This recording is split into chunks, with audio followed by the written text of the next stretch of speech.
I can barely sense any Kuvaki at all. This whole area feels like a soulless husk. Looks like his appetite truly is insatiable. As if the power of that energy cannon wasn't enough. He's not seriously still getting stronger? What's his endgame here? Ah, everyone's here already. Hey, we made it. So, what's going on? We've all been on high alert since we split up a few days back, expecting Rerir to strike again. But it's like he just vanished into thin air. No one has seen him nor found any trace of his presence. That is, until this morning, when a ratnik found signs of wild hunt activity while out here on patrol. As you can see, the crystalline itself is physically intact, but the Kuvaki it contained is all but completely diminished. And we're sure that Rerir did this. Who else? He's the only one who could pull off a stunt like this. Kuvaki loss has reached critical levels. Reikir of Solnari set to maximum threat level. Warning, unless de-escalation measures are taken soon, he will pose a threat beyond our ability to contain. The consequences could be catastrophic. Traveler, do you remember when we encountered Rerir just after regaining his body? There wasn't a shred of sanity left.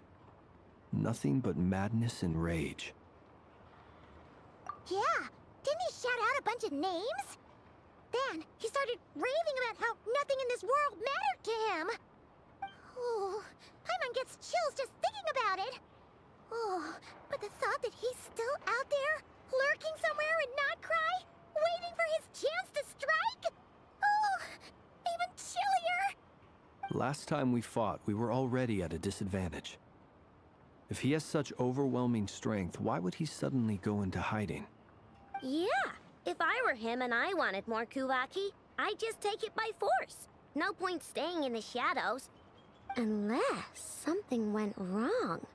His whole resurrection thing didn't exactly go smoothly.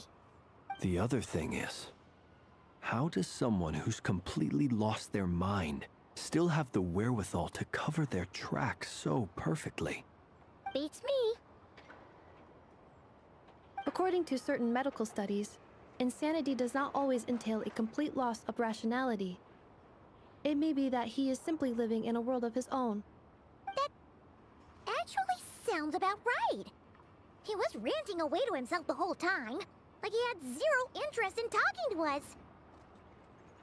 There are many unanswered questions here. He could be right under our noses, and we'd still be in the dark. Besides his name and title, we know little about him. Certainly nothing about his past, or what he might be hoping to achieve. Exactly. And we wouldn't even know where to begin looking.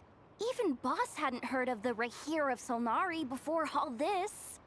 I'd be willing to bet that even if we gathered together every scrap of intel in nod-krai, we still wouldn't find more than, like, 3 useful facts about him. So, if we do nothing, he'll just keep getting stronger. And if we want to investigate him, we have no idea where to look. Last time we had Marionette and her big robo-buddy to help us, and we still barely held our ground. If we had to face him alone... Oh, Paimon's head hurts just thinking about it. What are we supposed to do against a threat this big? Well, I do have a little hunch about his next move. Given that he attacked the quarry, I'd say it's likely he'll target other places rich in Kuvaki. Somewhere like the Eye of Krati, or the Pillar of Embla. One thing's for sure.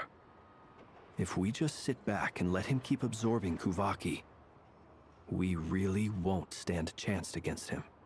A perfectly reasonable hypothesis. However, it is worth noting that these two locations are quite far apart. To investigate them both, we'll need to split up. I agree, we should split up. Right now, Rerir's goal seems to be gathering Kuvaki, not fighting us directly. Once we're done, let's regroup on Hisi Island. Wait, why Hisi Island? If I recall correctly, Your largest goddess statue was carved from Kuvaki-rich ore, was it not? That's right. Yes, it could well be a potential target of his. I should head back and start evacuating the pilgrims.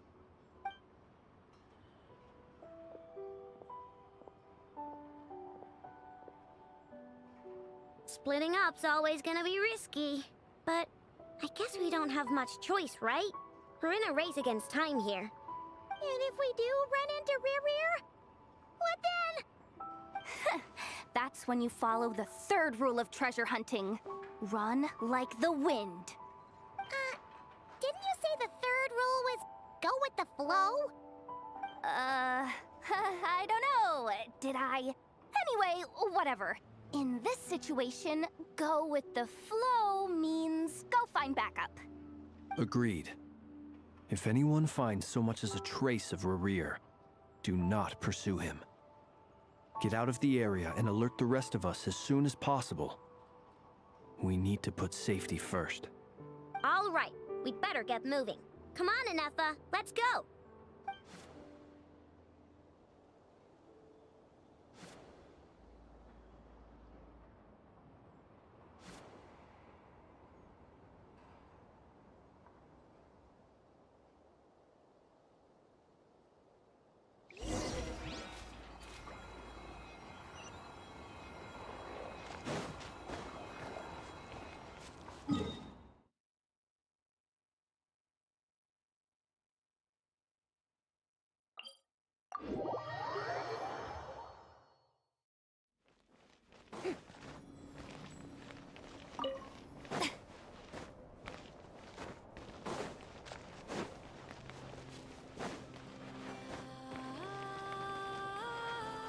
Yep.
Any leads?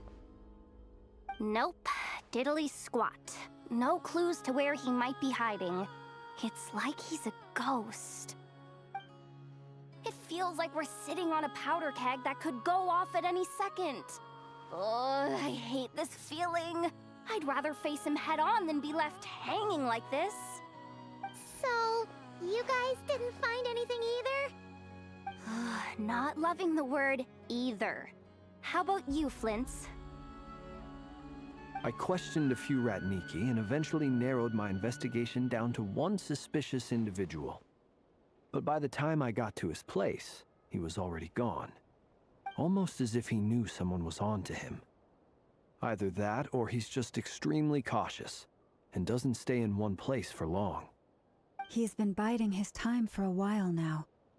The question is, where, or what, is his next target? No idea. Since regaining his body, he seems to have lost all interest in the fragment in my possession. If he did still want it, He's had plenty of chances to take it. All we can do now is hope that Ino and Anefa turn up some leads. Darn it, Rerir! If you've got the guts, come face me one-on-one! Wait, he's actually here? I didn't mean it! I swear! No, it's coming from Silver Moon Hall. The Lady Kutar might be in danger. Let's get over there, quick!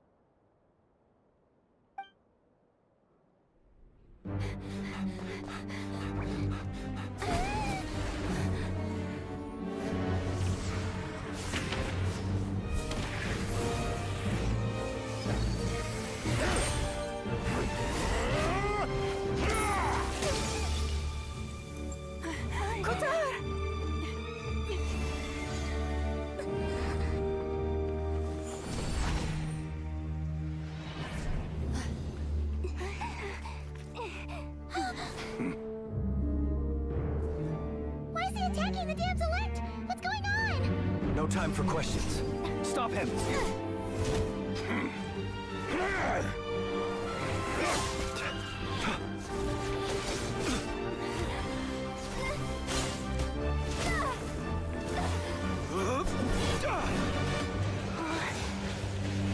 This is insane. Yehuda, get Kutar out of here! On it.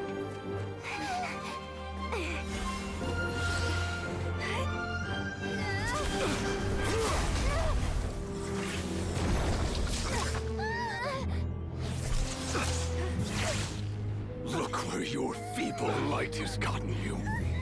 Now, you shall plunge into darkness. Thalindus, soon, I will find a way. Watch out!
Find them.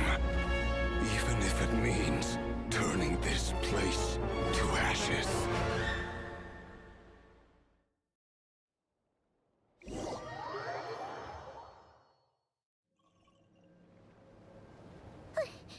That was too close! We barely made it out of there alive. What's that guy's deal? How'd he get so crazy strong? He's a threat to this entire nation. I doubt his strength could even be measured by conventional standards. I have a question. When me and Anefa showed up, we saw him chasing after this lady like he wanted her dead. What was that all about? We weren't there for the whole thing either. They were already duking it out by the time we arrived. Yeah, we didn't see how it all started. It all escalated so quickly, we had no choice but to step in. Kutar, can you shed any light on the situation? Kutar. Cross-checking database. I see. So you're the one that the Frost Moon Scions refer to as the Moon Goddess? Wait, she's the moon goddess? Oh, no wonder she looks just like all those statues. There are many reasons why people might worship the moon, and just as many why they might despise it. I've never met that person before, but there was no mistaking his deep-seated hostility towards me. Why he holds me in such contempt, I cannot say. But since he hunts the power of the moon, It's no surprise that I am a target. Kutar. There are many potential motives. For instance, you help the traveler escape his grasp. This could be his way of taking revenge. It is also possible that he covets the Kuvaki inside you and seeks to take it for his own. The list goes on. But right now, devising a counter strategy should be our #1 priority. The likelihood of this location being discovered is close to 100%. A counter strategy? But we don't stand a chance against an enemy like this. Surely our only option is to run. He's not gonna chase us to the end of the world, right? So as long as we can sneak out of nod-krai undetected. No, I can't say that.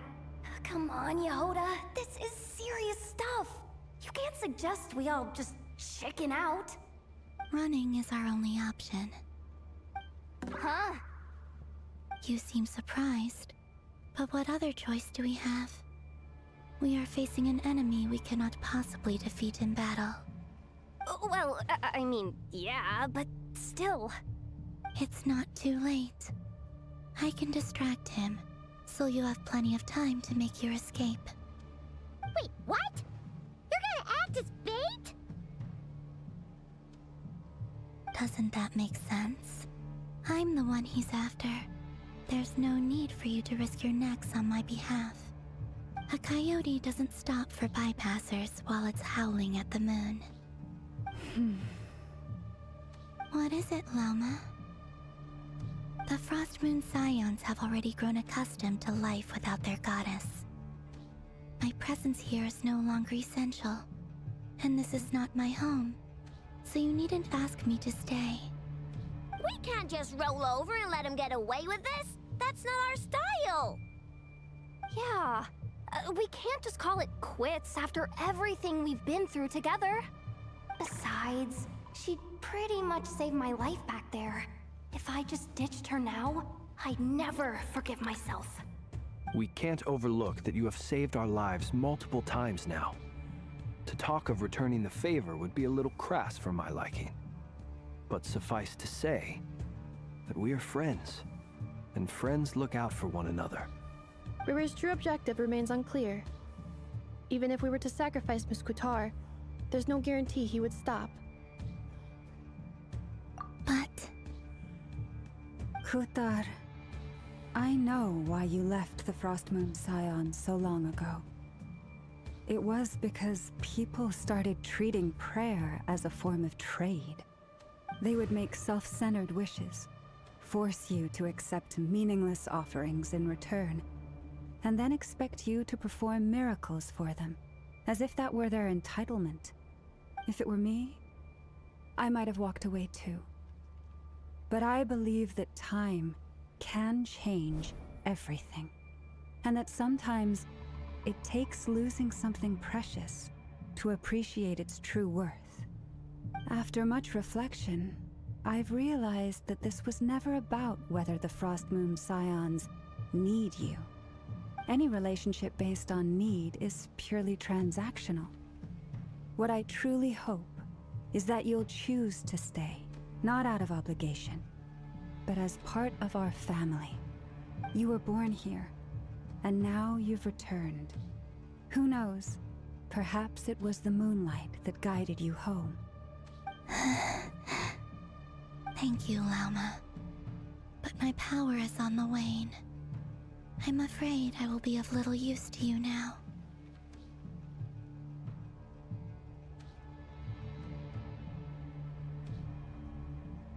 Very well then. I'll do as you say. Both times you saved us, we were transported across great distances in an instant. Is that one of your powers as the Moon Goddess? It is, but I find it very draining. I barely managed to pull it off just now, and it will be some time before I'm strong enough to do so again. Rejected by the world, my power is dwindling. Like a lake cut off from its source, slowly shrinking away. Now, it has almost run dry. What do you mean, rejected by the world? The three moons belong to the ancient bygone era in which they came into being. From the moment I was born, the world itself has been steadily sapping away at my strength.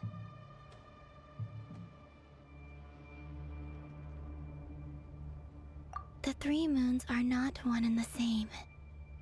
As the goddess of the Frost Moon, I cannot wield the powers of the other two. Yet moonlight has a way of blending together. Each can reflect the other's glow. So when our fingers touched, I was able to restore my strength by drawing Kuvaki from the Eternal Moon's marrow. But this method of recovery is painfully slow. If only we could find the... It's the Wild Hunt! Even faster than we expected. We'll have to finish this conversation later. See how those Wild Hunt creatures are running away from us. They're likely just a scouting party, which means Rerir won't be far behind. Then what are we waiting for? Let's get the heck out of here!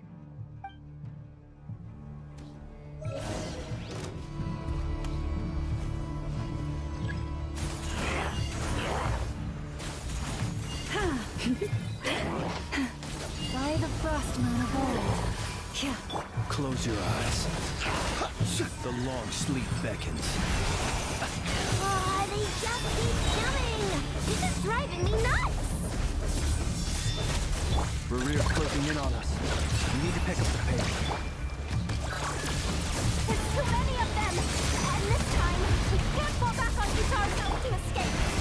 This goes on much longer.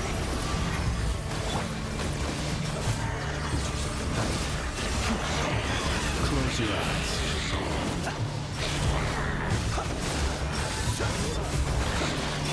You're blind! Look, the rainbow! Defensive mode engaged. Ultimatum protocol. Leave this place. With one heart and pray. Team done Cleverball! Be silent. The night comes.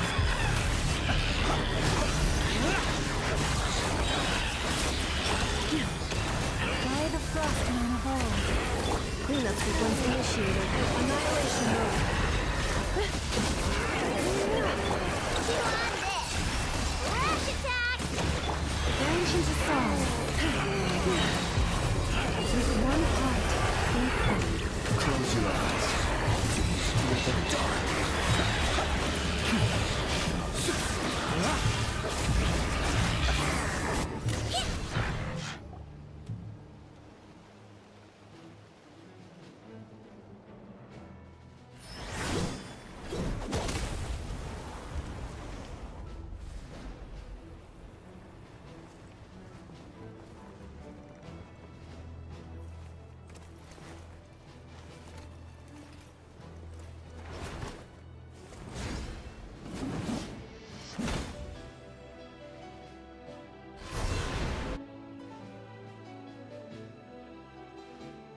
What's the matter? Bit off more than you could chew?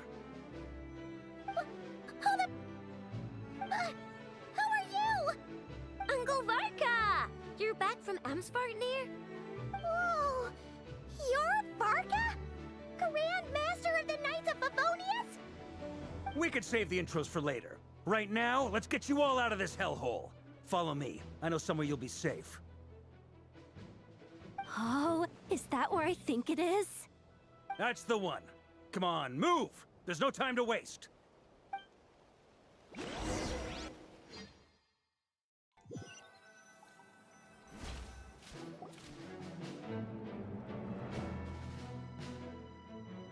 Wow! Where are we? This is so well hidden. Well, that goes without saying.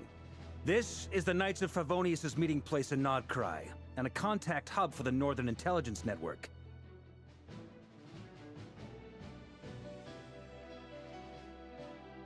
AKA, the black market of intel. No matter what faction you're with, it's the place to buy and sell information. Their headquarters are in nod-krai, but they've got contacts in every nation. As an expeditionary force on foreign soil, Working with them has offered us the most effective way of getting our hands on reliable local intel. This is where we meet, so naturally, it's secure. Anyway, where were we? Folks from nod-krai should be pretty familiar with me by now, but I believe this is the first time we've met. Allow me to introduce myself. I am Varka, Knight of Boreas, and Grand Master of the Knights of Favonius. We've heard all about you. This meeting's been a long time coming.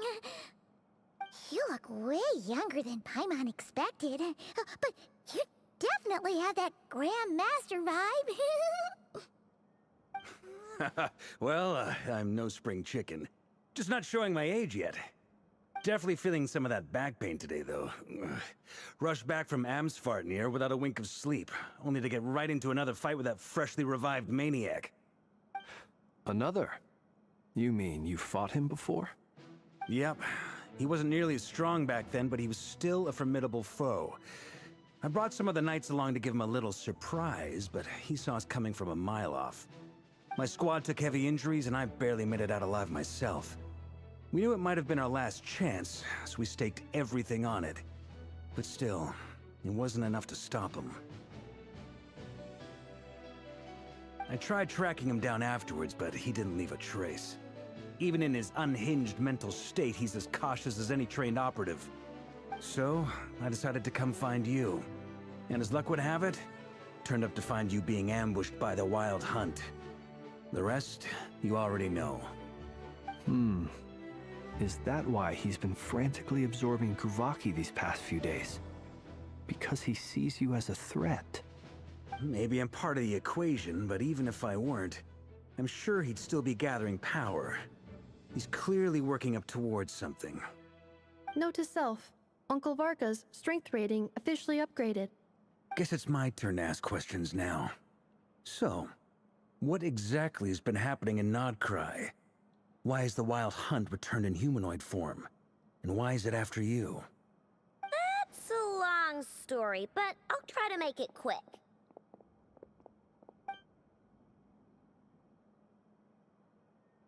Wow, I had no idea so much had happened.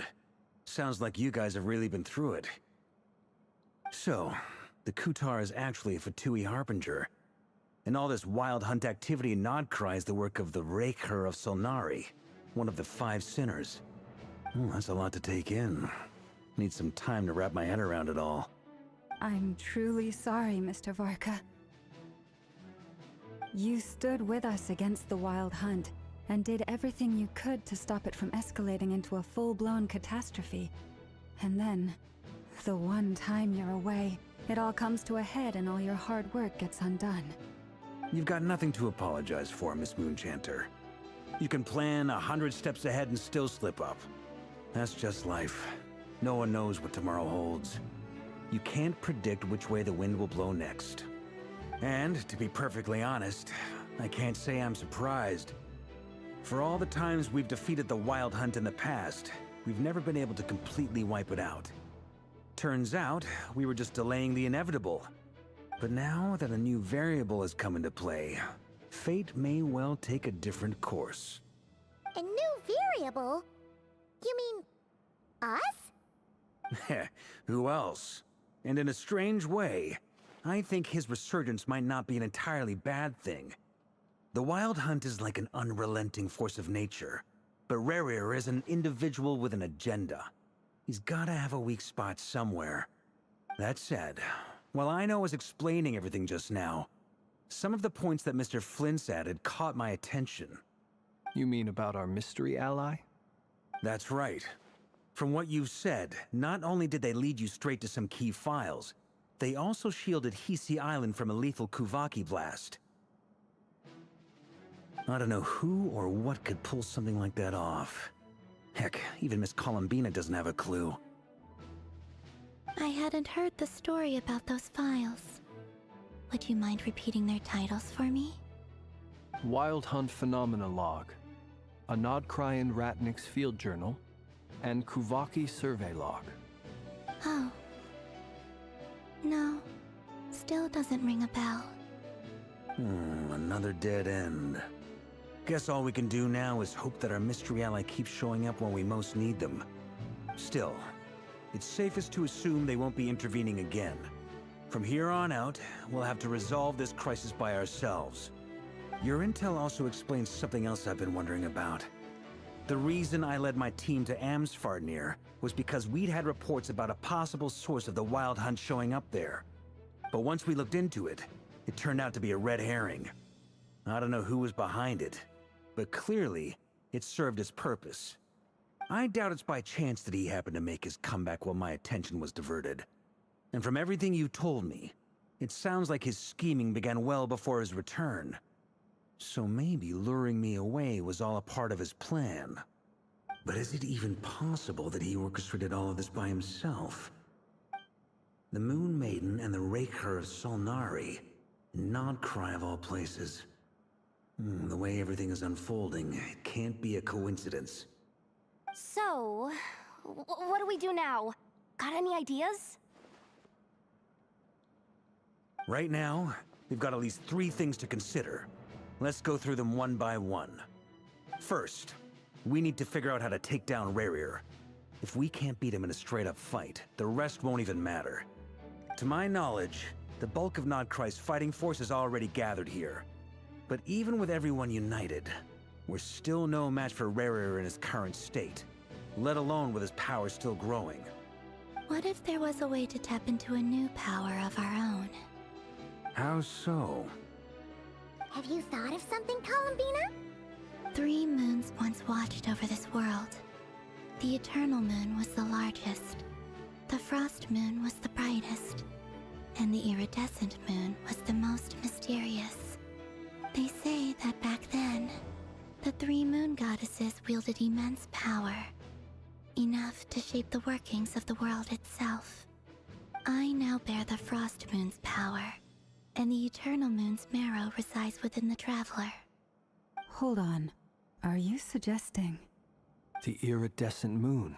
The last piece in the puzzle. That's right.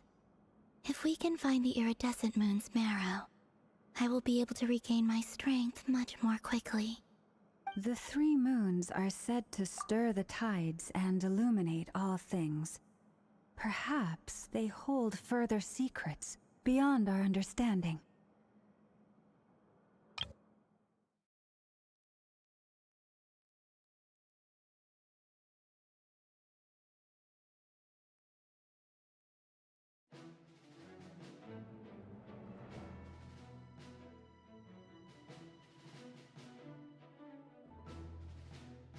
According to my analysis, this solution is feasible.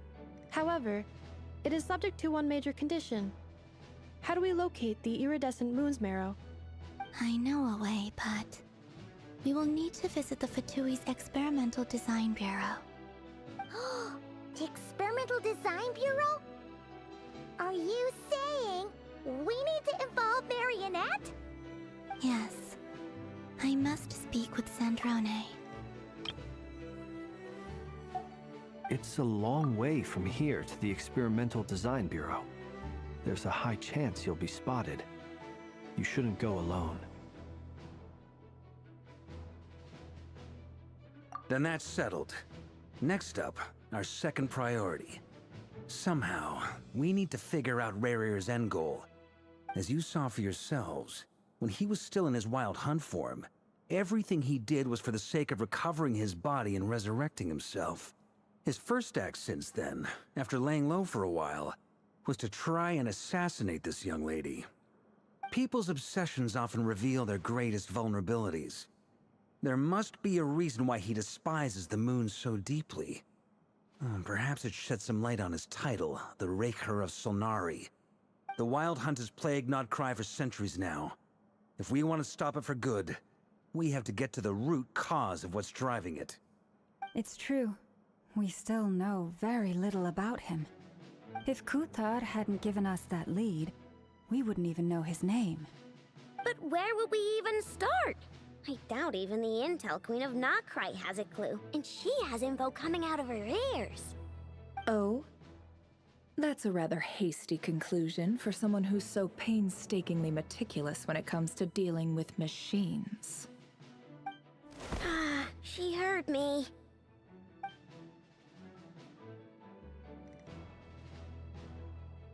Boss! What are you doing here? I'm now asking myself the same question. I received a letter from a humble knight of Favonius, requesting a meeting to discuss a major business deal.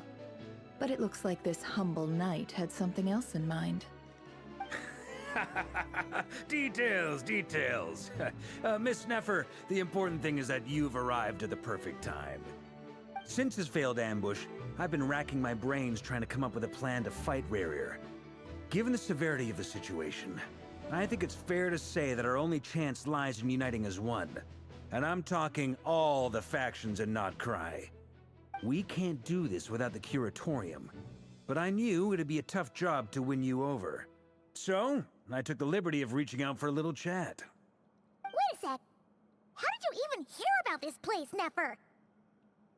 Didn't you say this is meant to be the Knights of Favonius' meeting spot?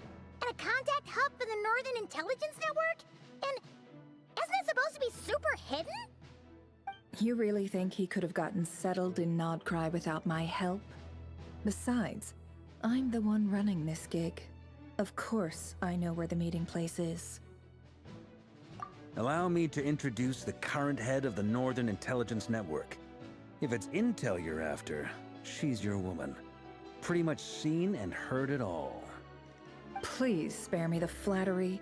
Let's cut to the chase. Seems like you've run into some trouble, huh?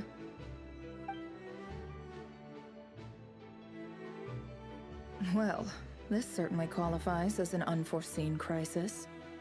On behalf of the Curatorium of Secrets, I wish you all the best of luck. So you're just going to sit this one out? Why should I get involved? What could possibly be in it for me? What if we told you we can't do this without you? Oh? Then I'd say, you'd better make it worth my while. I don't work for free. I can't put a price on something like this. It's just not in my nature. But then again, you and I have always been polar opposites in this regard. So I can't exactly say I didn't see this coming. If you insist on compensation, I will pay you. Consider this a formal commission. Sound fair? You just don't give up, do you? Too bad. I know you well enough to know you can't afford my prices. The riskier the job, the more it'll cost. And a Moonchanter's stipend isn't exactly generous. Unless you're planning to start passing the donation box around among the faithful. Boss, just a thought. If they come up short, maybe you can take the difference out of my next few paychecks. Things got really dangerous during the fight with Rarier. If this girl hadn't saved me, I'd be ley line fodder by now. I'd be gone for good, boss. If there's any way we can make this work, I'd really like to help her. Please? I'm begging you. This is why I'm always telling you never accept favors. They are the hardest debts to repay. You have to be careful who you get involved with, or you invite all kinds of misfortune. Very well, Yehoda, I will help. But just this once. Don't count on this happening again. Flynn's, that fragment that Rarier was after, do you still have it on you?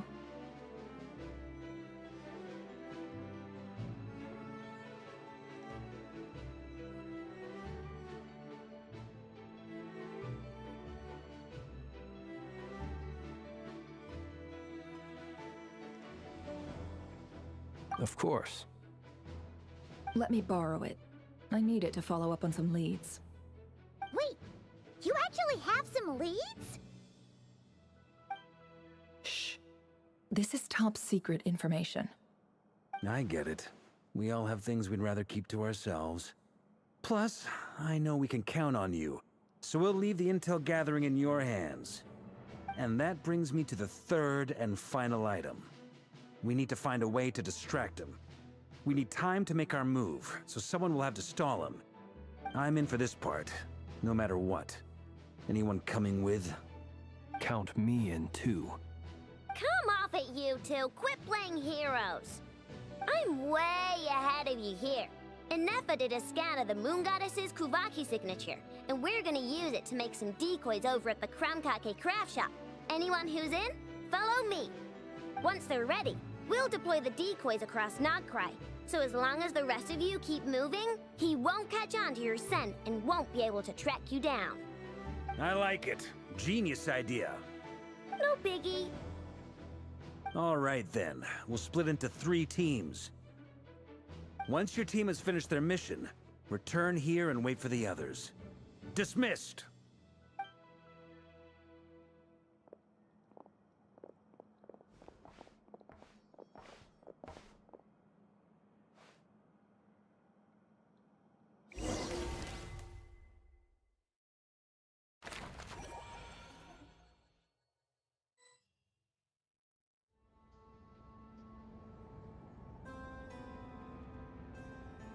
Lady Damselette. Wait, and you two? What are you doing at the Kuvaki Experimental Design Bureau? We've been doing our best to mind our own business lately. But if you're just gonna waltz up here like this, you're seriously pressing your luck. Don't blame us for doing what we have to. Huh! You really think that's gonna scare us off? We're not looking for any trouble. I just want to see Sandrone. Do I need to remind you that you're still a wanted fugitive for deserting us? Out of consideration for our former ties and the crisis we're all up against, we'll let you leave in one piece. But don't even think about trying to get inside. Let them in. But... Are you going to make me repeat that? no, my lady. Sandrone seems to be in a good mood. Must be maintenance day.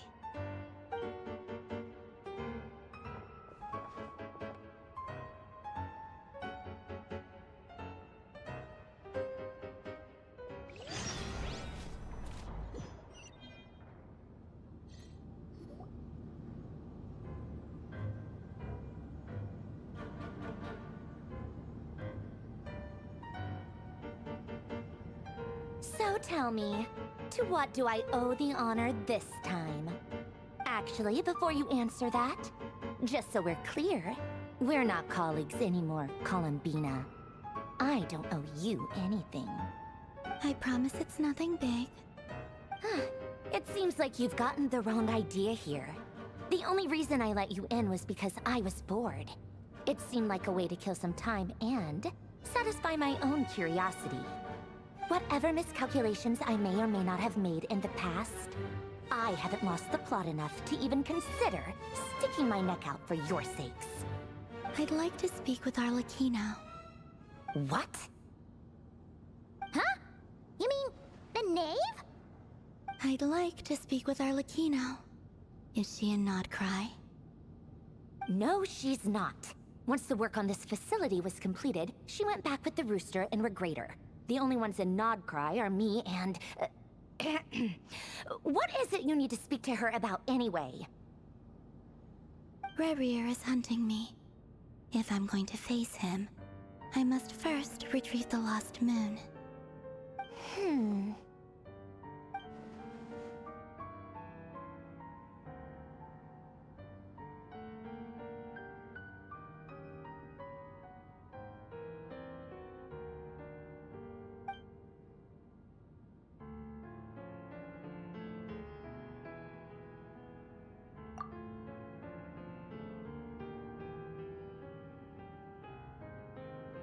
Is that a no, then?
As if I need reminding. I was this close to settling things with him before someone decided to whisk me away to their weird little garden.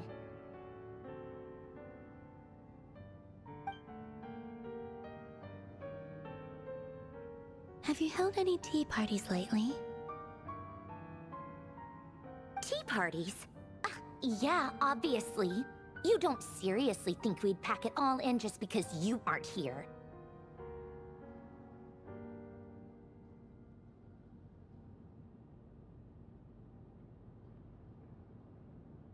If anything, they've been more eventful than ever. Just me, Arlecchino, and a bunch of insolent and sensitive guests who won't stop asking where you've gone. Oh, they've been a real joy. I bet you served them the worst tea you have. Just like you used to do to me when I upset you. Who cares about how good the tea is when there's no one around to drink it? I keep losing people.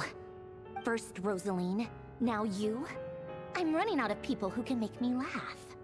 Honestly, what could be more ridiculous than a multi-centenarian goddess who's only ever had the plain herbal tea she received as offerings? You'd always brew a different type of tea for me each time. Was it really just to see how I'd react?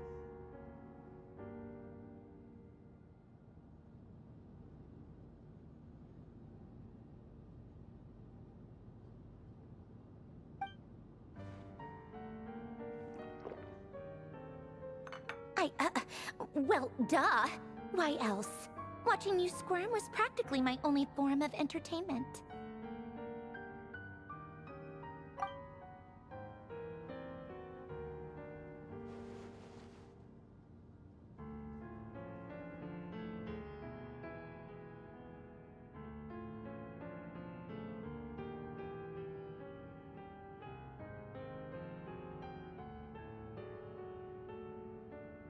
Oh, yeah. And Capitano sometimes used to bring Tartaglia around, too. But I guess we won't be seeing him again. Well, I guess we are overdue for a get-together. Polonia! Have Fevronia pass a message to Arlecchino for me. It's time for tea. Will suffice. Pass along a message for me, too, if you would. My body cannot contain the marrow of 2 moons, so I'll be leaving one of them in her care. Excuse me? Who said you were on the guest list? If my tea meant that much to you, maybe quitting the Fatui wasn't your brightest move. Back when you were under the Tsaritsa's protection, no one would have dared come at you so openly. But that protection didn't come for free. In fact, I paid dearly for it. At the end of the day, it was just another transaction. I just got tired, that's all. I never wanted any part in their grand ambitions, and I've had enough of being treated like a bottomless supply of power.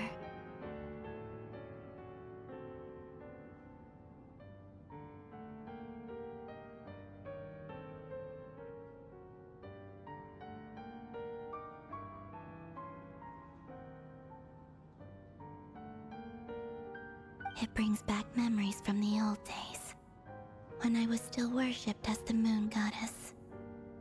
Centuries on, it may be a different group of people, but I see the same greed in their eyes. I figured you'd leave eventually. You didn't have as much of a reason to stay as I do. The Tsaritsa gave you shelter and protection? But that was it. Nothing more, nothing less. Meanwhile, the Fatui demanded everything from you in return, until it was more than you could bear. I get why you left. And frankly, I have no interest in dragging you back just because the higher-ups told me to. But if you keep hanging around with this riffraff, the next time we cross paths, we might be enemies for real.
desert queue to leave?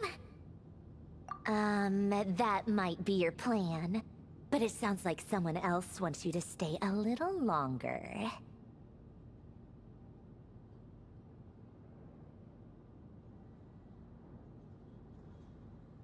Huh? What do you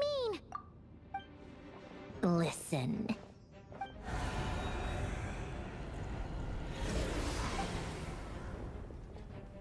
My lady, it's the Wild Hunt. A horde of monsters is headed straight for the facility.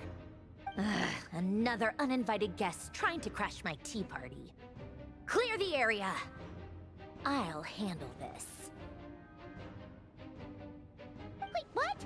You want us to leave you here by yourself? Huh, you'll be lucky to make it out of this alive. You really think you can afford to worry about me? Go on, get out of here! You may have stopped Polonia from crushing him last time, but I've made sure that won't happen again. The entire Experimental Design Bureau is rigged for war. Stay and watch if you want, but it'll be at your own risk. You're not flagged as friendlies in the weapons system. Don't tell me what to do! Look, if you're leaving, make it quick. Or you'll just get in my way. There's a secret passage on the second floor. It'll take you right to the plains out back. Stare all you want, Columbina. You're not getting another invitation to my tea party. I know. But thank you anyway, Sandrone.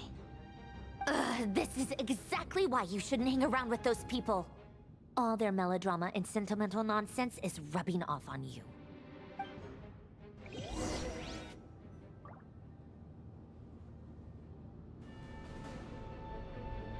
Come on then, Mr. Ray here. Let's pick up where we left off. It's your Wild Hunt monstrosities versus my beautiful creations. Let's see who comes out on top.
Polonia, get him! I've upgraded Polonia again since our last encounter, and uploaded every last scrap of your data. So let's finish this, once and for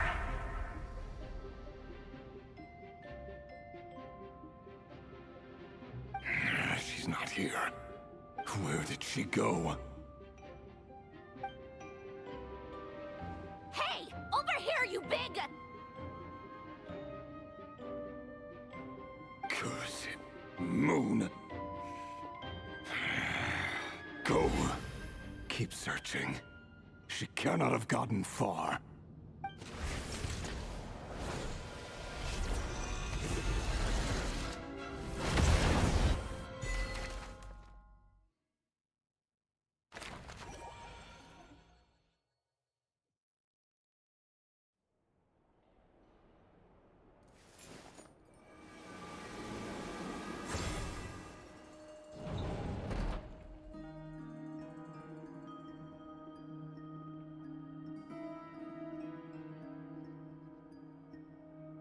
So this is your method for investigating Rarir's past. It almost looks like some kind of ceremony. Good deduction. But it's quite a different affair from what you're used to with the Frost Moon Scions. Whoa, first time I've ever been in here. Boss always said it was off limits, so I pictured some kind of creepy dungeon. But it's actually kinda nice. Oh, I guess this must be Sumero decor? That's where Boss is from. And that nice shopkeeper who sold me my treasure compass. I'm not sure exactly what you've got planned, but it looks like you're all set. When do we begin? Whenever we wish. But for some reason, I've got a feeling this isn't going to end well. I've never faced Rarir myself, but from what you've told me, his power is beyond anything I could imagine. I, on the other hand, am just an ordinary businesswoman. Our paths should never have crossed, yet here I am, forced to make an enemy of him. If you ask me, you're about as far from ordinary as it gets. So what are you saying? You're getting cold feet? Once I take a job, there's no backing out. Still, I have to ask myself if the power I'm relying on will even work on an opponent of this caliber. And also how to make sure I come out of this alive if things spiral out of control. Death is the one thing we can take for granted. It is the great equalizer, however fortunate or unfortunate we may otherwise be. So it's important to consider how to spend what lifespan we have left. Come on, boss. Lighten up. Quit talking about death. It's bad luck. For once, I agree with you. When you're up against a foe like Rarir, there's no such thing as being too prepared.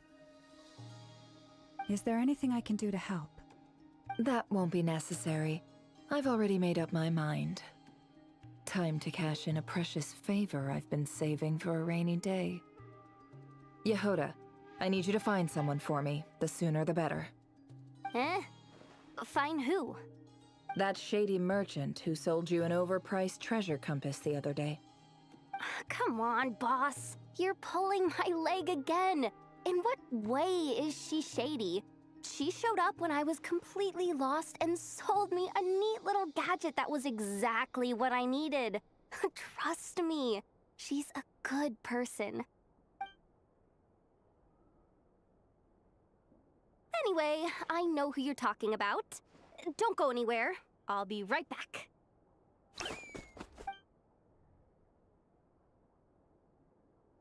Quit grabbing me. I genuinely can't run any further.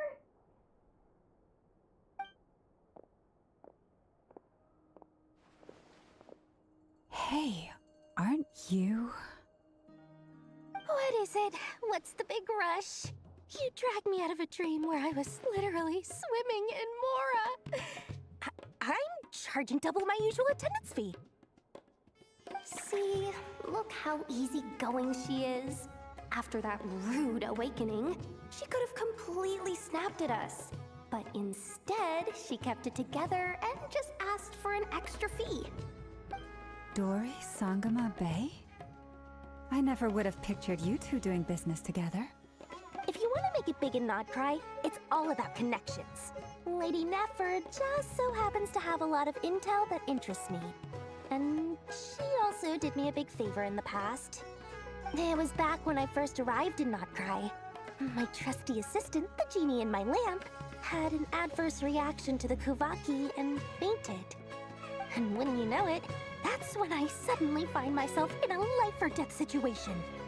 Good thing my compatriot was there to swoop in and save the day. I've been giving her a 30% discount off all of my goods ever since. Now, so that no one here feels left out, I'm willing to extend a 20% discount to fellow friends of Boss Nefer. Plus, any other friends you send my way will enjoy 10% off. What can I say? The great Lord Sangama Bay is nothing if not generous. So, let me guess. You've run into some trouble? I've got everything you could possibly need. And the more you buy, the more you'll save. You guessed correctly. What have you got in the way of survival gear? The one type of gear I've never been short on. What are you looking for? A jetpack fresh from the Academia's labs? An ancient suit of armor dredged up from the bottom of the sea? At the very least, I need to know what kind of opponent you're dealing with here. If even you're worried about staying alive, it must be pretty serious. What if I told you it's someone with the power to bring a nation to its knees? Is that so? Then we really are talking top-shelf treasures. I don't have anything like that in stock right now. I'll have to ask my supplier. Your supplier? A powerful woman, make no mistake. I can't reveal her identity, but luckily for you, I hear she's planning to visit nod-krai in the near future. If you're willing to wait, I can ask her when she's here.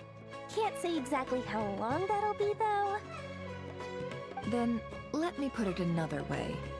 What would you do if you encountered an enemy like that? Roll over and serve yourself up on a silver platter? Course not! I have a handy little trinket from one of my generous suppliers, which... Hold on. What exactly are you getting at? No, no! This is for my personal use only! Let's just say I'm borrowing it, all right? Just for insurance purposes. You'll get it back later. Favors are the worst kind of debt to owe, and now you've got a chance to repay one. A win-win situation, don't you think? Fine. You can borrow it for 5 days. No, make that 3. And for every extra hour after that, I'm charging you 1,000,000 mora. Deal? Deal.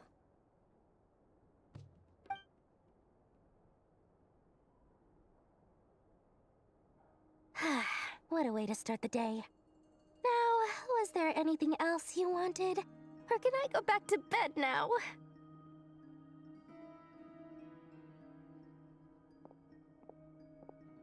That will be all. Take care now. Don't trip up on your way back, friend. See you later! You're my favorite shopkeeper.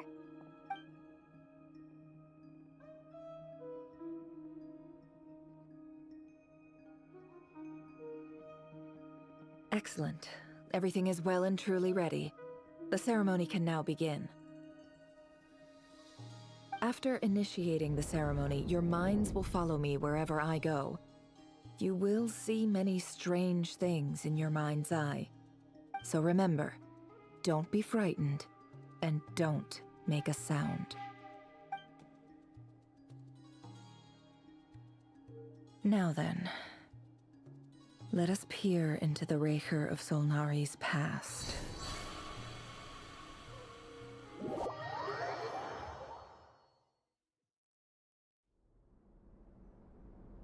I made it. I don't recognize this style of architecture. Must be Conrian.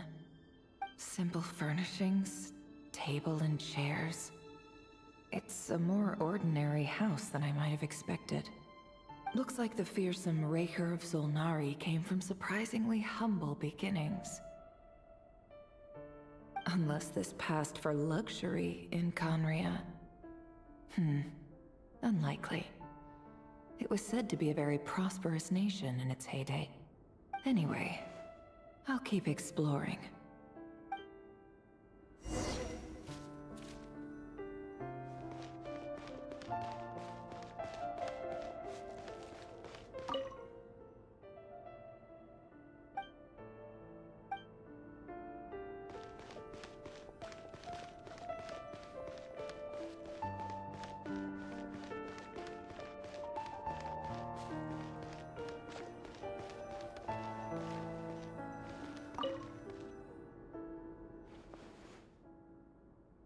Hi, Rivier. Since you're working extra hours tonight, I thought I'd keep myself busy by checking out that new kebab shop. I've heard good things about their menu. I'll test it out, and if it's as good as everyone's saying, let's go back together sometime. P.S. New stash from the Universitas Magistrorum. I brought some goodies home. A few teacups and a pin rack. Hope you like them. They didn't sign their name, but they must have been close. Sounds like they were living together.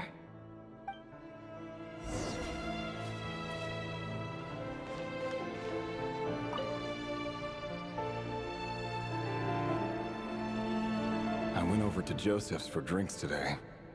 They have a fine collection, but I went alone. Thelindis was tied up with something and couldn't make it. Joseph asked why I came alone, but I didn't really have an answer. He then went on to ask about other things.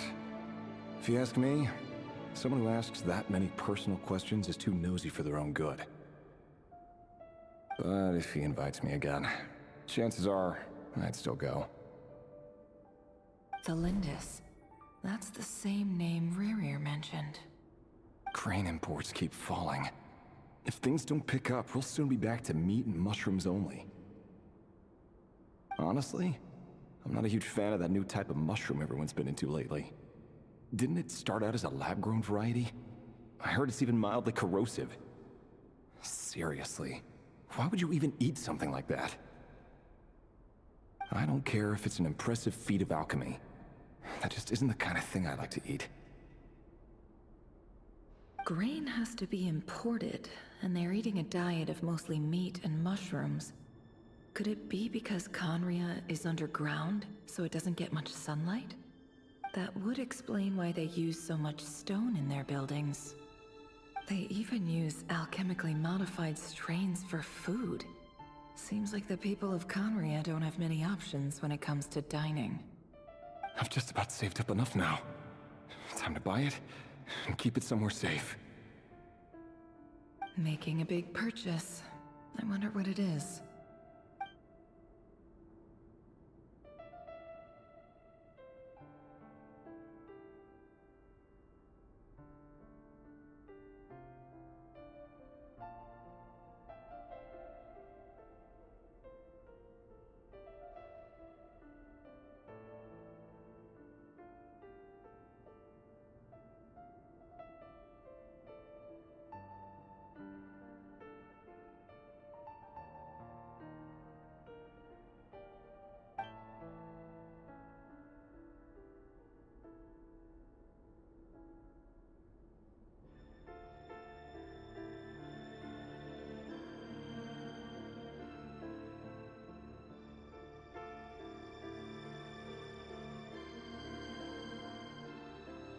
He really is a professional. No wonder he's so good at covering his tracks. Despite what he's become, it seems like he's retained certain habits, at least in this regard.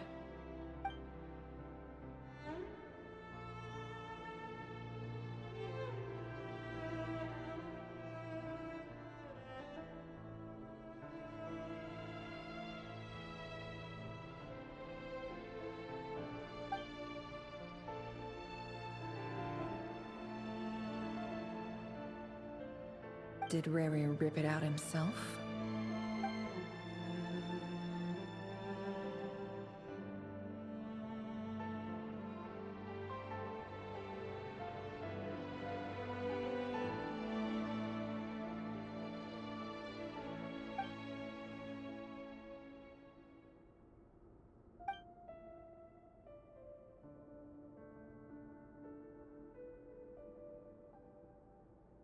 Before I met you, I was convinced that my heart was nothing more than a stagnant pool.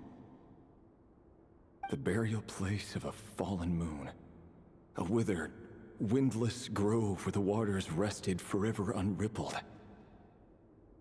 It was you who helped me see that my heart hadn't entirely withered away.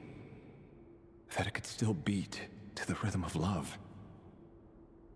This is just trivial sentimentality from the looks of it. Why would he go to the trouble of hiding that? The burial place of a fallen moon.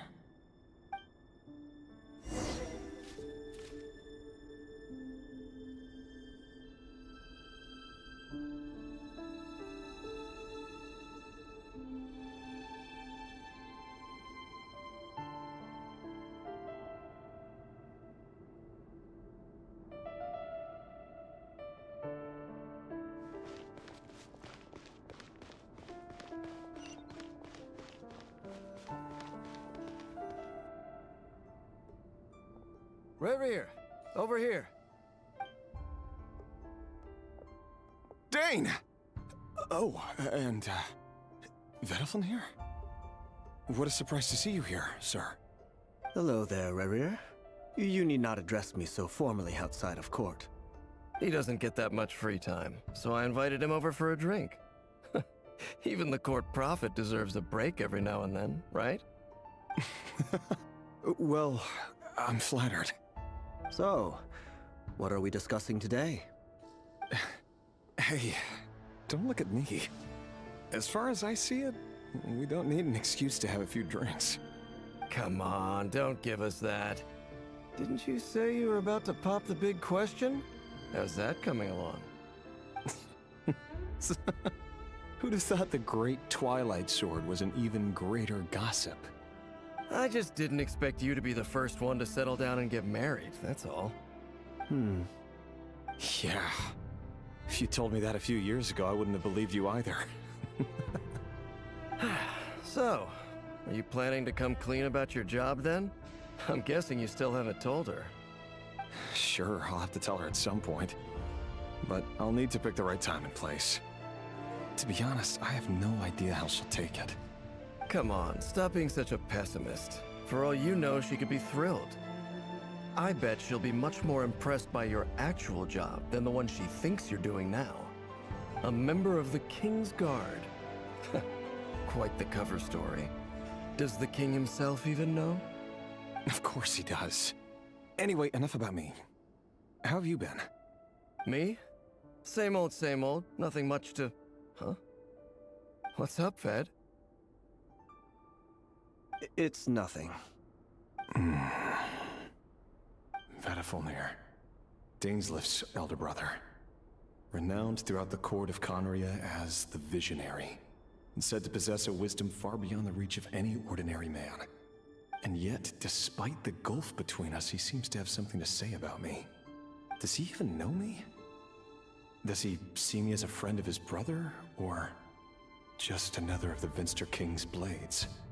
Why did he react so strongly? Was it really to do with what we were talking about? Brown, curly hair and brooding blue eyes. So this is what Rerir looked like back in the day. Perfectly normal. No different from anyone else. As frightening as this monster is in the present, there's something even more unsettling about seeing the human he used to be.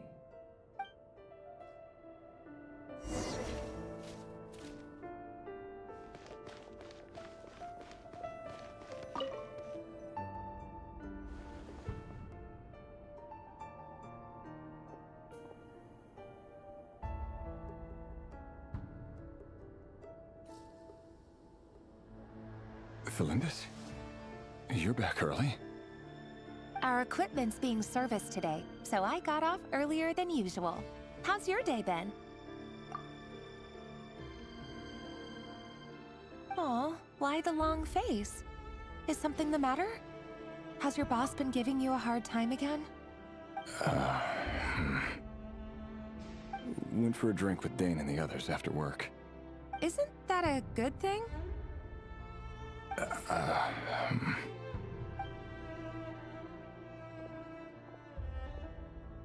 Vedifalnir showed up today, too. You know, Daneslif's older brother. Ah, Mr. Vedifalnir. Yes, I've heard of him. They say that everything he says ends up coming true.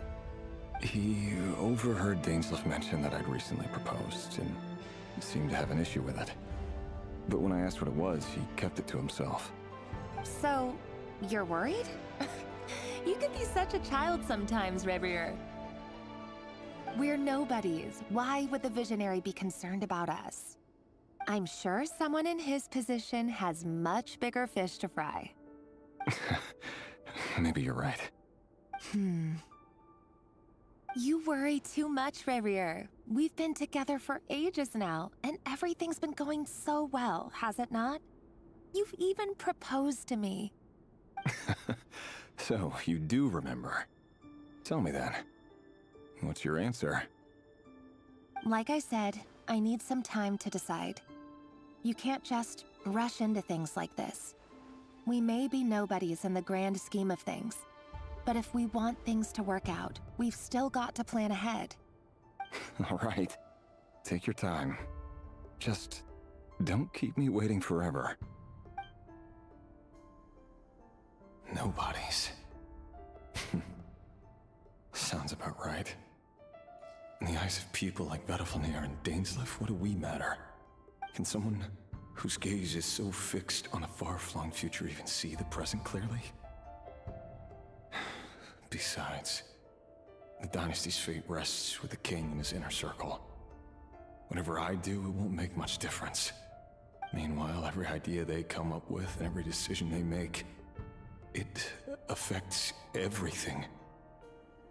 These days, the king is lost in his research, and the purge of the Crimson Moon bloodline grows ever more intense. The opposition tried to speak out, but nothing came of it. And I'm under no illusions as to why.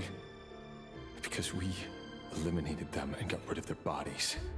A man can have 1,000 reasons to carry a sword, but there are few good excuses to use it. Yet the king has never even considered a gentler approach, and he never will. What becomes of someone who kills on another's behalf? Can he ever find true peace?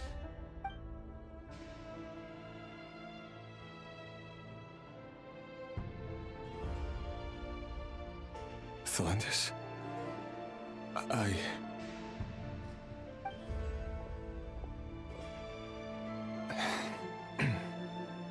It's nothing. You were right. Fate has never smiled upon nobodies like us. But by the same token, it's unlikely to bear a grudge against us either. There's no reason we can't keep living happily together, cherishing the simple joys of each day as they come. See? You just need to stay positive, Revier. I can feel your warmth, your breath. You're right there, right by my side. Just seeing you makes me happy in a way I can't explain. And that's something that no one could ever take away from me. So smile, my love. Let go of that frown. You're right, Thelendis. I've just been overthinking things. That's better. Getting caught up about things like this will only ruin our evening. Speaking of which, all set for the ball tonight? I need to go get ready. You go ahead. I just have a few things to take care of, then I'll come join you.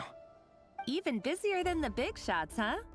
Fine, I'll go get started. But don't be late. If you keep me waiting too long, I won't be a happy bunny.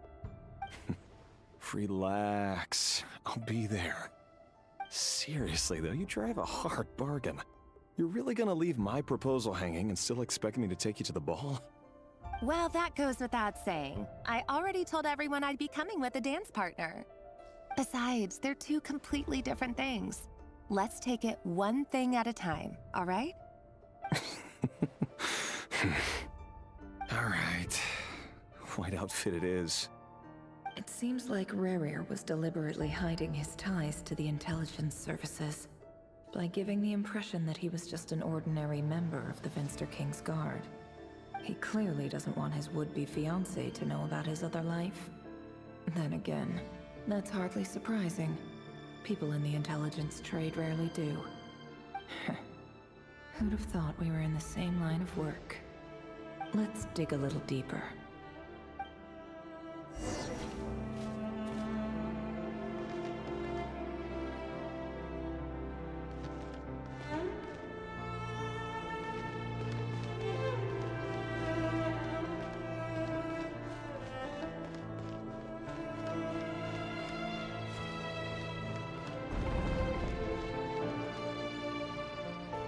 Our last operation was a resounding success, and all thanks to you, Rahier of Solnari.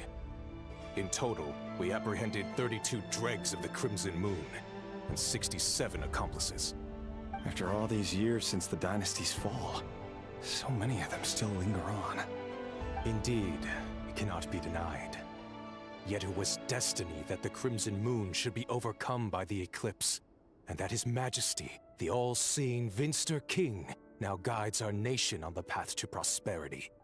Conria has no further need for a dead moon. But alas, there will always be those who refuse to see the truth, choosing instead to romanticize the past. That's not entirely true. Much about the Crimson Moon era was worthy of remembrance. And that's exactly why they keep trying to see it restored. Many of its secrets remain unsolved to this day. As it happens, that's precisely the field of study my partner is devoted to. You still haven't told her what you really do for a living. Where would I even start? How do you tell someone that you're one of the king's hand-picked executioners?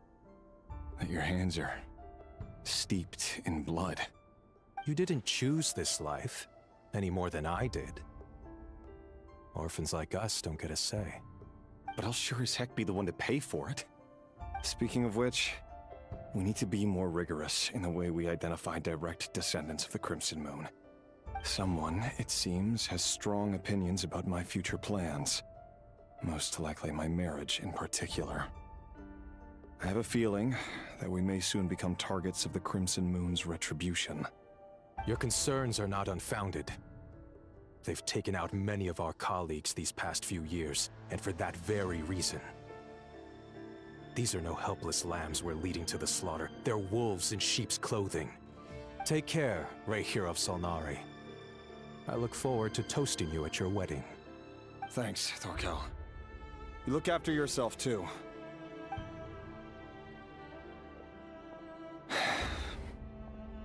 Thelindis, I never wanted to keep this from you.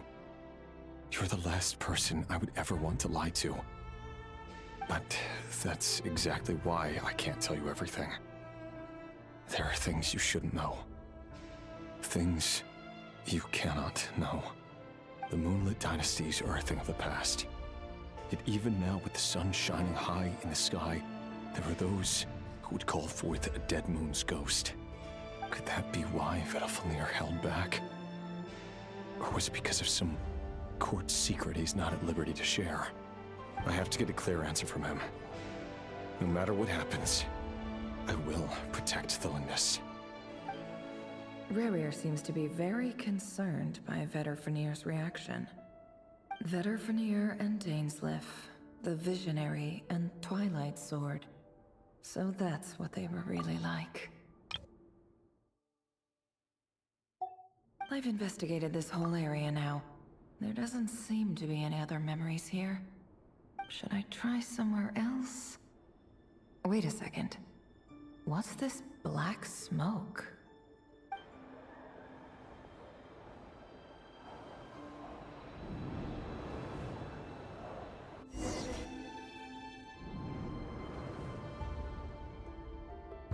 So, he's late after all.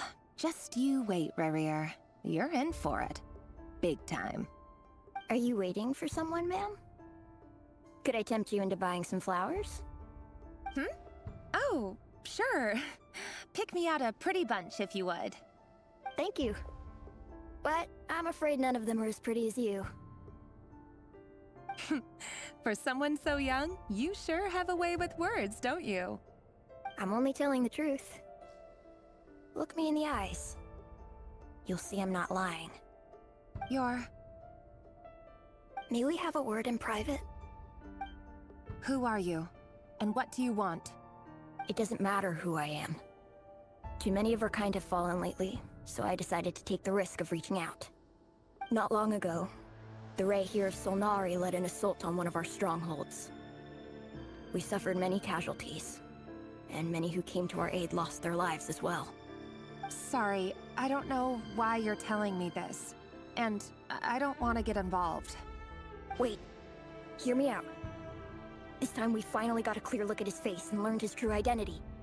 His name is Rarier, and he claims to be one of the King's guards. What did you say? A cruel irony, isn't it? The man you're set to marry leads a double life as a brutal executioner. But surely, you must have caught a whiff of the blood on his hands. Why are you telling me all of this now? Simple. It's because... How strange. Rarier was nowhere to be seen in that memory. It clearly belonged to the Lindis. Rarier couldn't possibly know what happened if he wasn't even there. Why would her memories appear in his fragment? The ceremony won't last much longer. I think it's time to call it a day.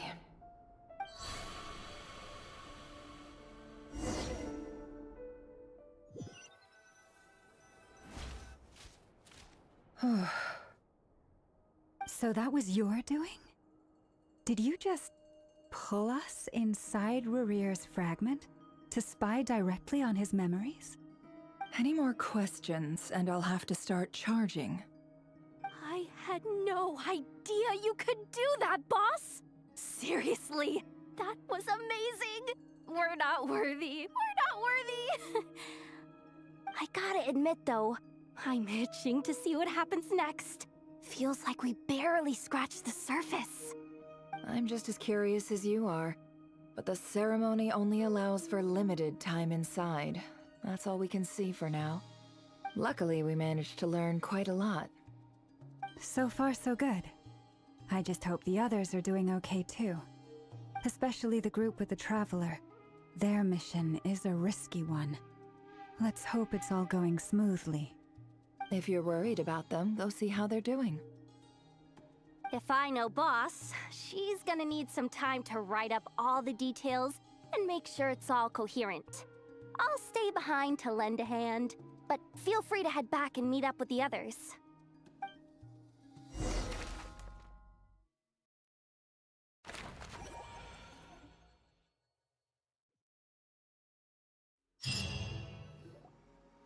Oh, they've been prowling around for nearly 2 days now. These things just won't quit. Oh, they might not have seen us yet, but them constantly sweeping the area, our way out is completely blocked.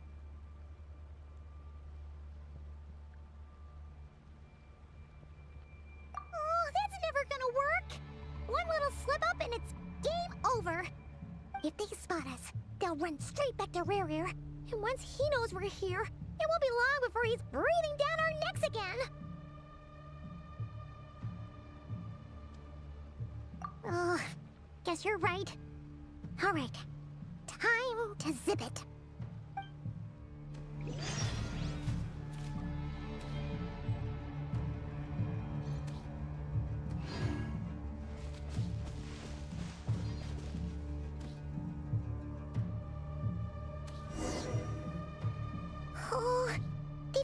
Oh, they might not have seen us yet, but if they spot us, they'll run straight back to Rare. Oh, guess.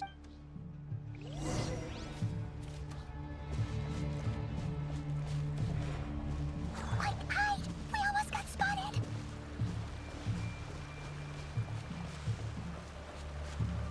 Phew, that was a close call.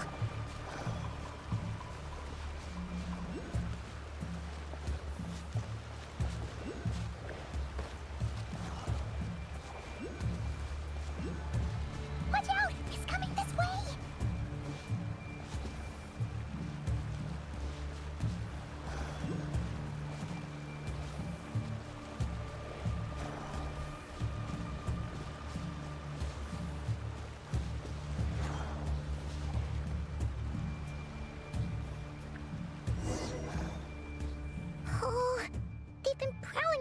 nearly 2 days now.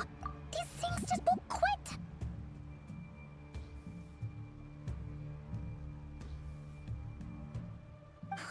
They might not have seen us yet, but them constantly sweeping the area, our way out is completely blocked. Oh, that's never gonna work. One little slip up and it's game over.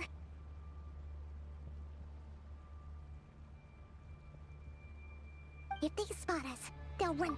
Ugh.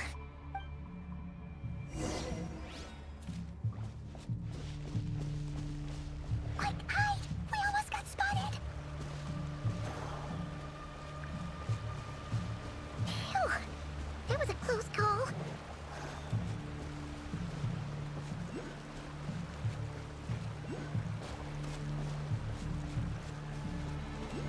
Watch out! It's coming this way!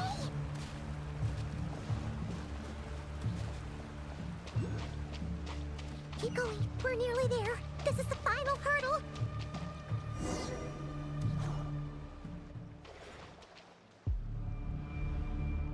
Oh, there's no end to these things.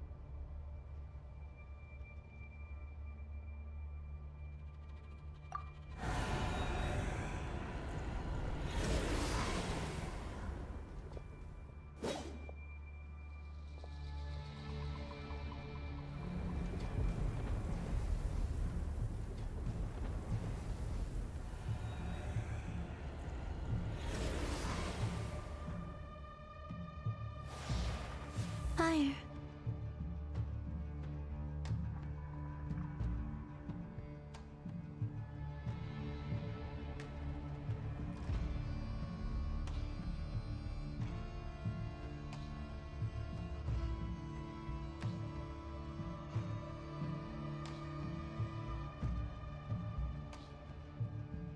Fire?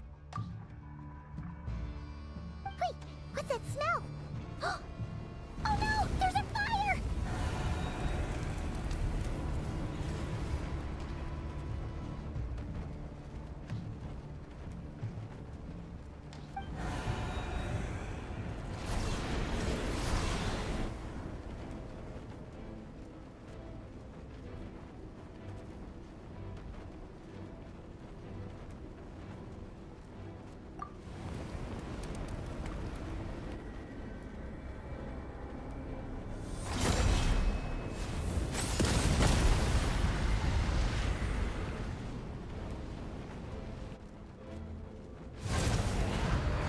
Zandrone was right. You look weak, Columbina.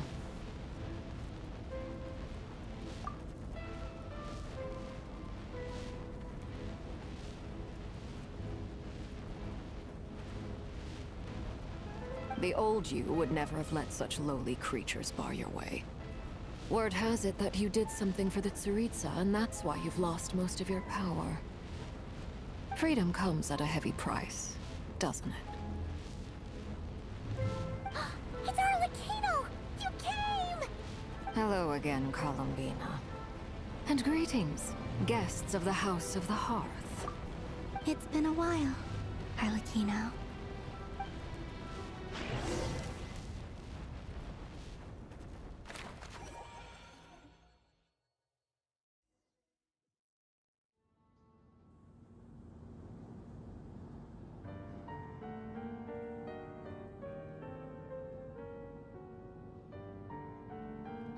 Stupid right here of stupid Solnari.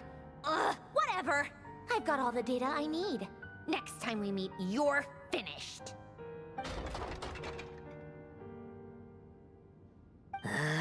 He sure doesn't pull his punches.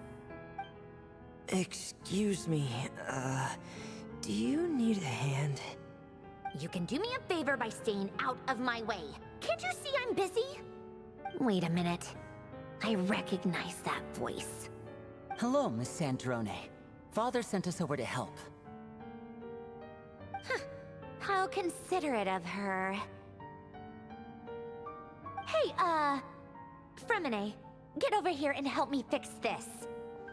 Lenny, you do your thing. Just keep your sister away from my machines. Nearly every machine that Catgirl touches ends up going haywire. Go put her on cleaning duty or something.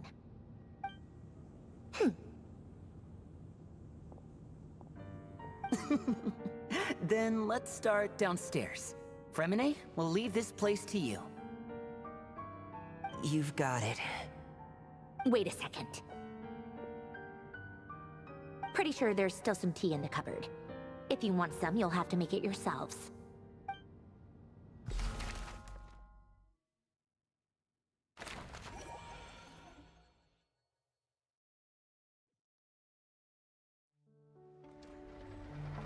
Don't slip and fall!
It's a relief to see you all made it back in one piece. Huh? Feels like there's quite a few people missing. Where's Flint's and the others? And what about Nefer? I returned ahead of them.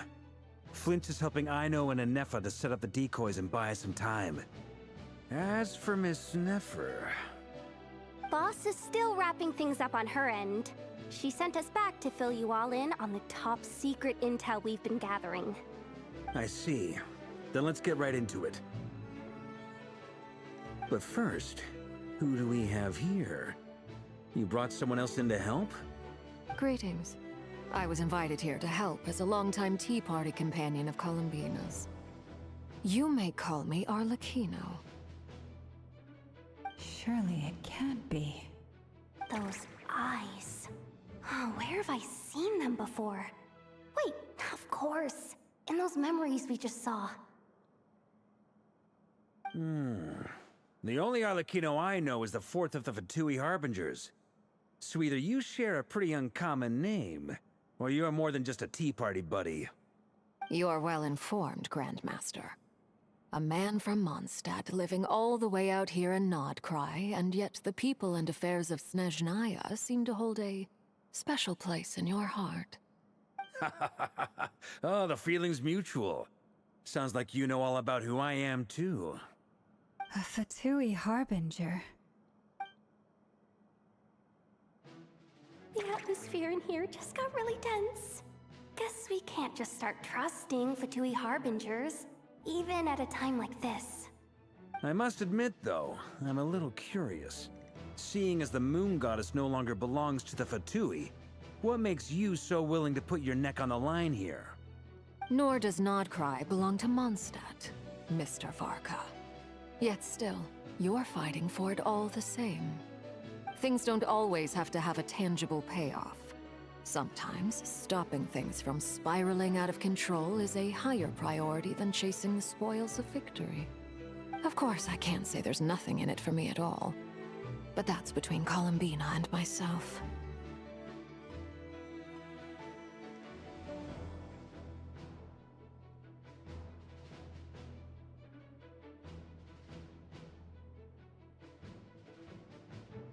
Forgive me. I don't mean to doubt you. It's just that the Fatui really have been the source of many of our troubles. We have our own way of doing things here in nod-krai. But ever since they arrived, the Fatui have treated us with nothing but hostility.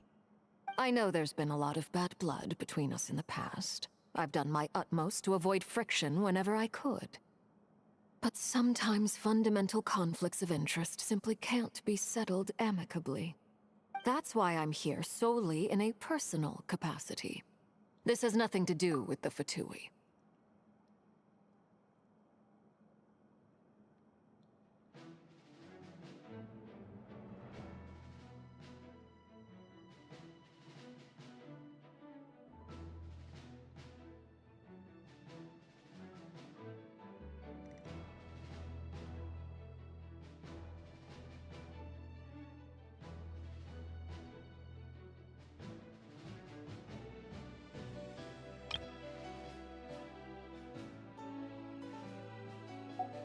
As a gesture of good faith, I'll be frank.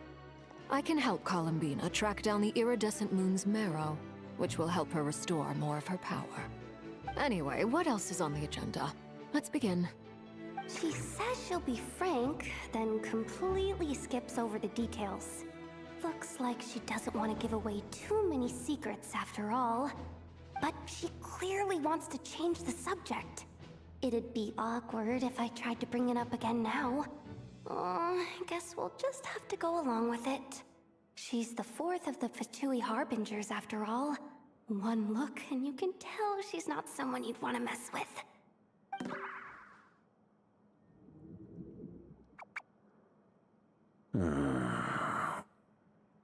Well, since Miss Arlecchino sounds confident in her ability to handle that, we'll proceed to the next topic. Yehoda, time to share that top-secret intel. Alright, listen up everyone. First, we now know that Rerir was originally a Conrian secret agent whose primary mission was to hunt down and assassinate the so-called Dregs of the Crimson Moon. The Dregs of the Crimson Moon? Mm-hmm. In the memories, there was a lot of talk about the Crimson Moon and Eclipse, and a whole bunch of other stuff from the time of Conria.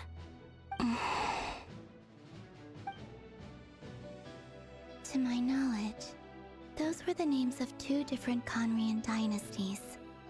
Long, long ago, it is said that the people of Conria worshipped the Crimson Moon, drawing a mysterious power from its reflection.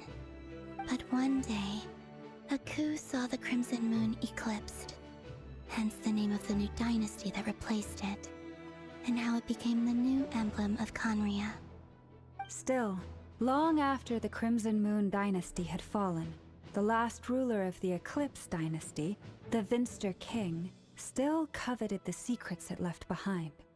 So, he sent the Rehir of Solnari to secretly hunt down the Crimson Moon's few remaining followers. In those days, Rerir showed no signs of madness. In fact, he was as normal as any other person. Oh, and he had a fiancé, or at least a would-be fiancé, called Tholindis. What's the matter?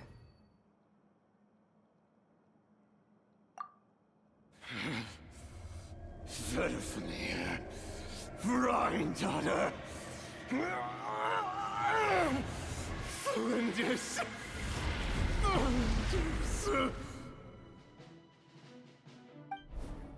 Interesting. Anything else? What about this would-be fiancé of his? Do we know anything about her? Well, she was a researcher at the Universitas Magistrorum, but it felt like she was hiding some kind of secret. Oh, and one more thing. For some reason, Rerir's fragment also contained some of Tholindis' memories, though only a very small portion. Well, no shortage of potential leads, I'll give you that. In any case, it sounds like we can conclude that while Tholindis was still around, Rerir appeared to be lucid and quite normal. Tholindis, it seems, must have been the one thing in this world that he couldn't let go of. Tell me though, were these pure-blood Conrians we're talking about here? Why do you need to know that? Hold on. If she was a pure-blood Conrian... Oh yeah! Just like how it was with the captain! If we could somehow find her, do you think there's any chance Rerir might regain some of his sanity? It's possible, but it would take a miracle. We can't pin all our hopes on that. That merchant who Nefer knows, Dori Sangama Bay. Maybe we could hire her to look into it. All right then. Let's keep working in our separate teams. Traveler, Paimon, Kutar, and Miss Arlecchino will go look for the iridescent moon's marrow. As for the others... On the way over here, I noticed that the wild hunt monsters had grown even more frenzied in their search for Kutar. At this rate, the people living here will be in grave danger too. So I'm thinking of gathering together some of our followers to go wipe them out. I'll head back to the curatorium and meet up with the boss. Feels good knowing we've all got something to be getting on with. Given that the Wild Hunt has been a lot more active lately, the Lightkeepers have likely begun their own operations too. If that is the case, someone will need to pass the news on to Flint's. I'll hold the fort for now, then discuss our next move with Flint's, Aino, and Anefa when they get back. Alright then. Well, the clock's ticking. If that's everything, we'll be on our way. We'd better get moving too. We'll try to buy you as much time as we can.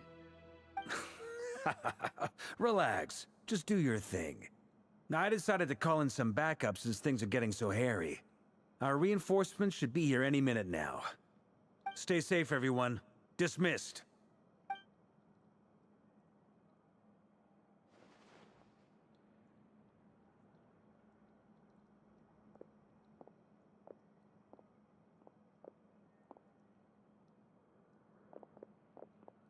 We're back. Did we get here a little early?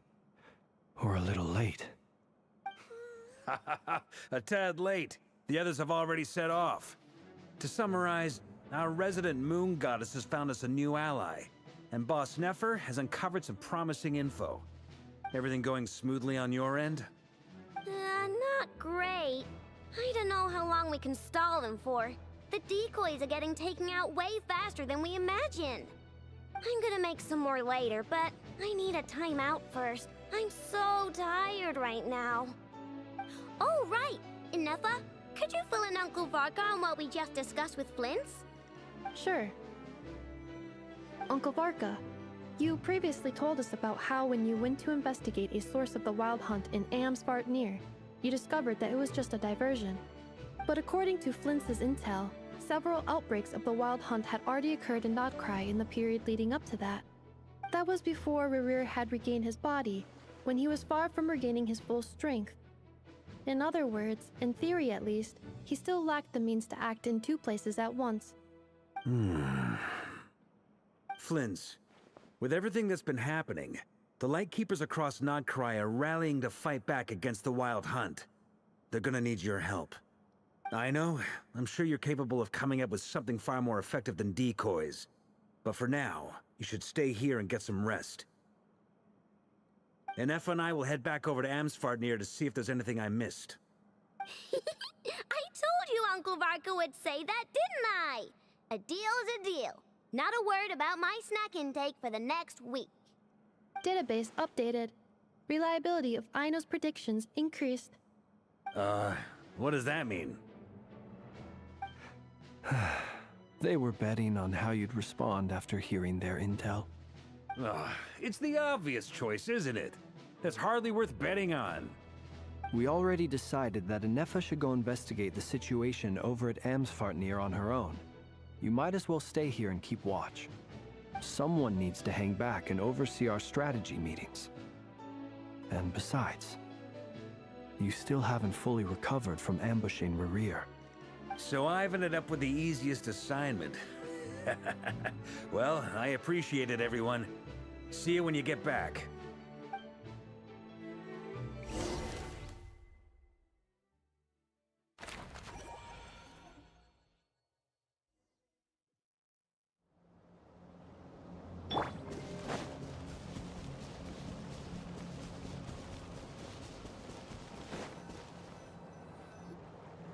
Here, this will serve as a good spot to cross over.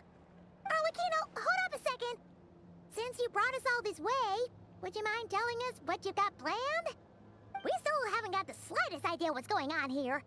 And if even Columbina doesn't know where the iridescent moon's marrow is, how do you? Simple. Because I am an inheritor of the royal bloodline of the Crimson Moon, and one of the last surviving embers of the Two Worlds' flames. Huh?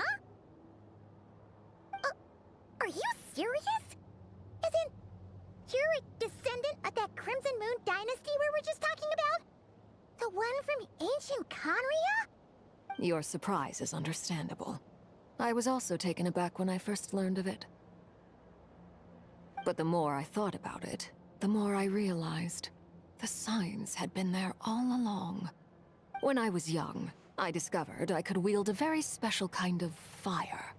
It coursed like blood through my veins and smoldered away inside my nerves. What's more, whenever I experienced strong bursts of emotion or drew too deeply on this power, it was like some kind of presence within the fire would begin to gnaw away at me, consuming me from the inside out.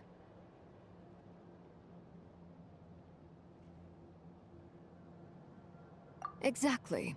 That is why my hands are like this, too. At first, I saw it only as a curse, but once I became a harbinger, the Jester apprised me of the truth. Together with my own investigations, over the past few years, there are several things that I have gradually come to understand. For instance, take the so-called Crimson Moon. In truth, it is nothing more than the shattered remnants of the iridescent moon, fused with the abyss to prolong its lifespan. Since this blood flame was bestowed upon me by the Crimson Moon, it is a fusion of the iridescent moon's former power and the corruption of the abyss.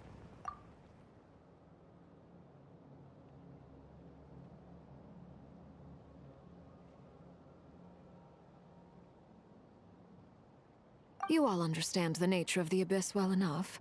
I draw upon its power, and in return, it hungers for my soul.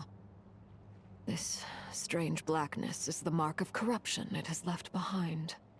If I recall correctly, you once told me that if the corruption ever made it to your heart, you'd become a completely different person.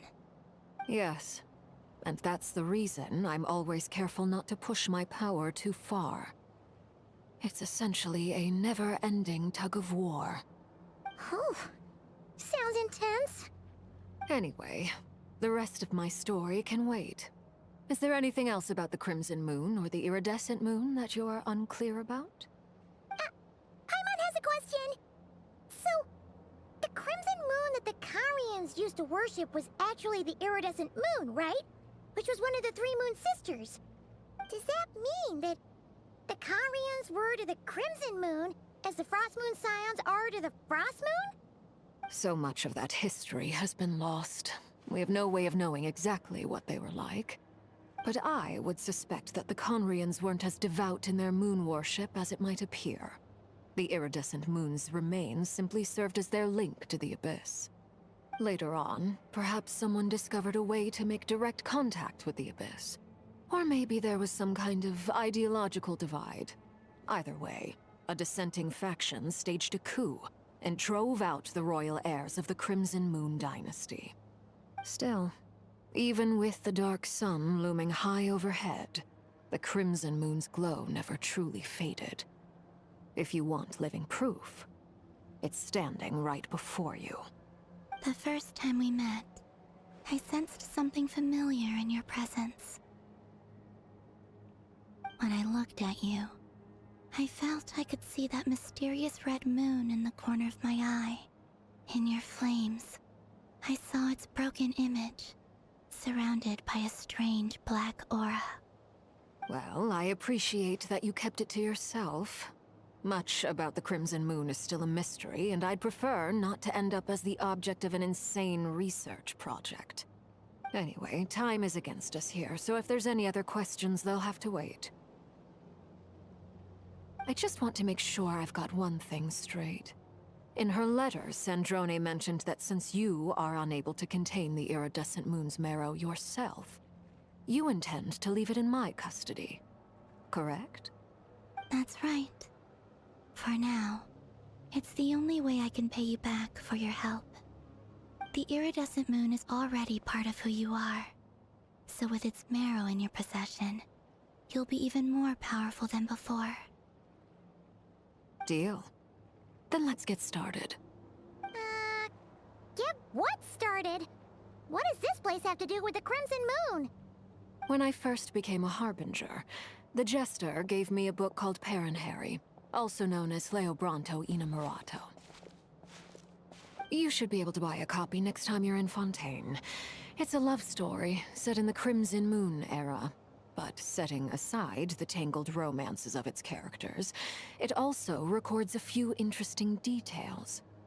In the Crimson Moon era, or so the story goes, there was an orphanage that received children from beyond the bounds of this world, and subjected them to a peculiar induction ceremony. Beyond the bounds of this world? For real? And what kind of induction ceremony? The Crimson Moon Sages looked beyond this world for beings with powers that surpassed the gods. But fearing they might lose control, they subjected these children to a process of refinement. They made these children crawl up a fireplace and kept asking them, "Have you died? Did you see it?" Until they finally admitted to having died and seen a crimson moon. The adults embraced the children who passed the ritual, telling them, "Within the fireplace, you have traversed the flames between two worlds. Here and now, you are born anew." The book leaves much unsaid, but I suspect that this was their way of branding the children they had enrolled, leaving an indelible mark upon them so that they would forever live in the Crimson Moon's light. That explains why I can't sense the Crimson Moon's marrow in this world. It makes sense that it would be sealed in a special space that can only be accessed temporarily through some kind of ritual. But there's no fireplace here. Do you see a chimney anywhere? Oh, are we supposed to build it ourselves? Okay, fine. Paimon will go find some bricks. That won't be necessary. The fireplace is purely symbolic. The key to the ritual is crossing the flames between two worlds. In other words, the flames that burn within me. Those burned away by such flames leave behind a kind of ghostly afterimage in the world. In the days of Conria, people believed they could be used to bridge the gap between the two worlds of life and death. In short, I can open a passage to that space for you. That's the easy part. The catch is I'll need to stay on this side to keep the passage open, so I won't be able to come with you. Once you're inside, you'll have to find your own way. Very well. Then I'll open it up. Traveler, spare me a little more moonlight if you would. I may need it.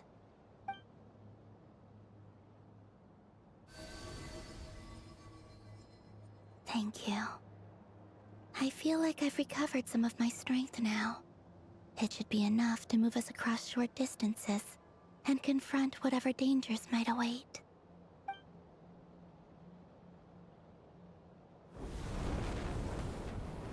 Mistress of the seven hues of ages past, great mother of the present, crimson-clad sovereign of the two realms, by fire severed, by fire renewed, I offer myself now and beseech your descent.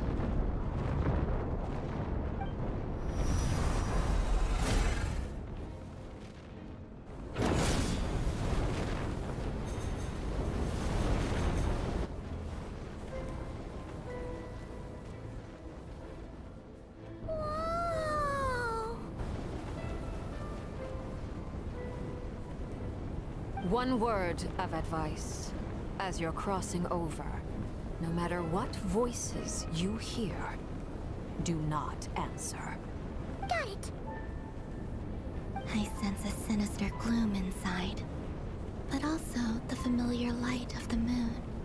I feel that I am about to meet an old friend, who has changed beyond all recognition. All right, let's go.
The abyss?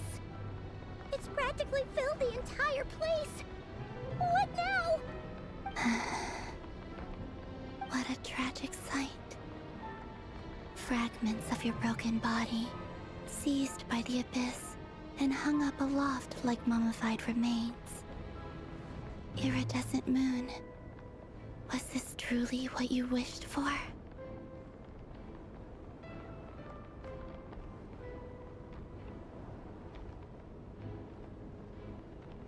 Careful! There's something spooky about this place. Feels like something is lurking in the fog. Paimon's right behind you. Whatever you do, don't run off without her.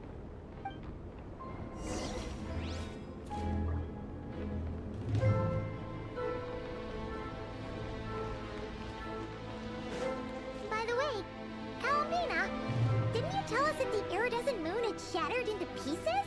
The moon up there looks pretty whole to Paimon. How is that possible?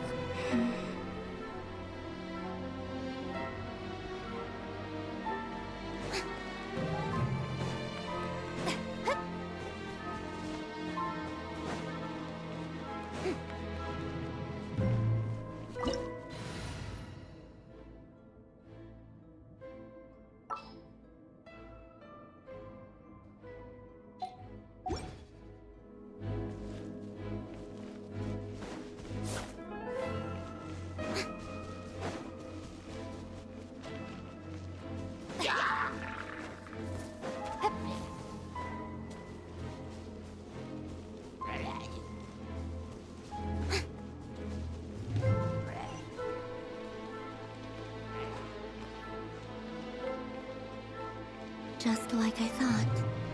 It was only a facade.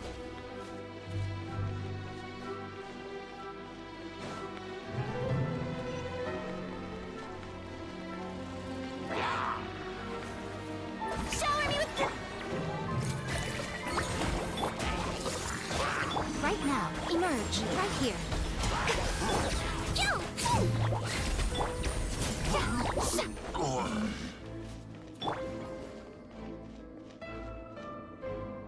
Don't slip and fall!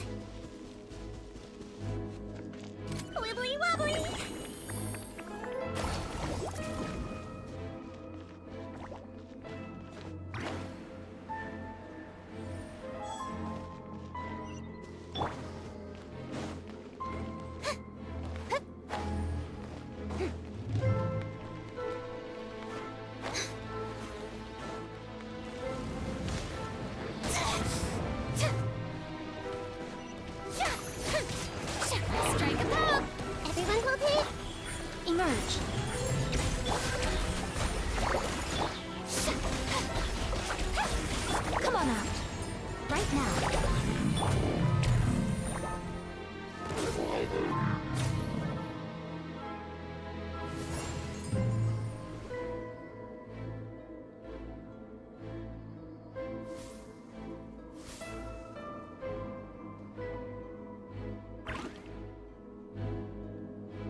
I'm not sensing anything up there. It's coming from under the mountain. Let's see. Ah! There's some kind of weird shadow over the water. Wait, see that? Looks like a mechanism of some sort. Let's check it out.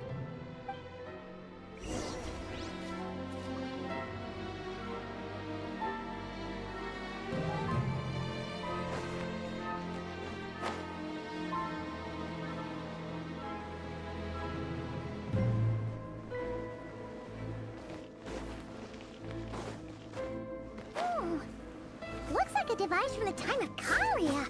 Maybe people once came here to study the Crimson Moon's domain, and they left this behind. Oh, if we can activate it, we might find some clues.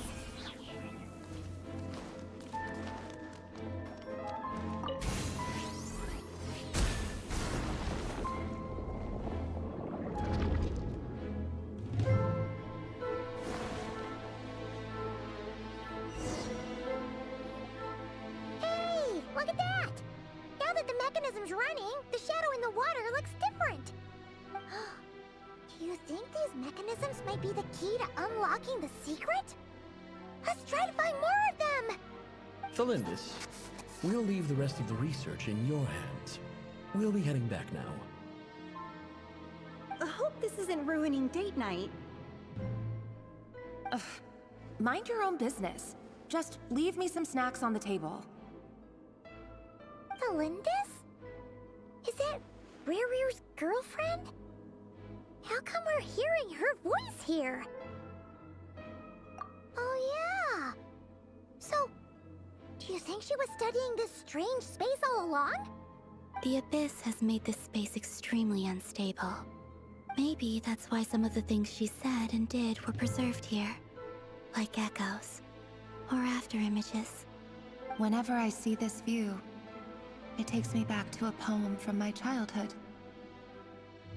Waning moon, oh lifeless damsel, weeping on the mountain crest. Mourning still in wistful tone, her fragile soul now laid to rest.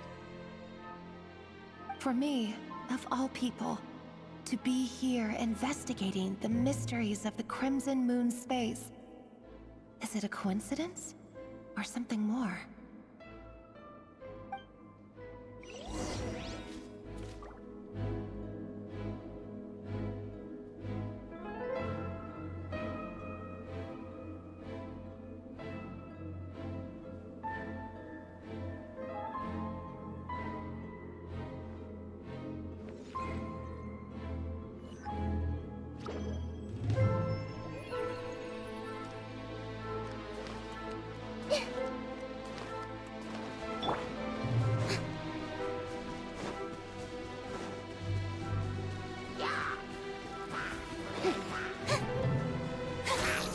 Shower me with praise! Everyone will be! Emerge, right now. Emerge. Floaty, floaty!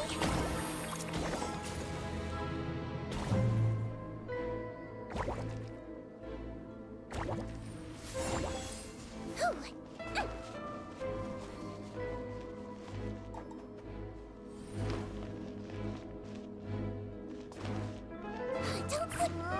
Looks like the Abyss has messed up this mechanism. We need to find a way to get it working again. Let's see if there are any other devices nearby. Hey! Right here. Emerge. Don't slip and fall! That wasn't very nice!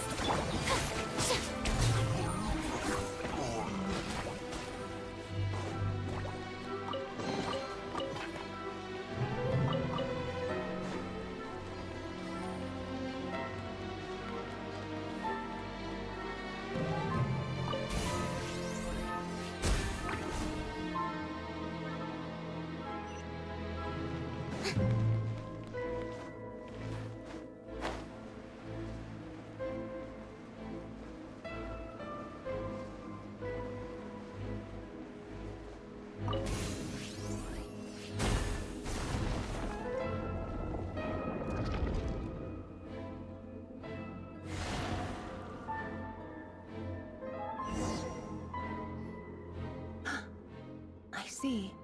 So the moon marrow, or rather the power of the 3 moons, is the key to unlocking.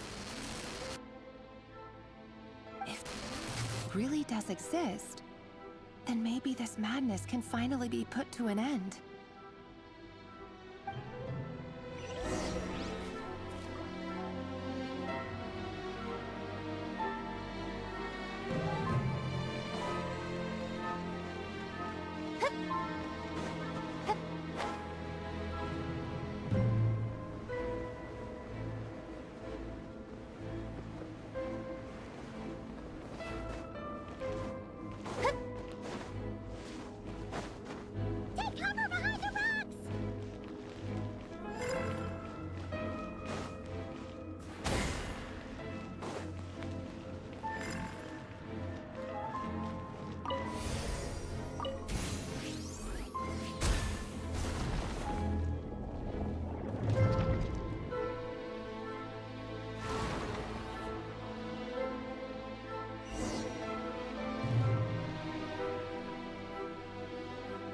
With the Abyss inhibitors in place, I should be able to access the chamber with the moon marrow.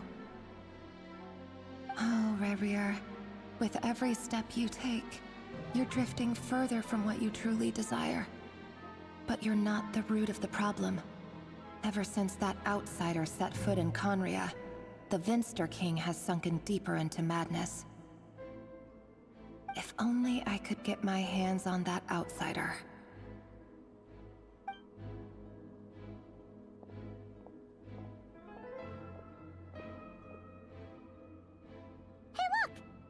Reflection is back to normal. Elendis' voice mentioned a chamber with the moon marrow. Do you think maybe it's hidden in the moon's reflection? It must be. For within it, I sense the fragile aura of a dying soul. Then there's no time to lose! Let's go!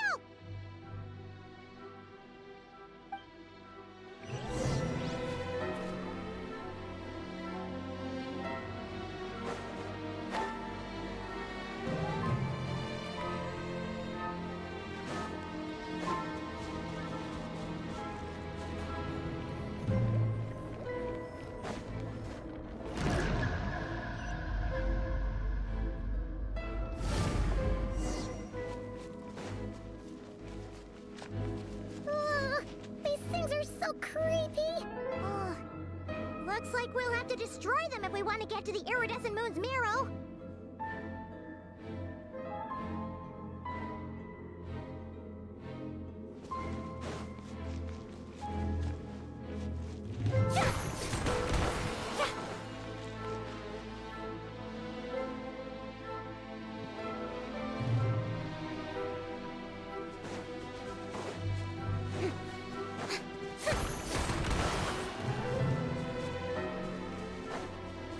The iridescent moon's marrow! Oh, but we'll need to destroy these things before we can reach it!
only get one body, so you gotta take care of it. But it's just as important to take care of your mind.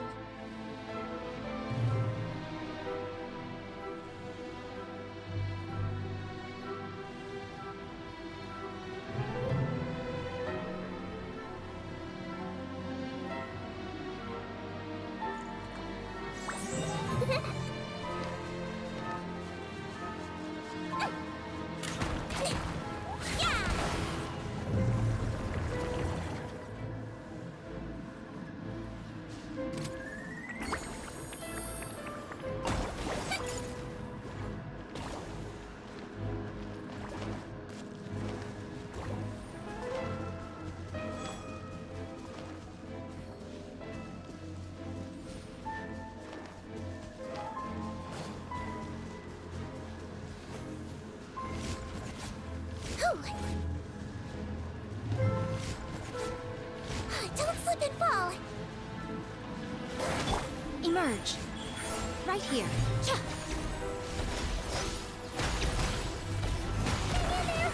We're so close!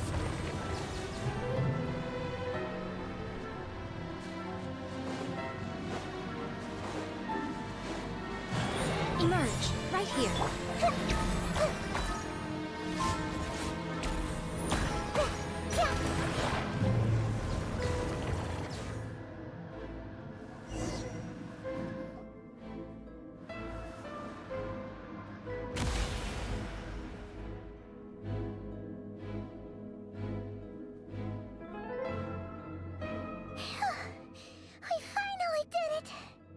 The iridescent moon's marrow, still burning away like an undying flame, yet now contaminated by the abyss. It has taken on a new form entirely. If we can purify the abyssal power within, we should be able to obtain its untainted essence.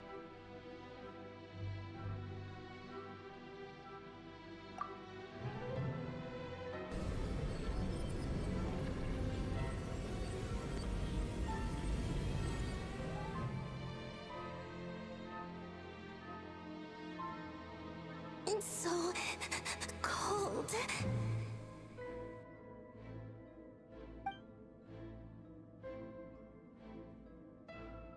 Is it you?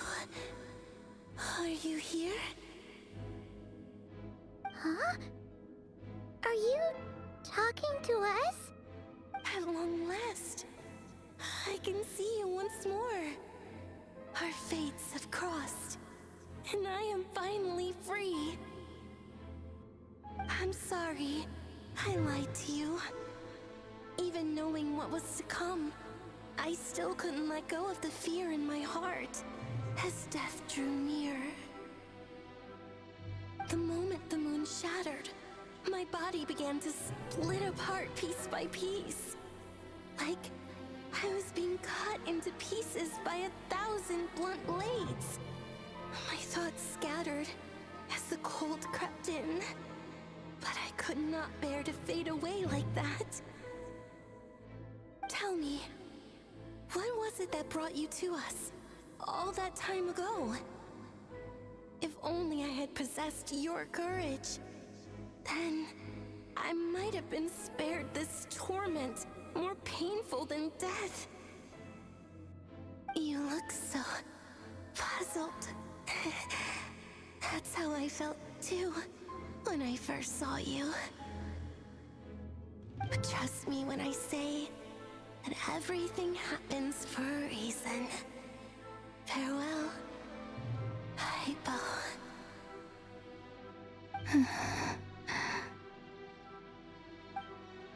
What was that all about?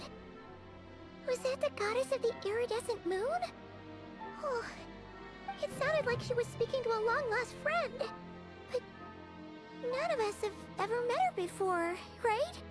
Perhaps. She took me for the goddess of the frost moon she once knew. For a fading soul like hers, our auras must be too similar to tell apart.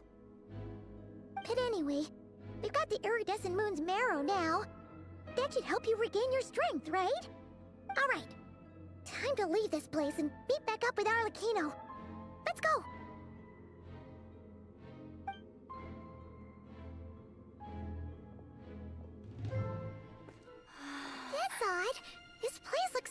when we came in. Waning moon, oh lifeless damsel. Oh.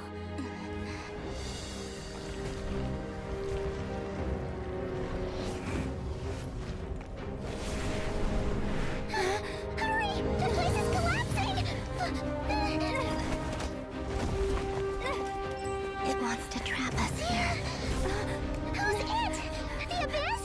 Now we've taken the moon marrow. All that's left here is a dark will.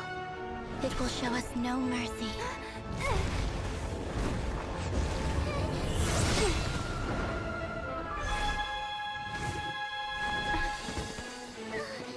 Give it back!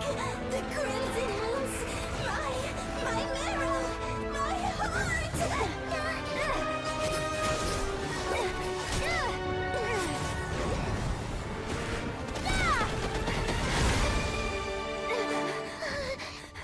Finally! Huh?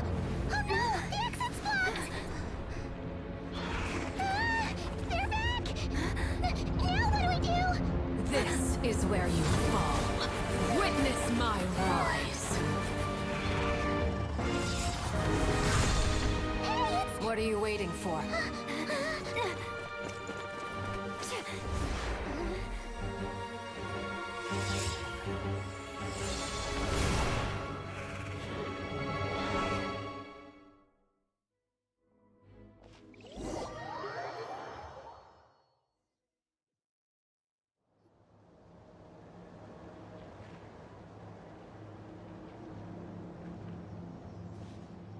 Oh, we made it! Was that you, Arlecchino? Did you save us? Wait, your hands! They're... Oh, this? Don't worry. It's a small price to pay. The Abyss wanted to trap you inside, and I defied its will by bringing you out. No wonder it's a little angry. No. I have paid the price, albeit a small one, and it cannot be undone. My hands have already fused with the Abyss. Purification would simply destroy whatever's left of them. But surely... Oh, we're so sorry, Arlecchino. Paimon can't believe you'd make a sacrifice like this for us. As much as I'd like to call it a favor, the truth is I was simply holding up my end of the deal. Well, Columbina. Yes, you did your part. And as promised, I will leave the iridescent moon's marrow in your care. From this day forth, may the two worlds' flames burn ever more brightly.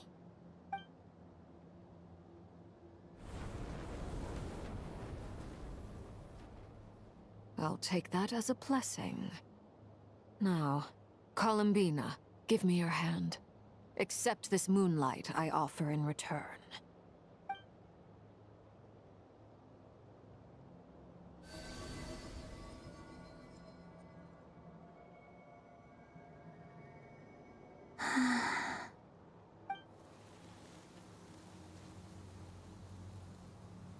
Feeling stronger? Hey, Columbina, are you okay? I'm fine. Our powers are a little at odds, that's all. By the Frost Moon's authority alone, wielding the power of the other moons was always going to be a stretch. Still, I think it's fair to say that your strength has returned, at least to the level it was at as Third Harbinger. It's still not enough. There's no way I can hope to challenge Rayrear like this. Just one more ray of moonlight, if you would. It's okay. I can take it.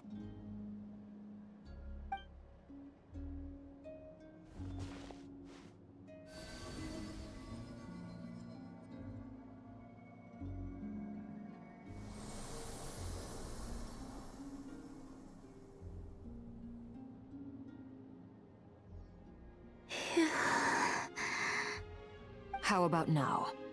Fighting fit?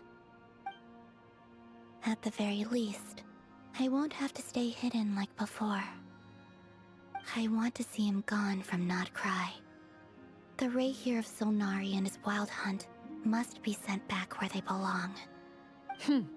Well, it's good to have something to aim for. You certainly seem more alive now than you did earlier. When I first met you, you didn't strike me as a ray of moonlight.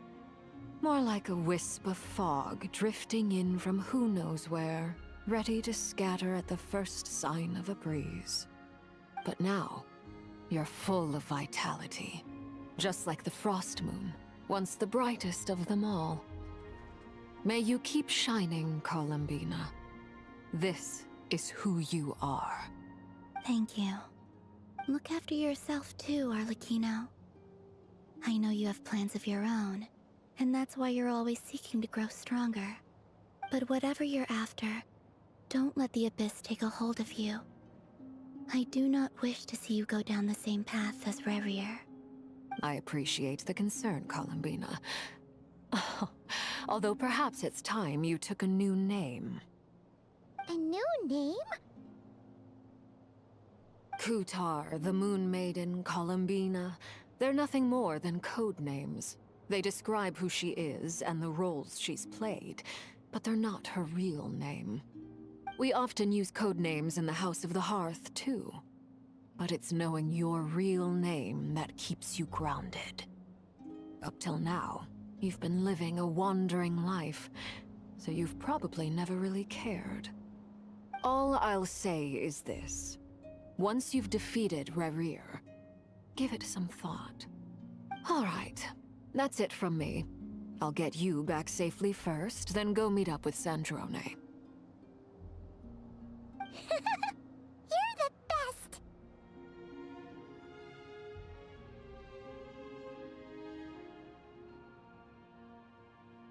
I appreciate the gesture. It speaks to your good character. Anyway, let's get going. There are more urgent things to do right now than trade compliments.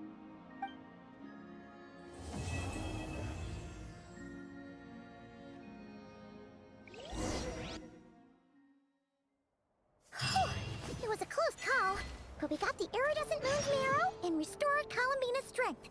And that's all that matters. In other words, mission accomplished. Paimon wonders how everyone else is doing.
What they say is true. You have to see the world for yourself to appreciate how beautiful it is.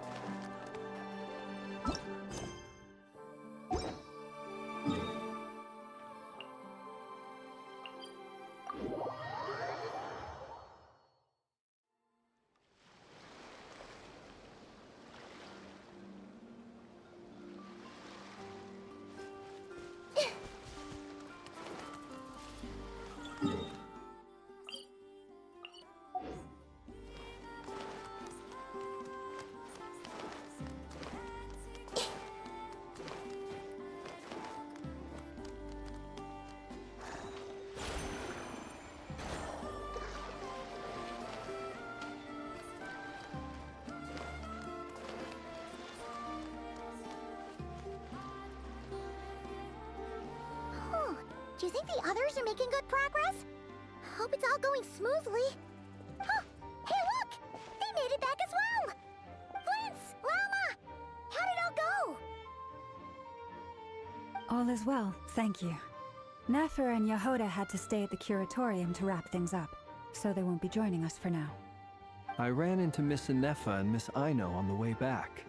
Their work is still in progress, so I suspect they won't be back for a while either. You seem rather cheerful today, Mr. Flintz. I certainly am. I achieved what I set out to do and came away with more than I bargained for. Fighting alone can get quite tedious, but I had the good fortune to run into a pair of brave young warriors. We meet again. How have you been?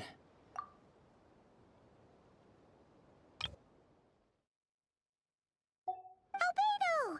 What are you doing here? That would be a natural assumption to make. It's also the correct one. These two courageously lent me a hand while I was fighting the Wild Hunt.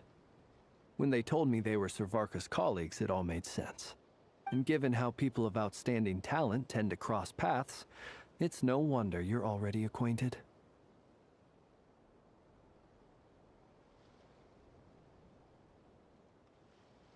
So, who's your travel buddy, Albedo?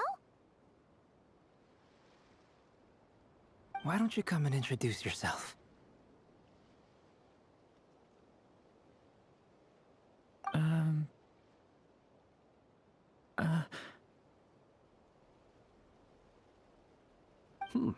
A gentleman of few words, I see. And a rather stern countenance. I presumed you were acquainted with him. Is that not the case? It's nice to meet you. Again. We've technically met before. Wait a sec! You're Minnie Durin! That's right. It's me. I'm glad to see you again. By the way, he says it's okay if you drop the mini. Yeah, I'm not as mini as I used to be. Interesting, isn't it? The first step towards blending into human society appears to be reflecting on whether one's name really reflects who they are. Wow! You look so different! In a good way, of course. It's great to see you looking so healthy. Thank you, Paimon. And although you're as mini as ever, I understand that diminutives don't always convey endearment. I'll be sure to simply call you Paimon as a sign of my great respect for you. Wow! You're such a smooth talker now. Paimon could get used to this. From now on, you may refer to her as your esteemed guide, Paimon. Personally, I think our little Paimon is the perfect size. When people call her Little Paimon, it's just because she's so adorable that they can't help themselves. If that's not a sign of endearment, what is? You're absolutely right, Miss Lauma. My brother still has a long road ahead of him when it comes to understanding human relationships. Anyway, speaking of long journeys, didn't Columbina, leave with you? How come she isn't back yet? She's been catching up with old friends. Wouldn't be surprised if she stopped for a cup of tea or 10 on the way back. Uh-oh. People are talking about me. Hope it's nothing negative.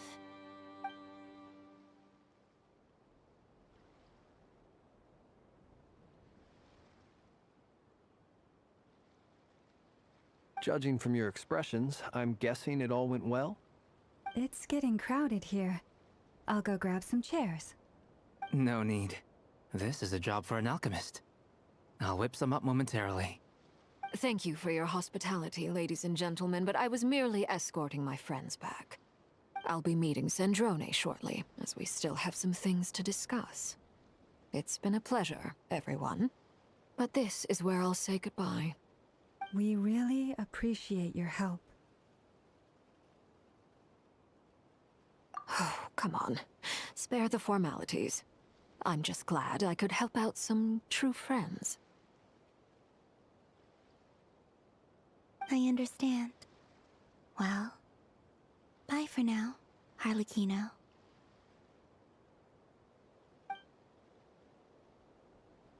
Oh, this place is hopping. It's probably a good thing one of us left. Otherwise, we might not fit all these people in. Are you saying we're about to run out of chairs? As a matter of fact, I am. Come on in and see for yourself.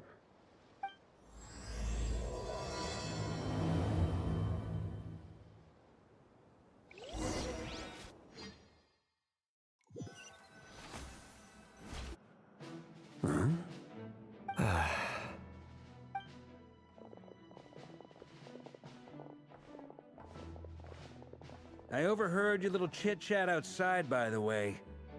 With Miss Columbina's colleague gone, we should be back to the original crew plus the other colleagues I brought in.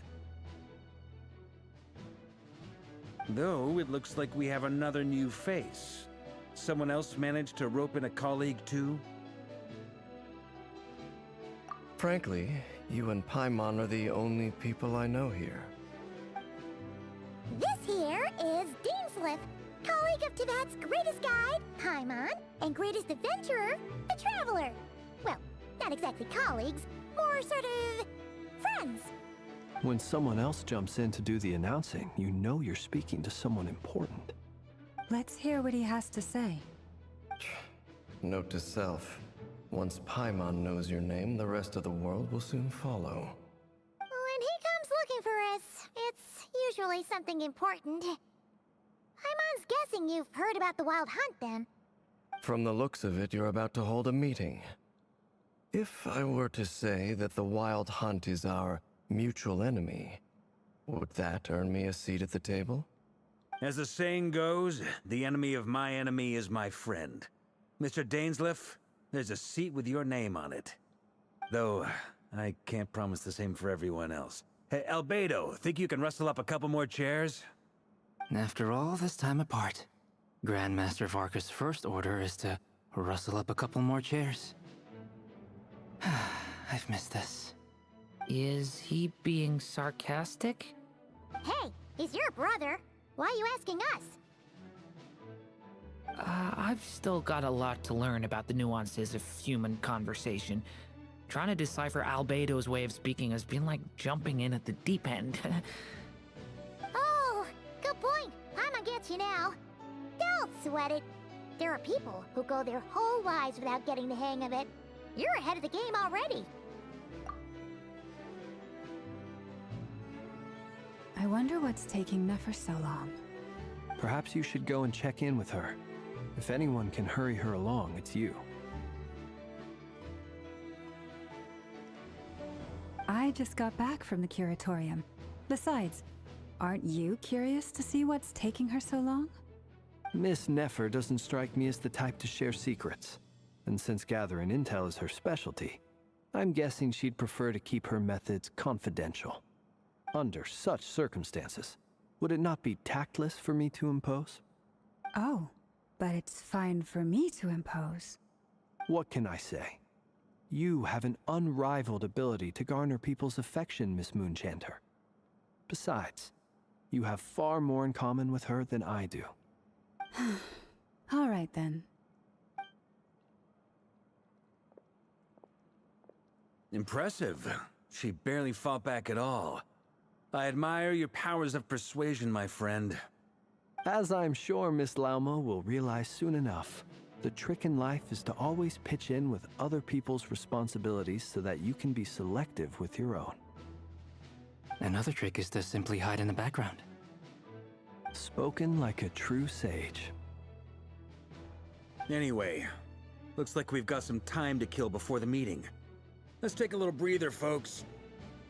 And feel free to chat amongst yourselves. We'll get down to business once the other two arrive.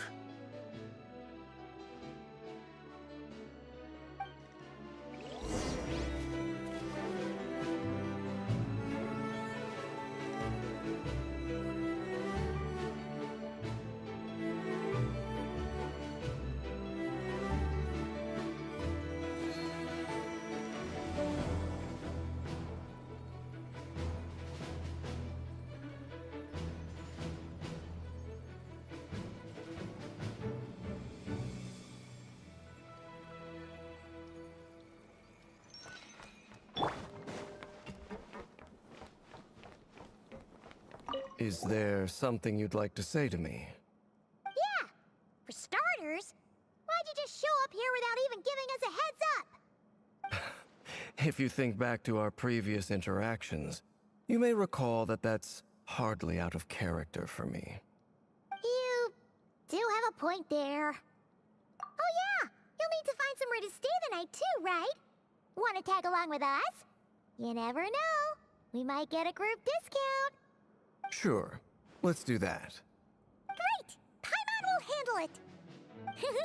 And in return, we can get Dainslift to be our very own personal bodyguard. If that's what you had in mind, you should have said so sooner. I'd be happy to help. Oh, okay then. Paimon was only kidding, but good to know. Anyway, since we're all here together, we might as well watch each other's backs.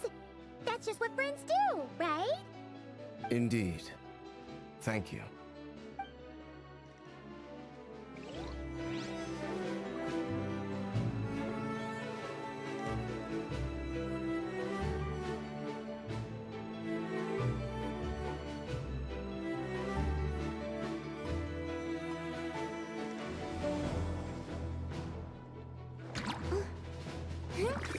Is there something... Yeah!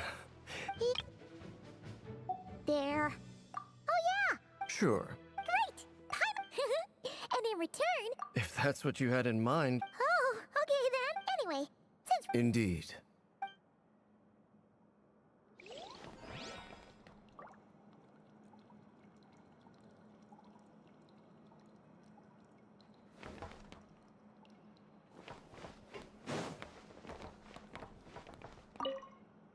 You're both awfully quiet. Why don't I start us off with an icebreaker? Much obliged. Have either of you ever had your portrait painted? If not, I'd be glad to help. That sounds like a lovely idea. You know how to paint, then? I dabble occasionally. He's an excellent painter. Tables, chairs, people, dragons, you name it. He'll paint it for you. I'm flattered. If I ever get the chance, I'd like to give it a try myself. I'll bear that in mind. Anyway, how about you, Durin? What sort of portrait would you prefer? Oh, I'd be fine with anything. Whatever style feels best to you. Very well. Then I'll play it by ear. You can replicate any style I want? I can try. If you show me a sample, I'll do my best to match it. Thank you. In that case, I'll dig up some reference material for you.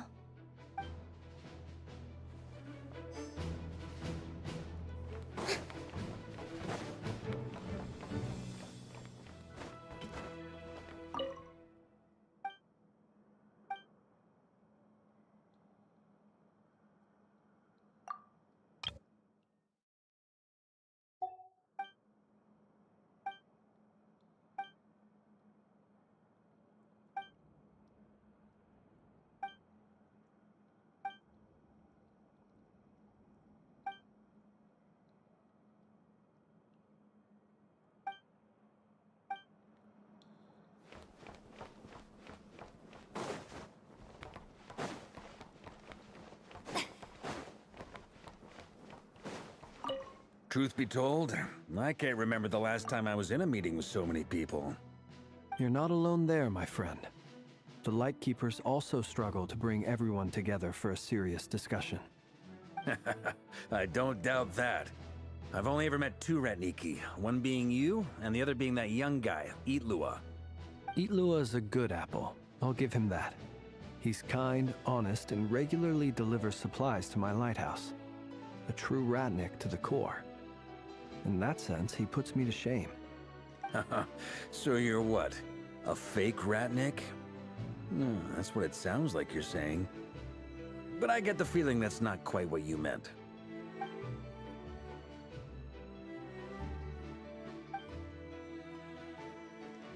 Come on, why the awkward silence?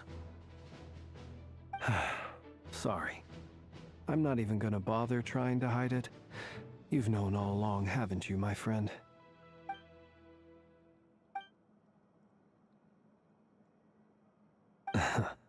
Now that was an awkward silence. Let's just keep this between ourselves. Probably best if Eloa doesn't know, huh? That goes without saying.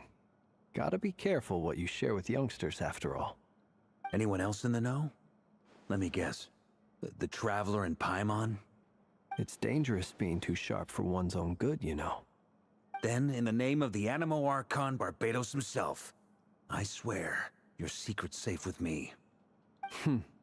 When we went for drinks, you said that you and Barbados were practically best buds.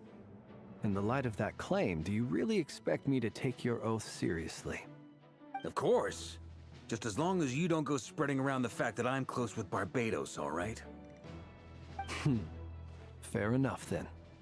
Nothing like a bit of mutual leverage to seal the bonds of friendship.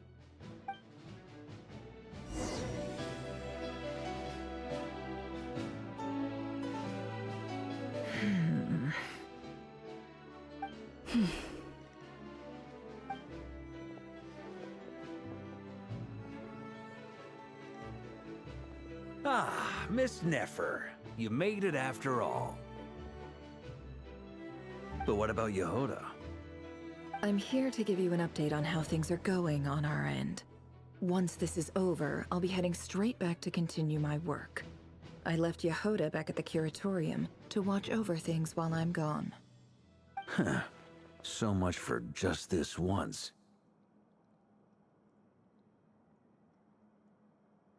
Shh! Not so loud! We're on a roll here. What if she remembers and suddenly decides to back out? Did you say something, Mr. Varka? Huh? I didn't say anything. Right, Flint's? Must have been a frog. They get so noisy around here at nighttime. It's like they're putting on a concert in the background. Anyway, before we begin, there's a few introductions to make. Let me start by saying that it's an honor to be speaking before so many distinguished colleagues and collaborators.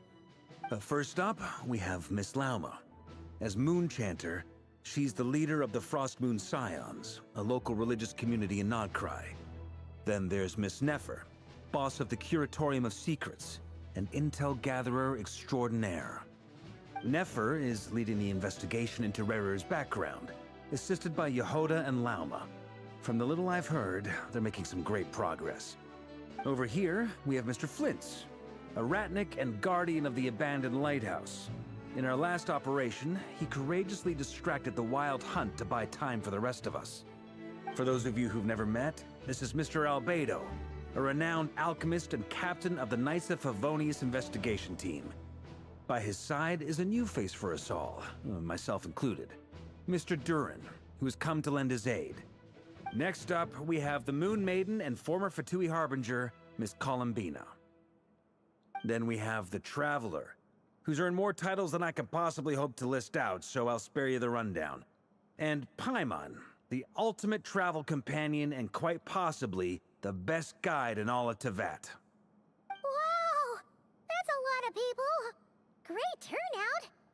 Miss Nefer, it looks like you might have another job coming your way, so, congratulations on the booming business, I guess. You think I haven't got enough on my hands as it is? Who's looking for me now? That would be me, Miss Nefer. I have a commission for you. And you are? Who I am doesn't matter right now. What does matter is that I'd like you to gather more intelligence about the Rehir of Solnari. Well, it's not as if we never take on anonymous commissions. But in your case, I'll have to decline. I'm gonna take a wild guess and say your job's probably more hassle than it's worth. Something about you seems like bad news. It's my eyes, isn't it? Conrian, I assume. And what's with the mask? Are you trying to hide your identity? In any case, the fact that you're even still alive raises an awful lot of questions for me. My name is Dainsleif. And yes, I am from Conria. As I'm sure you're aware, the Rehir of Solnari's real name is Rerir. He was once an acquaintance of mine.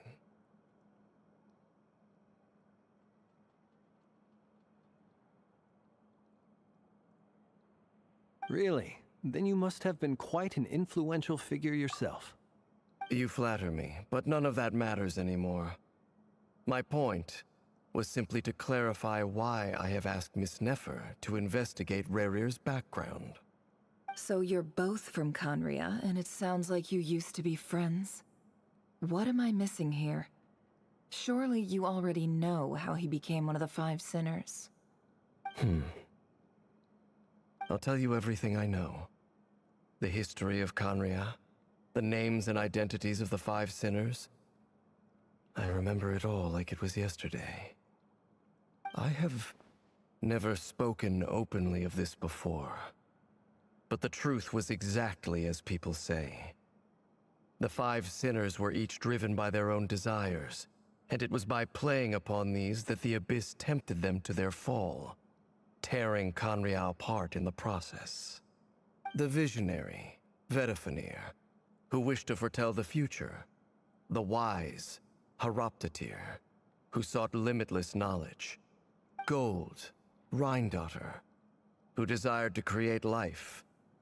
The foul, Sertologi, who pursued supreme strength. And last, but not least, Raker of Solnari, Rerir, Ravager of the Moon.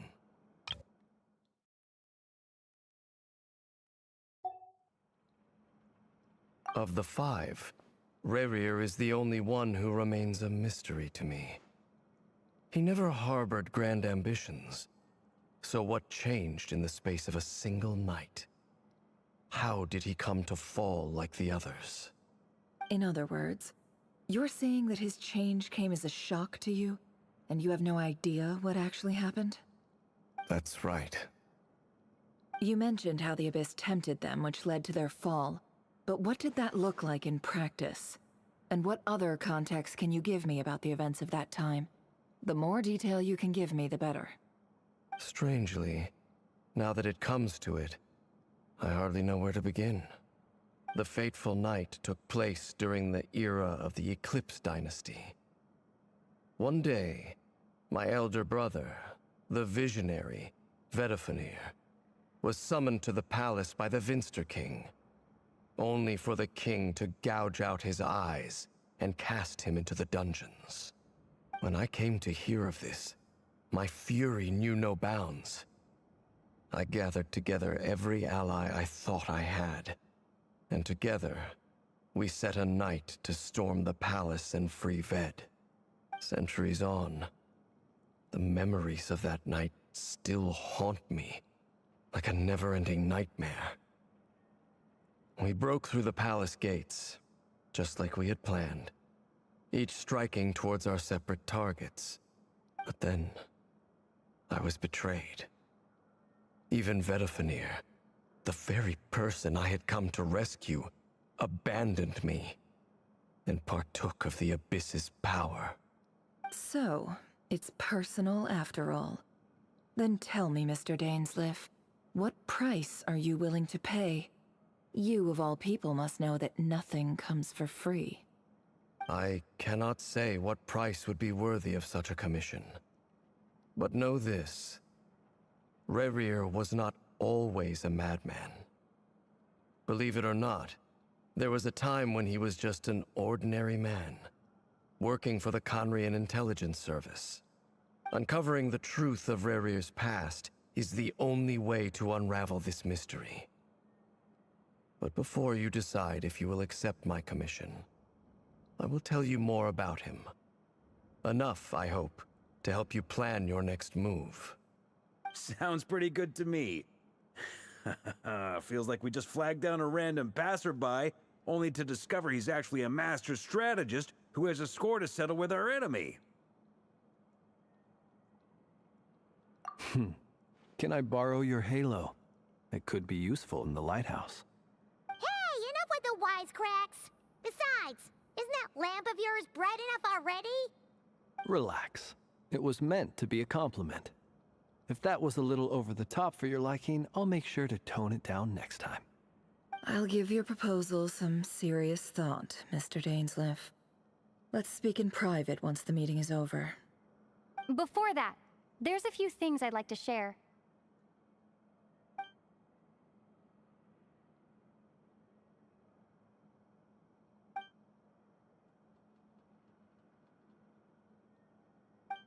Now that we've united the hearts of the three moons, your power should be greatly enhanced. But it seems like that hasn't happened yet. I believe it will take a little longer. You've done so much for me, so I want to be completely honest with you all. Even though I'm doing a lot better now, the truth is, my recovery will likely be an ongoing process. From the moment I was born, my power has been slowly ebbing away. And that is because Tevat has never accepted me. Even with the moons united as one, it seems my rejection cannot be undone. So far, I have yet to find a solution. It may turn out to be a problem that will plague me until the day I finally leave this place behind. Even so, I will do everything in my power to help you drive out the Ray here of Solnari. As Arlecchino put it, this is not about chasing the spoils of victory.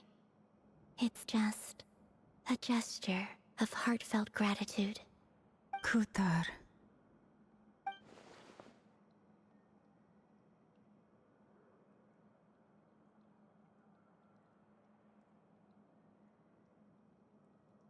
Defeating the Ray here of Solnari will be no easy task.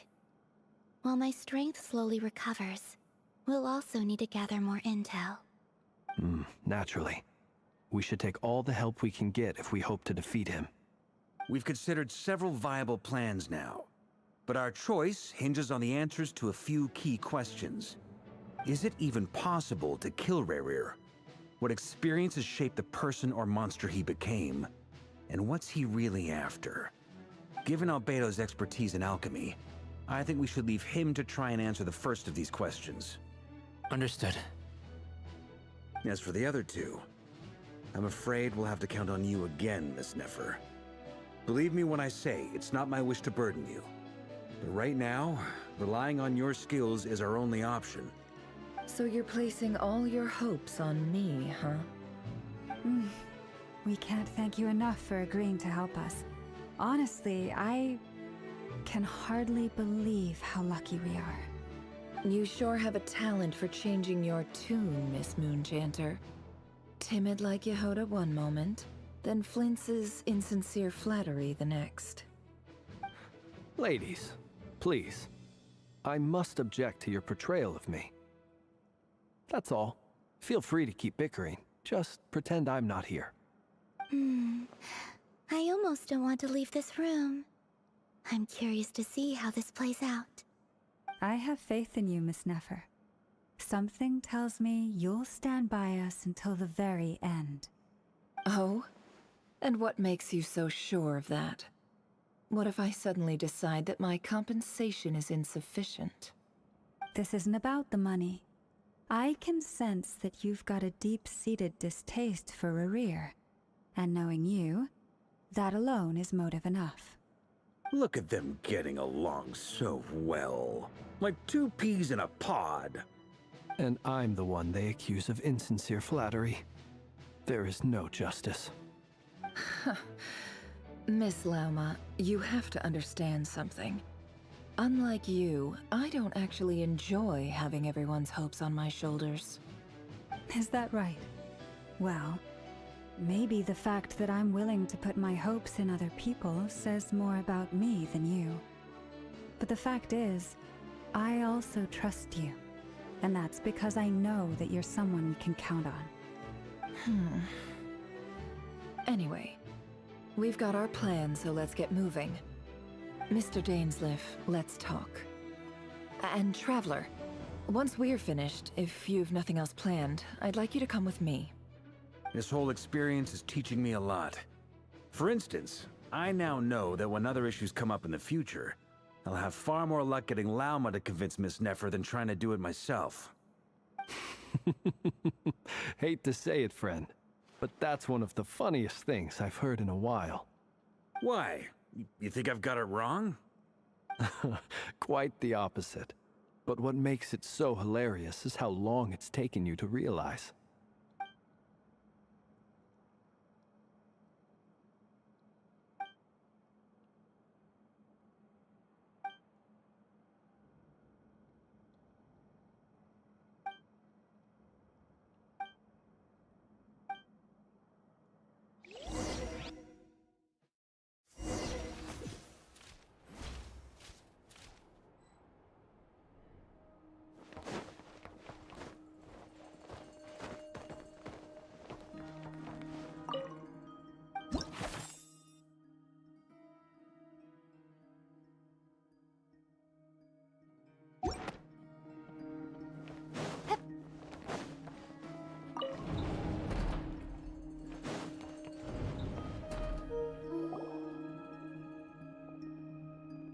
Thank you for waiting.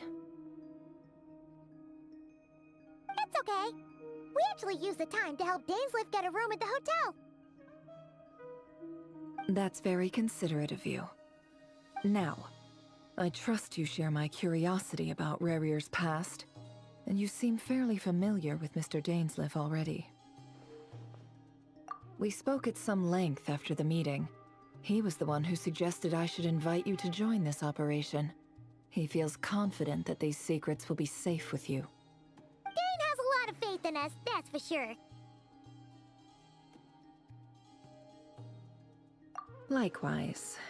I appreciate that you got right on board without interrogating me about why I invited you.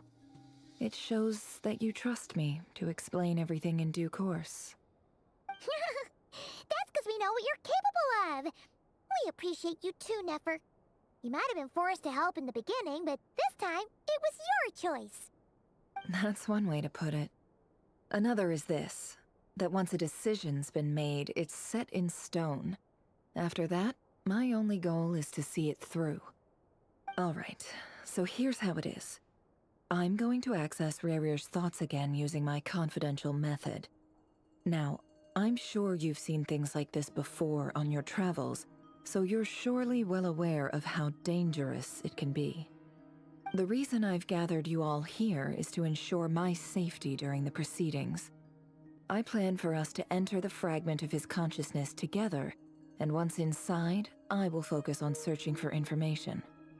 Think of this as a diving expedition into someone's brain. If I'm the diver, you are my safety equipment, tasked with keeping me alive while I'm under the surface. Once the ceremony begins, we will all be spying on privileged information. But in the interests of safety, you must remain absolutely silent at all times. We will discuss our observations after the ceremony has concluded. Lastly, any individuals of a weaker constitution are advised not to partake in the ceremony. In any case, Paimon has her own job to do, which requires staying in the room, but not joining the ceremony.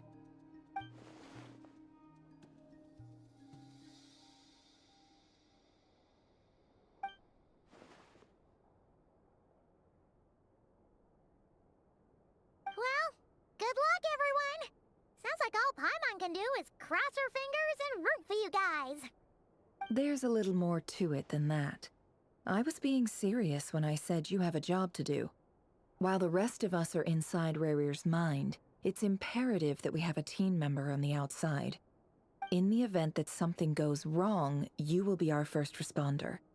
I don't anticipate any issues, but the extra level of safety will be greatly appreciated. I second that. This is a dangerous operation here, and you're our whole rescue team. That's pretty much the most important job in the crew. So, Paimon's like the lifeguard? Yeah, that makes sense. All right, got it. Good. Please, take a seat. We'll get started momentarily.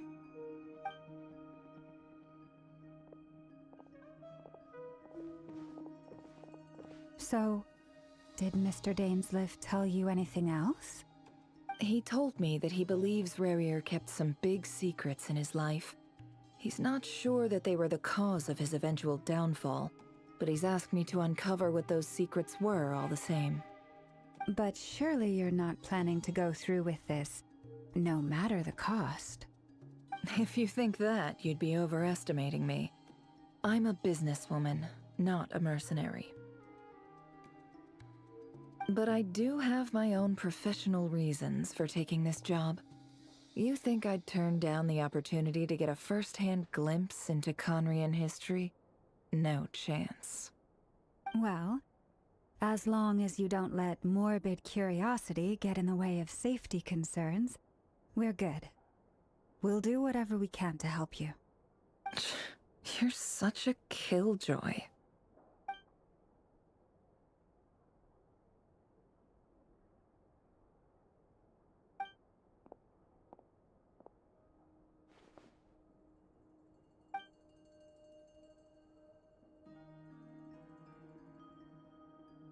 All right, I'm good to go.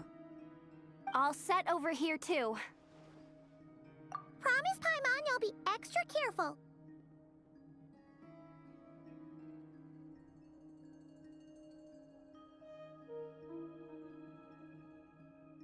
All right. Let your whole body relax. We're about to begin. Close your eyes.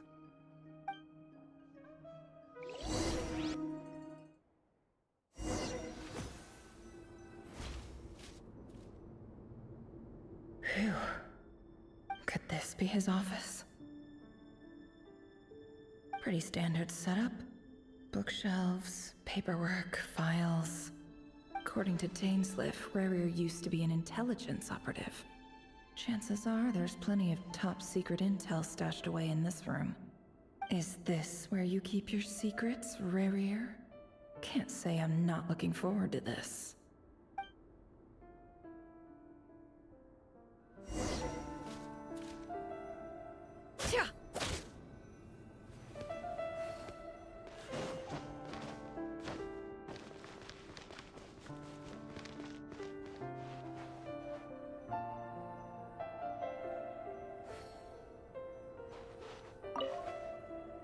A file tucked inside a folder.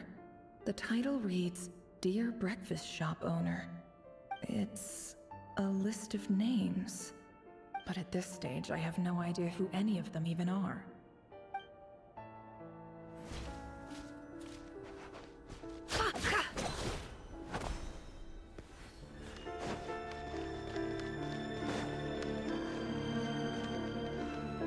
He looks even gloomier than last time. I wonder what's changed.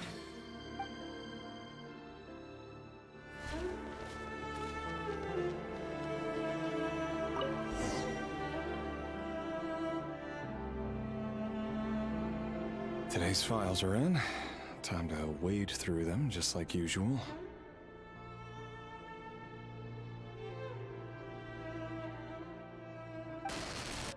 Male, 51. Occupation, cook. Confirmed Crimson Moon descendant.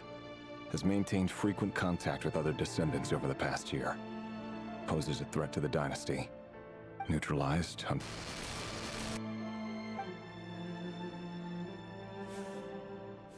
This one should be archived under purged targets.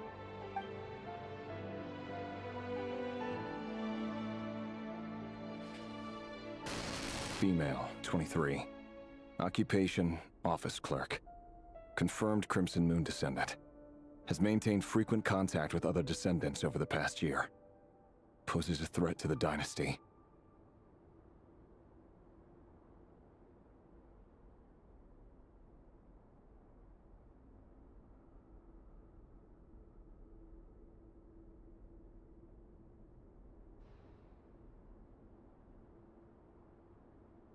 Neutralized.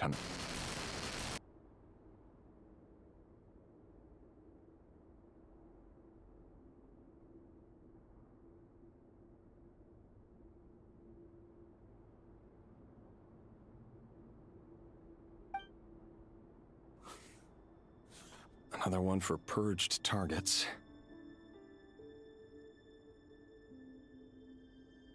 Sounds like she was that other man's daughter. Never mind.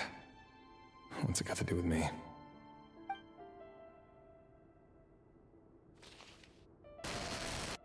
male, 40. Occupation, teacher. Confirmed Crimson Moon descendant. Has been observed making contact with other descendants during the past year. Poses a threat to the dynasty. Neutralized on...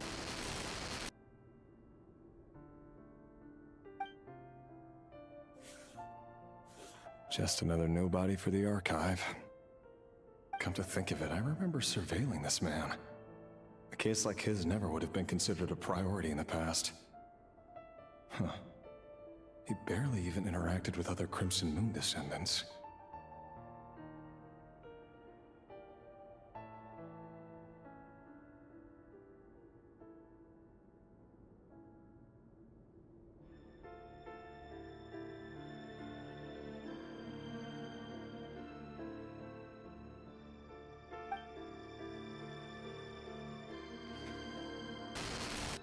Female, 16.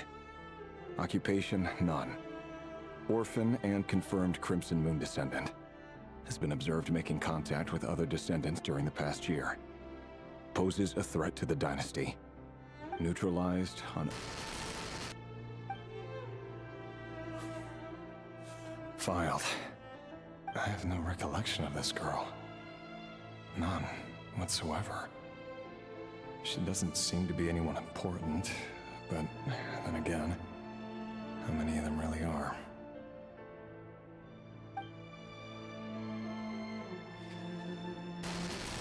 Female, 13. Occupation, none. Orphan and confirmed Crimson Moon descendant. Has been observed making contact with other descendants during the past year. Poses a threat to the dynasty. Neutralized on...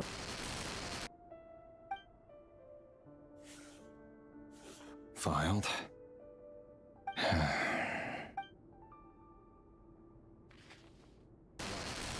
Male, 11. Occupation, none. Orphan and confirmed Crimson Moon descendant. Has not been observed making any contact with other descendants during the past year. Poses a threat to the dynasty. Neutralized on...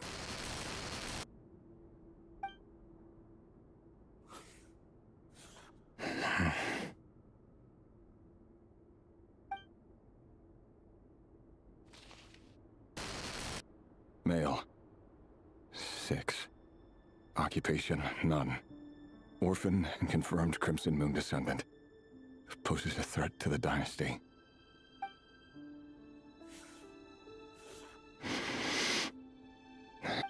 It's funny, isn't it?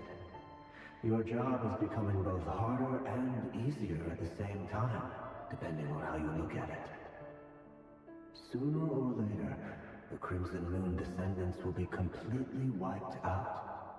But as their numbers dwindle, they become harder and harder to track down. That's not how it is. Fortunately, however, most of the able-bodied adults have already been taken care of. The remaining weaklings will be increasingly easy to deal with. No! No. My job is to ensure the survival of the Eclipse Dynasty. And the only way to do that is by eliminating any and all potential threats. It's a perfectly legitimate line of work. Every single one of my colleagues can attest to my fairness. And if my friends were aware of the facts, I know they'd back me up too. Assuming, of course, that they were aware of all the facts.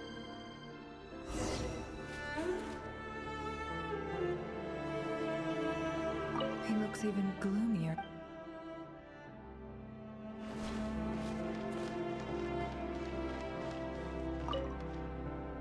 A box containing a ring inlaid with a precious gem. Must be for his girlfriend.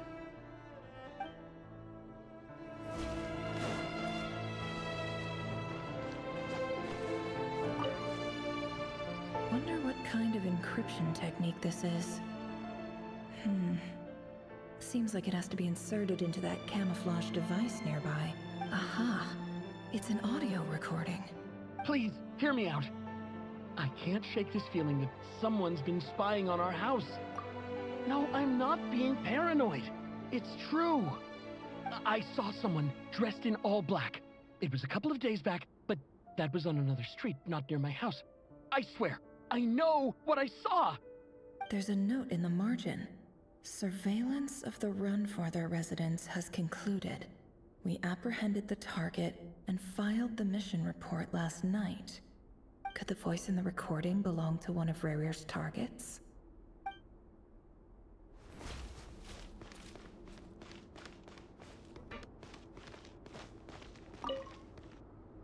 Bookshelves full of documents. Looks like these are all files, packed with the personal details of individual Conrians. The Crimson Moon dynasty preceded the eclipse. Since Rerir worked as a secret agent during the latter, it stands to reason that he was tasked with purging remnants of the old dynasty. Yep, lines up exactly with what Dainsleif told me.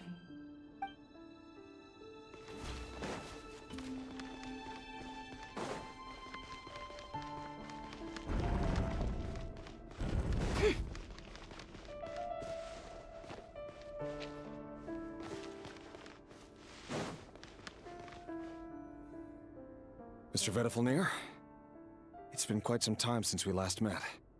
Rerir, I trust you're here because you have something important to discuss. Forgive me. I wasn't tuning out, it's just, I noticed you didn't even phrase that as a question. As if you knew I was coming.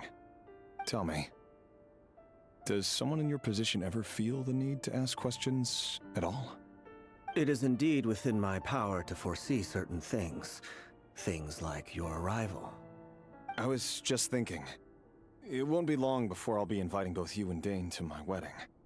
That isn't a lie, but nor is it a fact as such. It's a wish, isn't it? No fooling a prophet, is there? Ever since that day we met for drinks, I knew it was only a matter of time before you came looking for me. Does it feel good? Knowing how the future will unfold. I'm afraid the notions of good and bad fail to capture the complexity of what such a power entails. Once you've seen what will come to pass, it can be all too easy to succumb to fear and melancholy. Unless, of course, you learn to abandon these feelings.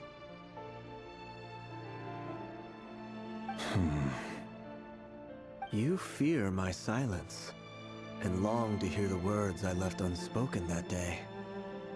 That's right. You must have noticed my reluctance to broach the subject, and the reason is simple. Because the truth could never have lived up to your hopes. For both our sakes, such words are better left unsaid. The burden of prophecy was never meant for your shoulders.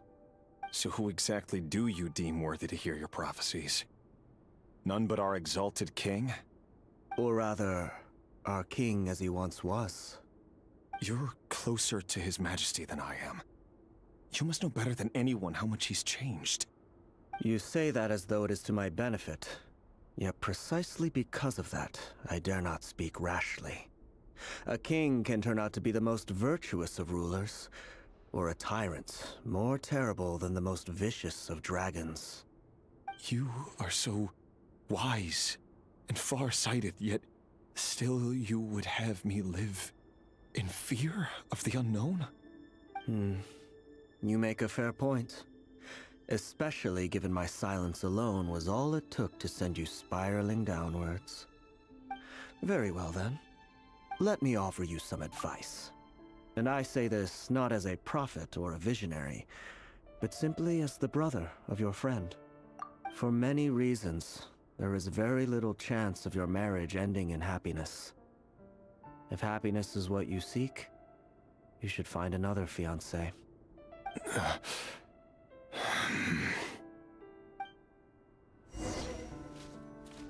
Hold on. There's that same black fog again. Could this memory belong to Thelindis? Guess I'd better tread carefully.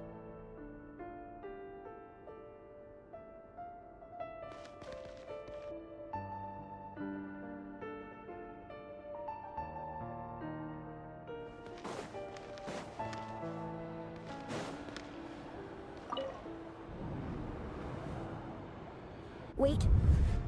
Hear me out. This time we finally got a clear look at his face and learned his true identity. His name is Rayrir, and he claims to be one of the king's guards. What did you say? A cruel irony, isn't it? The man you're set to marry leads a double life as a brutal executioner. Why are you telling me all of this now? Simple. It's because I want you to kill him. You are the only person he would never suspect. No, absolutely not. I would never dream of doing such a despicable thing. So you'll just stand by and watch him slaughter us to the last. Do not forget that the blood of the Crimson Moon flows in your veins too. The blood of the Crimson Moon? What does that matter now? The dynasty has long been dead and gone. You think that alone is reason enough for me to throw away everything I have? Why wouldn't it be? You two were once a child of the Crimson Moon, just like me. Don't tell me you've never felt so much as a flicker of fury for the way we were trampled into the dust. As long as you promise to abandon this pipe dream of restoring your dynasty, I can try to persuade him. Or have him persuade the Vinster King. Persuade the Vinster King? Do you even know why he's so obsessed with hunting us down? Why he keeps trying to force us to hand over our secrets? Over and over again? Or why we refuse to give up on restoring the dynasty? The Vinster King. A blind fool. His eyes clouded by powers from beyond this world. A petty little man with a miser's heart. And he dares to sit upon the throne? Mark my words. Sooner or later, Conria will fall. And it will be his doing. If you can't bring yourself to do it, so be it. Just you watch. It won't be long before calamity descends upon us all. The Rayhir of Solnari. That really is quite a secret you've been keeping from me, Rayhir. But who am I to talk? Am I really any better? I've kept my own past a secret this whole time too. Love should be built on honesty. But ours was born from lies. And yet, is it really so wrong to hide things that would only make life harder? If we don't cover up the parts that no one else should see, how can we go on pretending to be normal?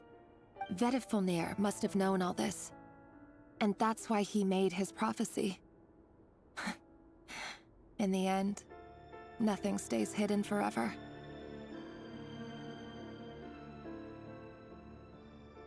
But I won't just sit by and watch this disaster unfold. I'll do everything in my power to protect what I cannot afford to lose, no matter who I have to face.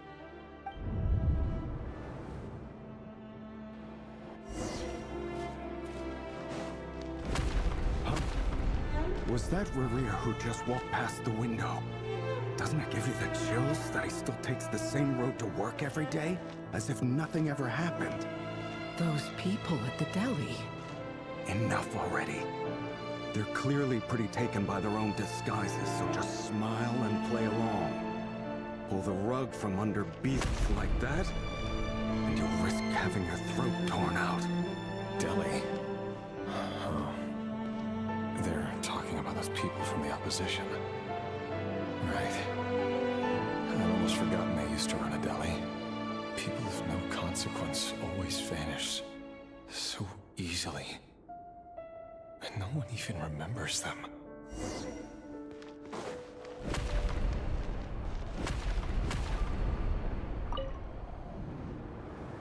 But surely you can see he's not the man he pretends to be! So many have died already, and they say that the king's madness grows with each passing day. We're not going to survive this, are we? But why does it have to be this way? Do we really deserve to die just because of the blood that runs through our veins? Felindis, are you even listening? sorry, Freether. My mind was off wandering. I heard you, though. You're talking about what Rerir said. He's just following the king's orders. He's a secret agent, and it's his job to hunt down rebels and dissidents. By the time you first met him, he'd already taken lives. Maybe he was using you from the very beginning. No. Rerir has no idea I have anything to do with the Crimson Moon. My family are only distant relatives of the main lineage, and besides, my eyes are perfectly ordinary. Truth be told, apart from my teacher, pretty much no one knows I have any connection to any of it. It's been a long time since my family severed ties. But as Orlog said, who could possibly talk sense into that raving lunatic of a king? No one. I'll work something out. Trust me, I'm with you all. But for now, you need to keep yourselves hidden. Don't let anyone find you, anyone at all. Don't forget that Rerir is an Eclipse operative. You need to be extra careful when he's around. And when I am too. For now, don't come looking for me. And if anything happens to me, just act like we've never met. If even you can't escape this, what hope do the rest of us have? But after all this time together, surely he wouldn't lay a hand on you. I won't speak in his defense, nor can I give you a clear answer to that question. But I'll do everything I can to put an end to this.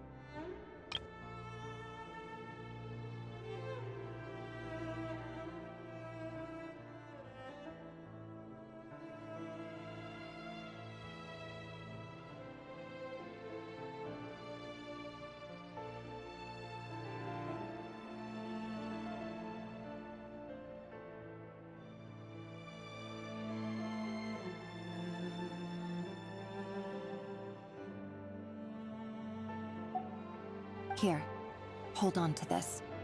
If an opportunity to escape presents itself, take it. You'll be glad you took some spare change. You call that change? But what about you? I've got a job, and there's still money coming in. But you can't go anywhere right now. Please think about yourself for once.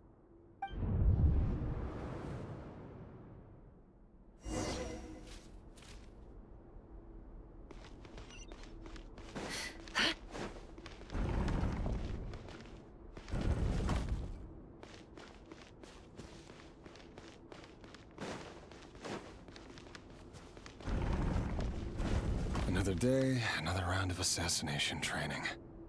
Training ground is just beyond this hidden passageway. When you kill a person, doesn't it bother you when you end up covered in their blood? Why would it? Aren't we all just walking blood bags? But not everyone is accustomed to hunting down others like prey. You've been a hunter for so long now. You seem to have forgotten that most people don't just go around killing one another. Leave me alone.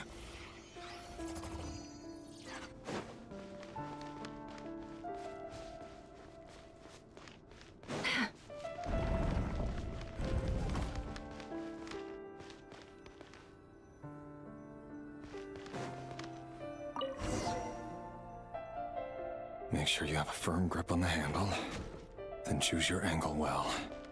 Keep your movements light and brisk, and the prey won't sense a thing. I doubt that. I'll bet no one's ever died a quiet death at your hands. I work clean. No traces.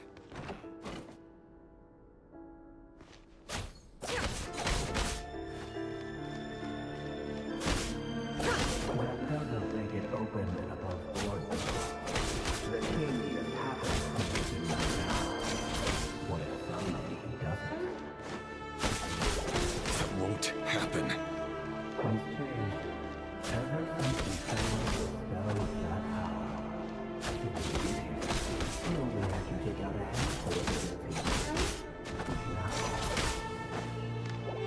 The ones I've dealt with have always been guilty.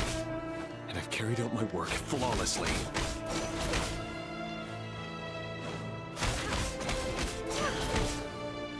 It all adds up.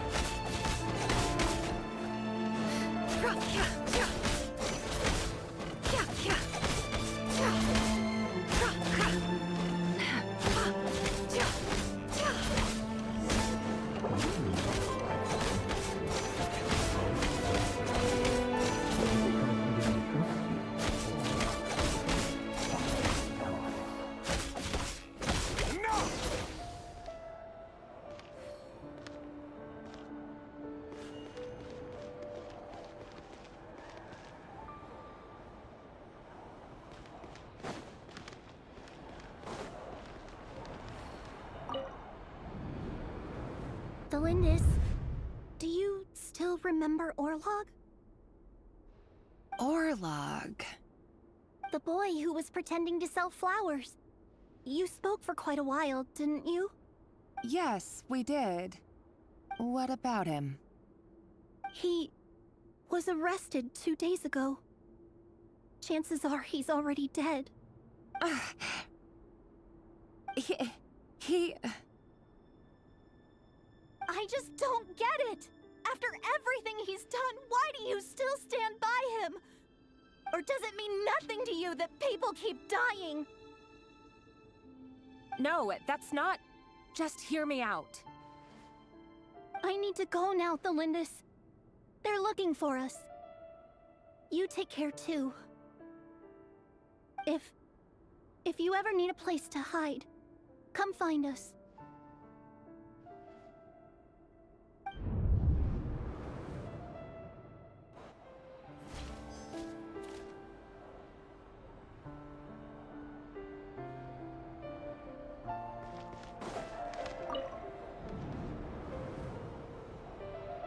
Author Thelindis.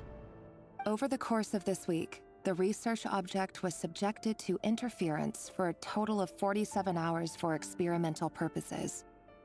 The results are as follows.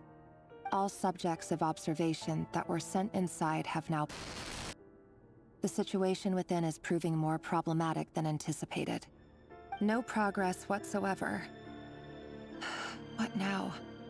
Won't you give me even a glimmer of hope? Things are getting worse by the day. I have to find a way or we'll all be in danger.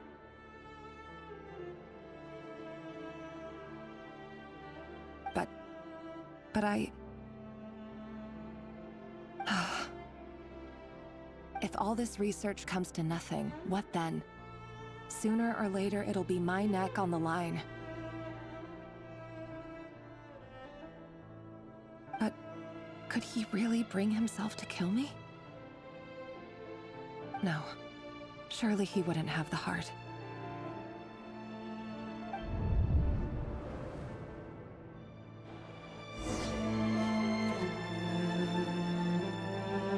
It all adds up.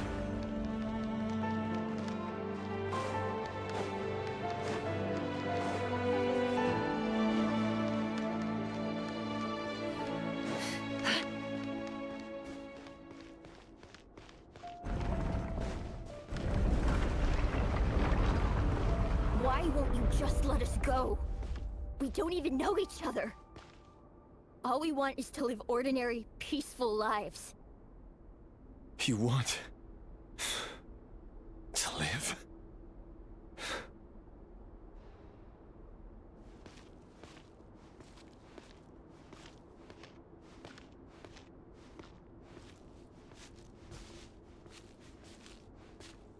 Yes. I just want to go on living. Is that really such an unforgivable crime?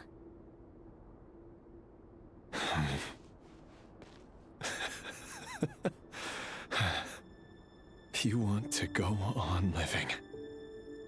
I want to keep living too. To keep living forever. That's why I have no choice but to continue on the path I'm on. If only some savior would suddenly swoop down and change the way the world is. Too bad that's not going to happen.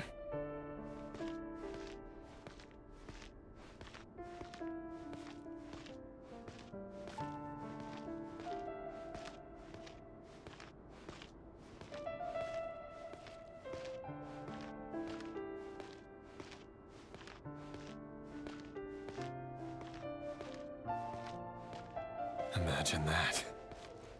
If there really were such a person, you and I wouldn't be standing here like this, would we?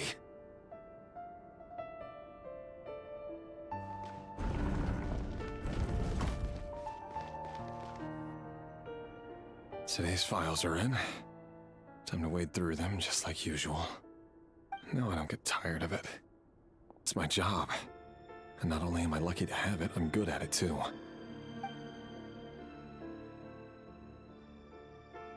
Huh. Wait. That's... Thalindis?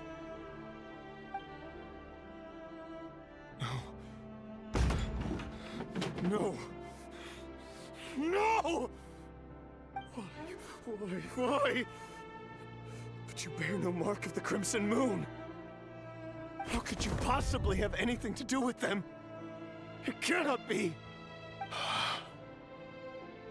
A diluted bloodline.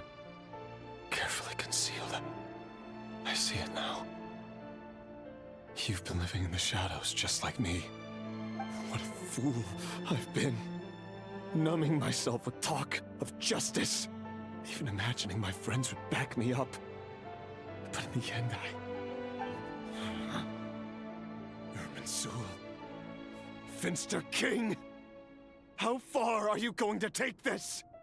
From the direct bloodline to secondary offshoots? And then what? Today it's the descendants of the Crimson Moon. Who will it be tomorrow? Will you not rest until everyone down here is dead? No. This cannot go on. This is where it ends.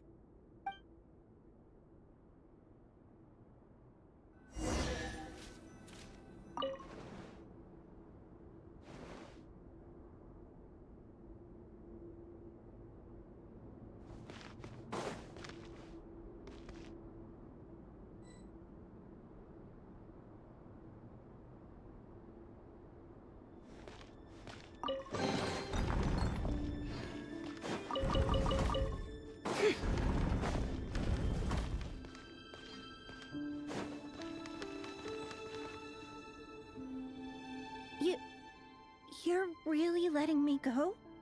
I am. As long as you can guarantee that no one will find you. Don't worry, I'll be extra careful. No one will know I was here. But... what about you? Me? If you let me go, you won't be able to complete your mission, will you? Good point. In that case, maybe you should stay. No, please! I just want to see the outside world again. To... Go on living? Yes. I know you're a man of your word. So please, just let me go. If I let you leave, what will become of me? Just kidding. Go, now. But remember, don't let anyone know you were caught. We'll be seeing each other again very soon if you do.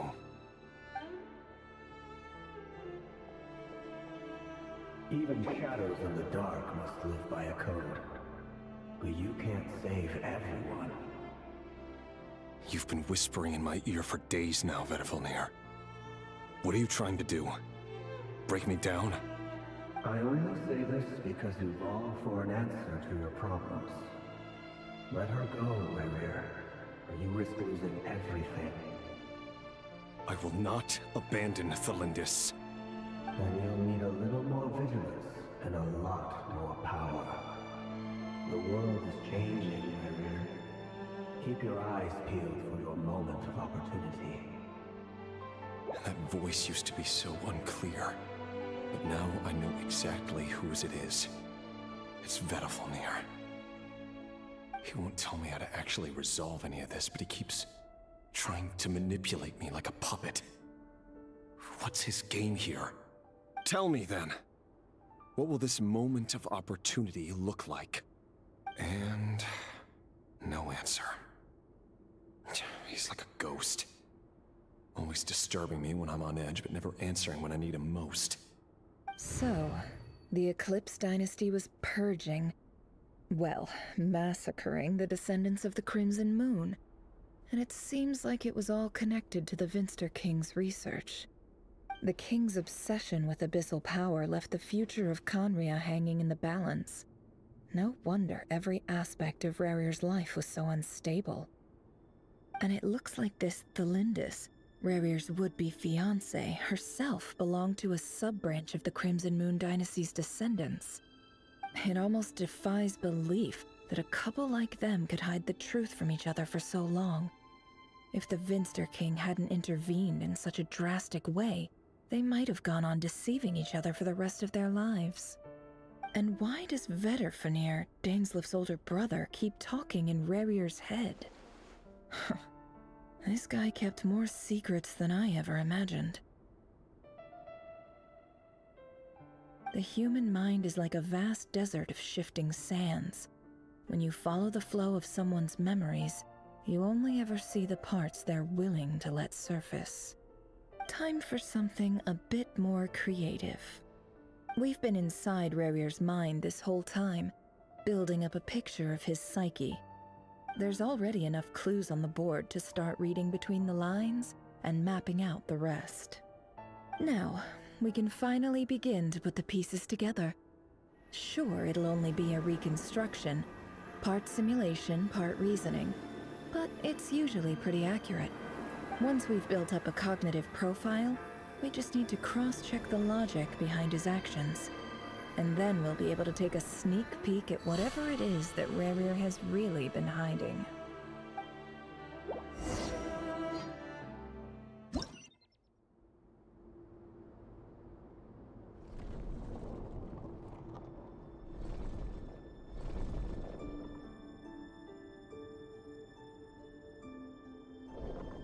Rarir, are you there?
Hey, Rerir!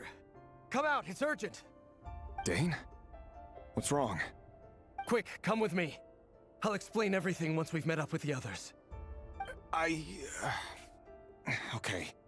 I'll come. But the Lindis is still over at the Universitas. I'll need to leave her a note. All right then, but make it quick. I've never seen Dane so worked up before. Whatever this is, it must be big trouble.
Well, this is a nice change, meeting you all at this hour.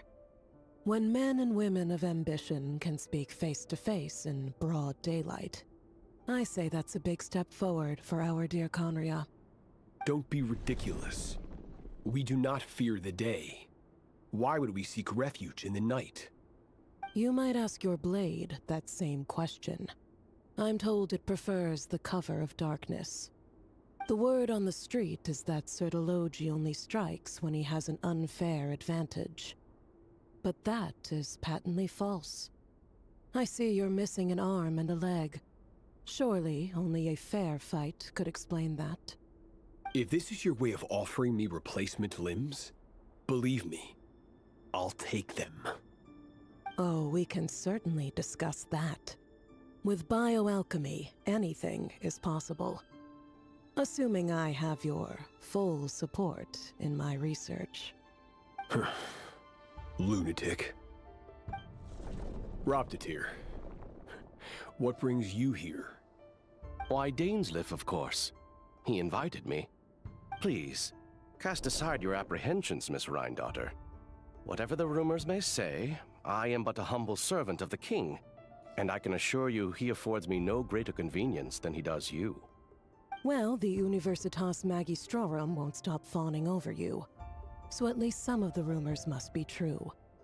You're clearly doing well for yourself, so drop the humble servant act. It endears you to no one. You're president of the Universitas Magistrorum, the chief royal mage known as the Wise by royal appointment, and by far the most favored among the 4 pillars of Conria. Vice President Veit doesn't even try to hide his envy when he sees you. My success is the product of hard work and good luck. It's as simple as that. Were the king not such an extremist, I hardly think I would have received a senior post at my age. Of course, no job is without its gripes. Serving a king like ours can be a challenging task, as I'm sure you can imagine. And as for Efterveit, in missing out on the presidency, he's dodged a mountain of stress. Like everything else in life, it comes with pros and cons. You're all here. I apologize for the short notice, but it was an emergency.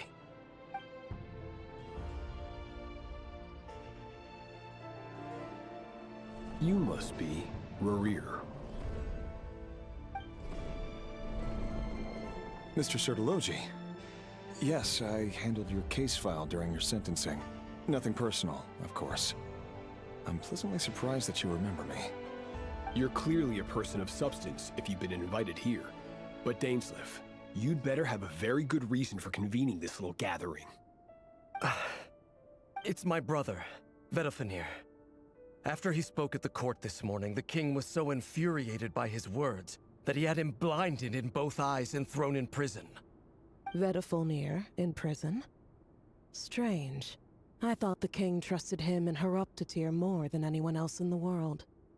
Does this mean the king's circle of trust just got even smaller? It has nothing to do with trust. It's about what the king wants, which is as clear as day to anyone paying attention. I simply appease him, because it's in the best interests of the Universitas Magistrorum. And also because you're slimy. Vedafulnir, perhaps less so. But still, a visionless visionary? It rather inclines me to think that qualifications are not what get you ahead in Conria. Do you honestly think this is an important discussion to be having right now? Dane, what are you planning to do? Rescue Vedafulnir, I assume. Correct. It will mean storming the palace by force. Tonight. I need all of you on my side.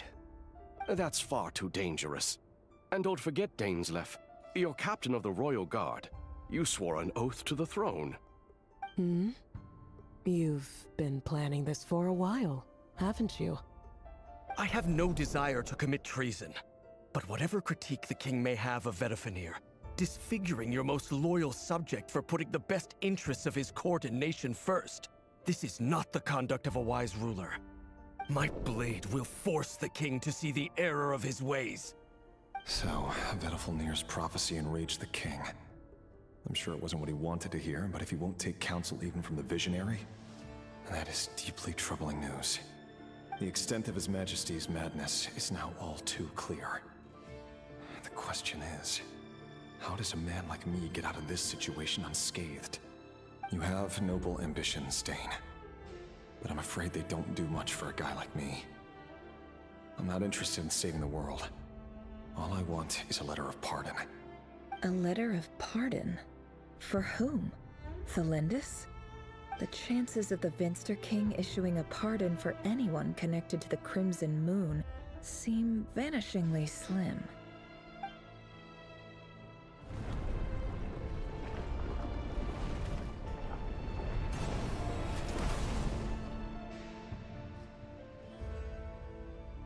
This black fog over the board must have some connection to Thelindis.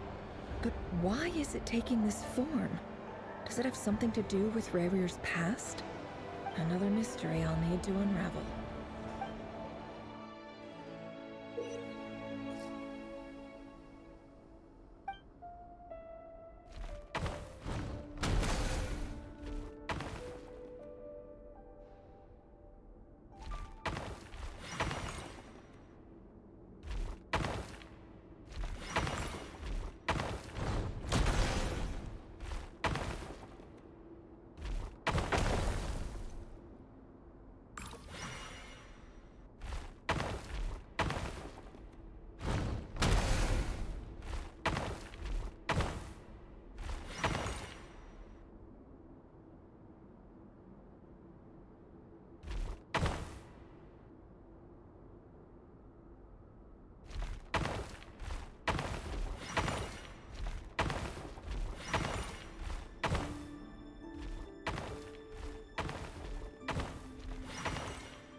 Author Thelindis.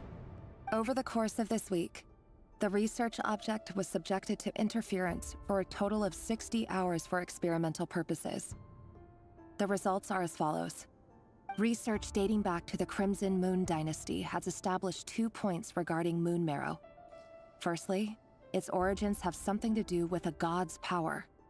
Secondly, it serves as a portal to an as-yet indeterminate location.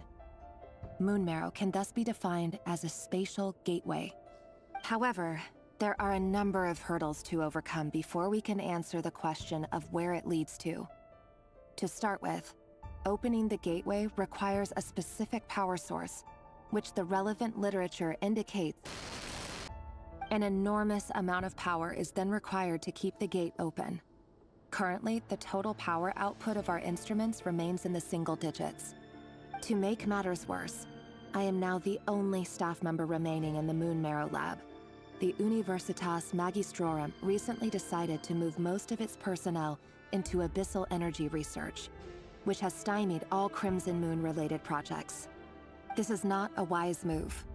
I have always maintained that placing all our hopes in a single source of power is risky, especially one as poorly understood as this, as well as making ourselves overly reliant on a single resource. We are neglecting other promising technologies. I apologize if this comes across as disrespectful. But as a Moon Marrow researcher, I desperately want to see the world beyond the gateway. If we really made it there one day, what would we find? And how would we go about taming the unknown? My imagination is endlessly fueled by questions such as these.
This is for you. I heard you're gonna leave the city with your parents. Thelindis, did you hear about what happened? I've heard nothing. Rerir got back very late last Friday, and he was acting a little unusual, but he slept pretty well, so I'm guessing whatever he did was a good deed.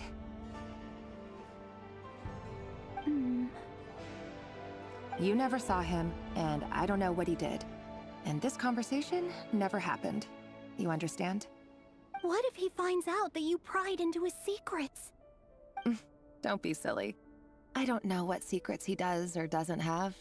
All I know is he's just a normal guy who happens to run some errands for the king. Are you scared of him? I don't know. The Rerir I know doesn't match the person you all describe. Logically, I should be scared of him. And yet, I don't want to lose him. But enough about that. You should get going, and be careful with the package I gave you. Keep it secret. Keep it safe. What's in it? A piece of the moon. All you need to know is that as long as you keep it safe, then in the future, everyone will be able to see a red moon. A red moon? You mean Our moon? That's right. Our moon. Promise me you'll look after it. I promise, Thelindis. The Crimson Moon bloodline will never die out. Its light, the color of blood, will become like a fire that flows in our veins, no matter how long it takes.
Hurry, everyone, and stick to the plan.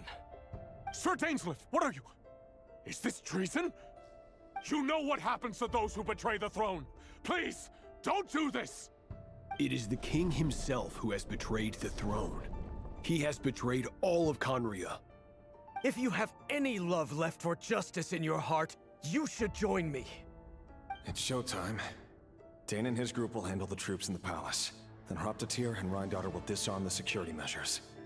My job is to enter the prison and rescue Vedifalnir. Stay safe.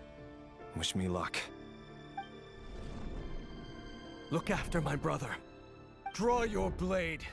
It is time for justice to prevail.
This place is filthy.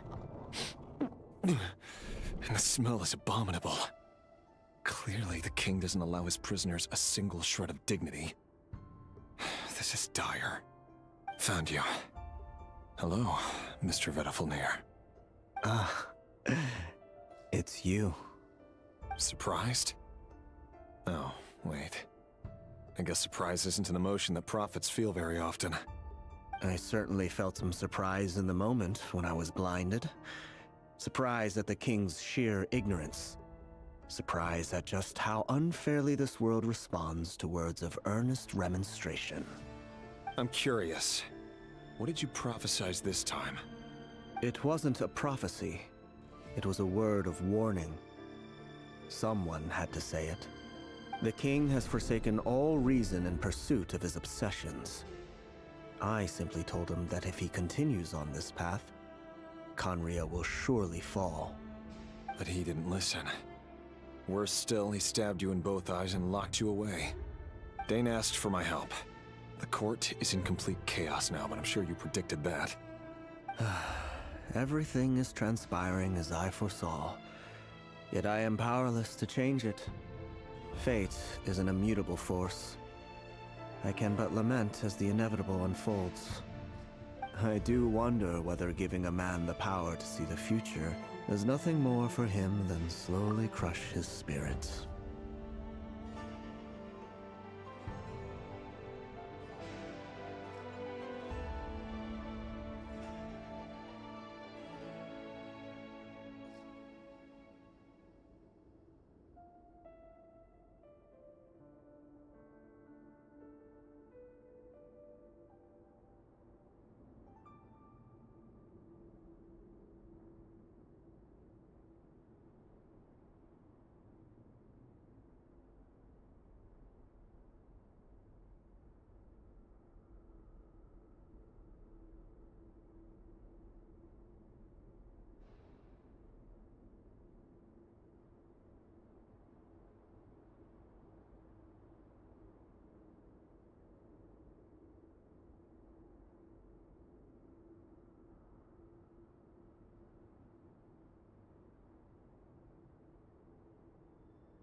Forgive my curtness, Vitafilnir, but the king did not suddenly turn on you today.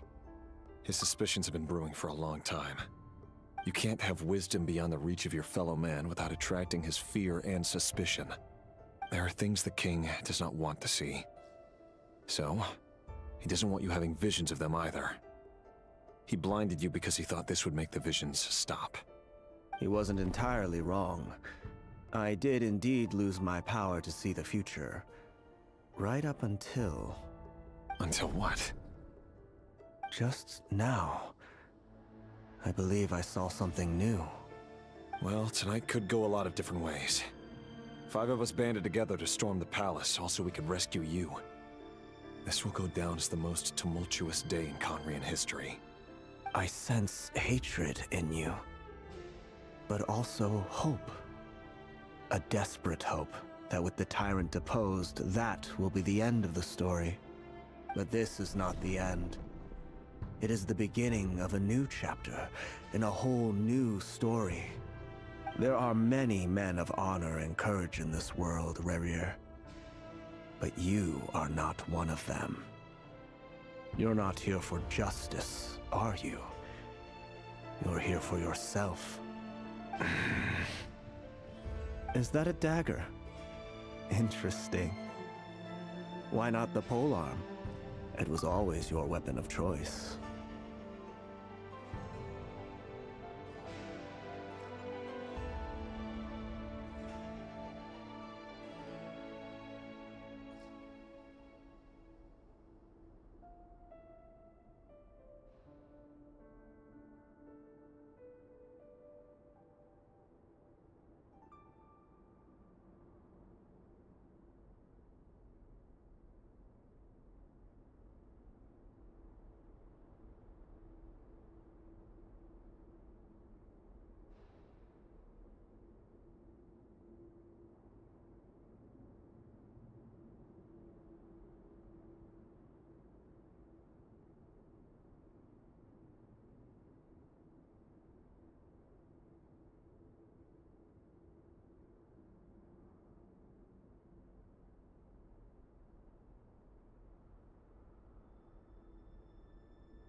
With your abilities, I don't doubt that you were able to recover some of your sight.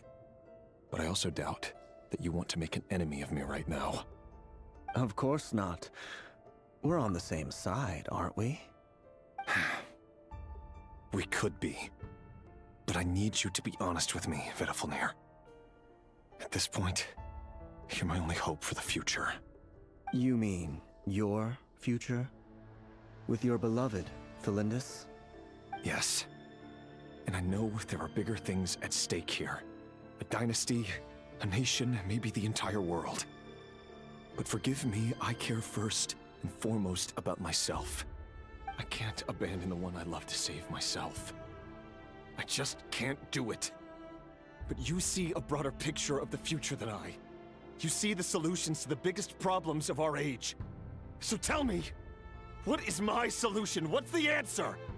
In matters of fate, answers are either right or wrong. What will be and what will not. Maybe you are willing to pay a certain price in the pursuit of happiness, but unfortunately, fate does not negotiate. That is the cruelest thing about fate. It is unmoved by your sacrifices.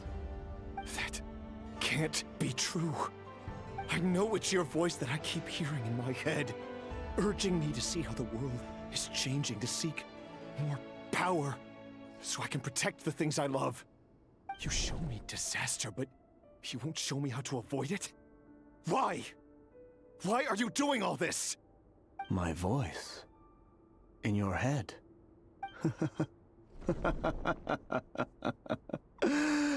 So, you hear it too?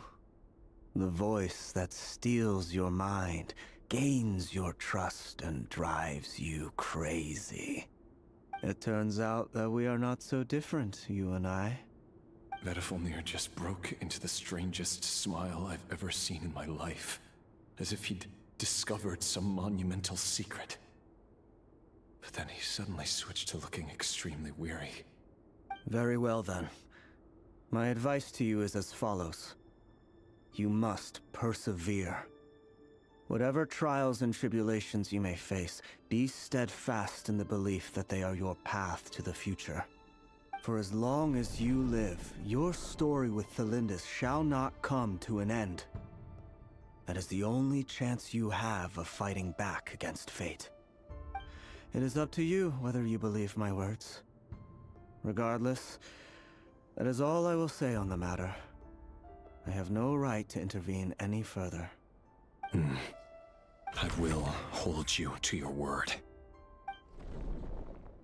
Thank you for setting me free. In return, I will tell you one more thing that you cannot afford to ignore. Just then, a strange wave of energy rippled through the city. We had no idea what it could mean. If I were you, I would head to the Universitas Magistrorum.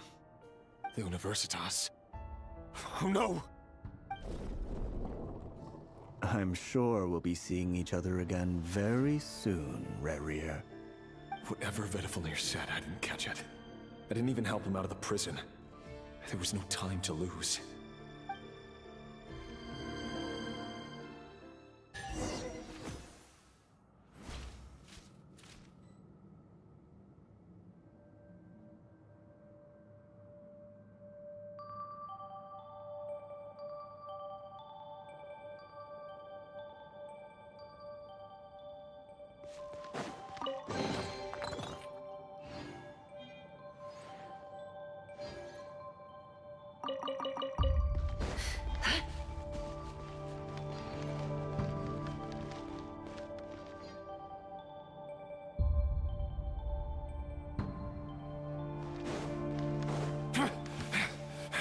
Monsters?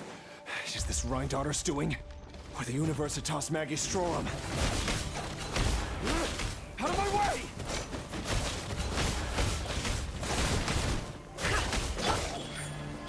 Emerge. This may hurt a little. Can't hide the truth.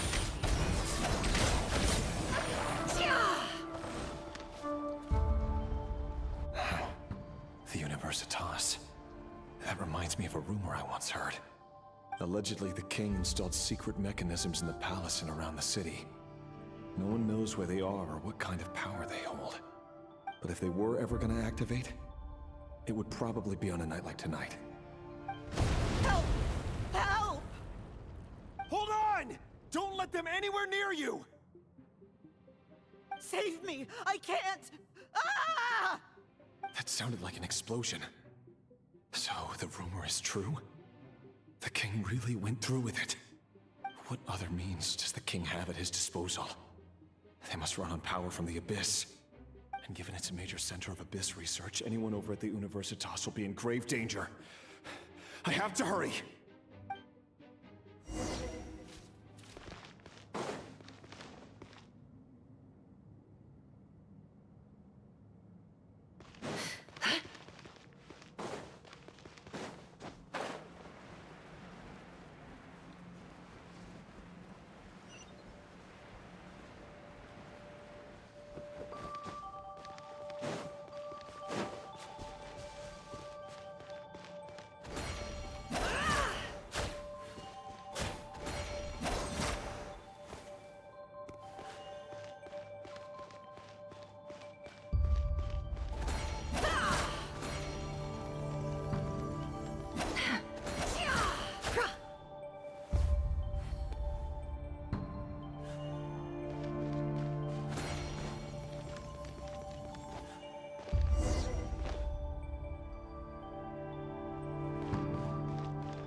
Right here, right now.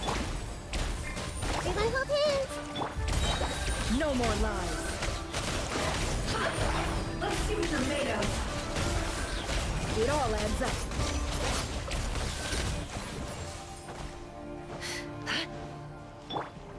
Wibbly wobbly! Emerge, right now. I see everything! Can't hide the truth. Seek within. Time to come clean. No more lies. Can't hide the truth.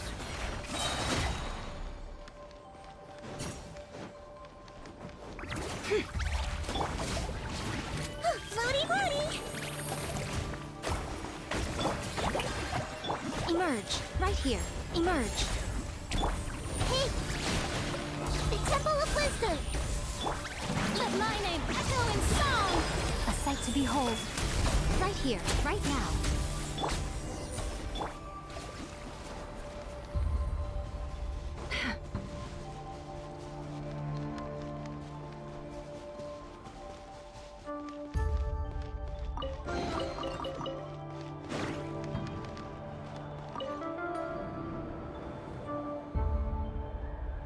Monsters! At the Universitas Magistrorum? Why now? Oh no! They're coming! It's no use. The table won't hold out much longer. The weapons. Where are the weapons? Of course. All the lab equipment was upgraded after the inspection last week, but the new weapons haven't been allocated yet. I'm done for. Is anyone there? I need help!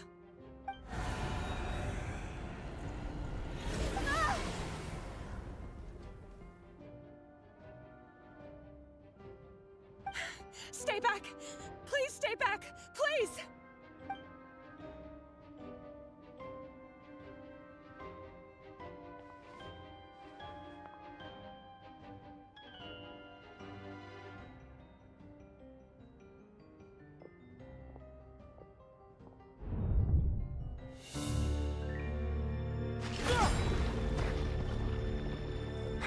What's that? Rear. So the rumors about your work are true. What? No! Listen, something happened at the palace tonight. We have to leave! You don't need to lie to me anymore. What do you mean? I know why you're worried, and I will respect the decision you've made. But it's okay, because I found a solution. I know how to end all this. You can have it back. The normal life you so desire. But until then, I'm afraid our wedding will have to wait. Cylindus? No, don't do it! Cylindus! Cylindus!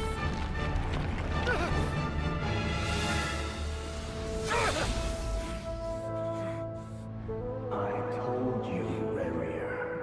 Let her go. You will find someone better. No! No, I won't do it! I have to save her! By what means exactly? A lowly pawn.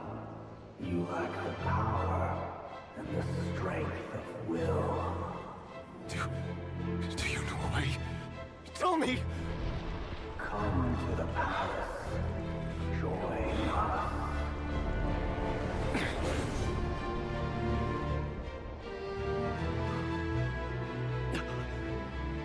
Rerir, thank goodness we... Step forth and take your share. You made it. Not you too.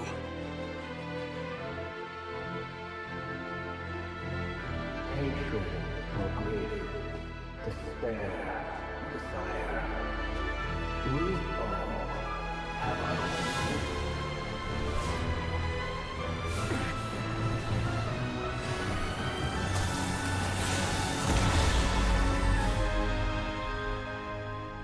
Rerir. Rerir. Cylindus? Were you daydreaming?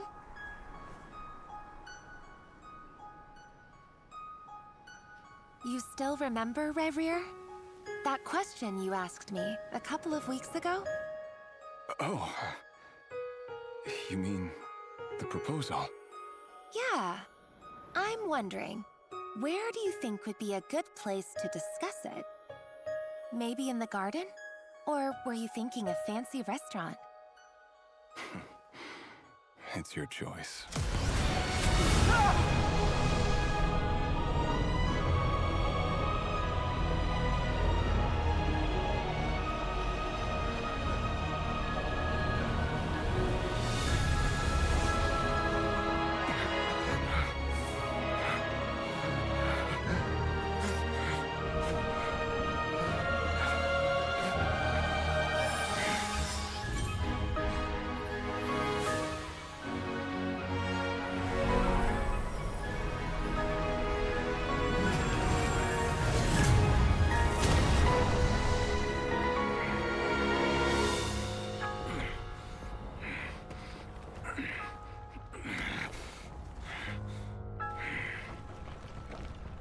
I will find you. And then... you can give me your answer.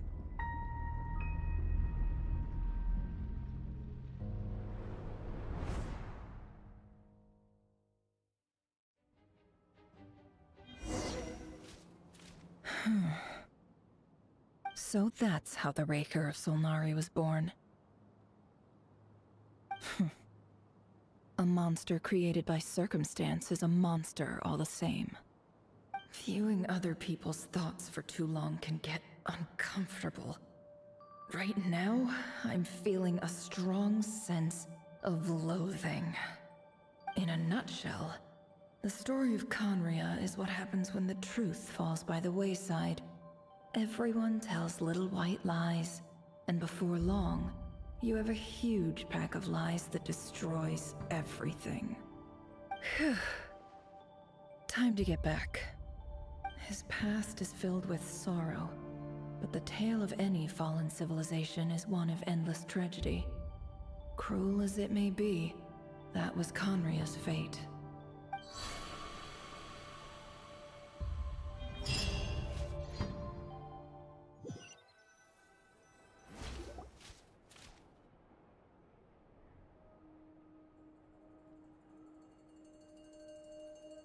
Everyone, I'm back.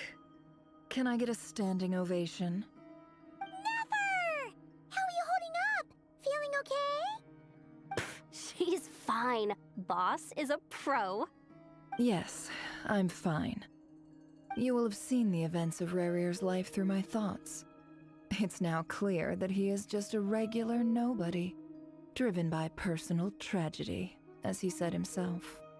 I mostly agree. There's only so much we can know about him from his memories alone, but they did give us a clear glimpse into his life in Conria. However, I would not consider Rarir to be a nobody. He was deeply involved in the events of that era. Yet, when the catastrophe of a generation strikes, nobody is safe. Sounds to me like you're speaking in riddles again. Is this you urging me not to abandon the people of Nod-krai in their hour of need? That's not what I meant. Although I do hope you choose to remain a part of the plan. Without you, the mission ahead will be all but impossible. Then try to remember that I respond better to the carrot than the stick. And I don't appreciate being bossed around. Now, as for you, Missy, you were excellent. You stuck to the rules of the ceremony and kept your mouth shut the entire time. Bravo. Cool. So, can you fill me in on the deets now? Most of what I saw went right over my head. Patience. You'll hear the whole story, don't you worry. But let's meet up with the others first. It will save me narrating it twice. Yehoda? Yes, boss! Let me get that door for ya. That's more like it. For a moment there, I was worried you'd forgotten about the first clause of your employment contract.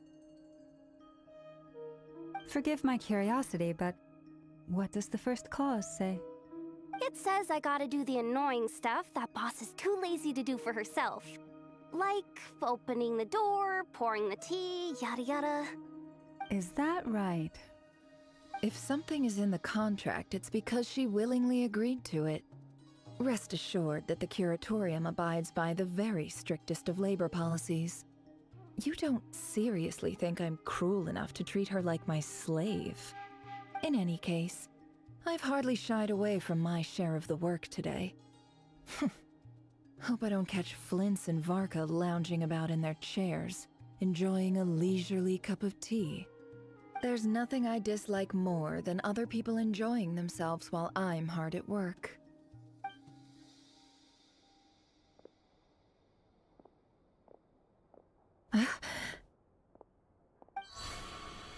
Oh no.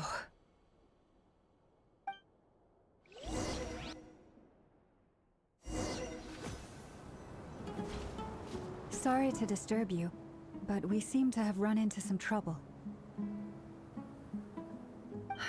Evidently so. Don't worry, I'm not about to leave you to fend for yourselves. I'm not that kind of boss. And it would go against the Curatorium's labor policy. I'm sorry? What did you hear me say? I wasn't talking about labor policy. Wait.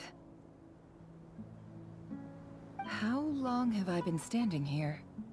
Not long. You just appeared by the door a moment ago.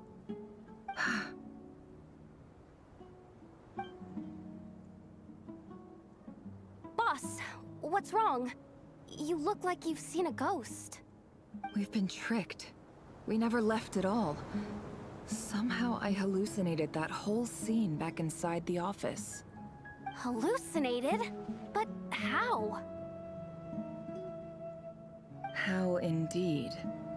This place should heed my will alone.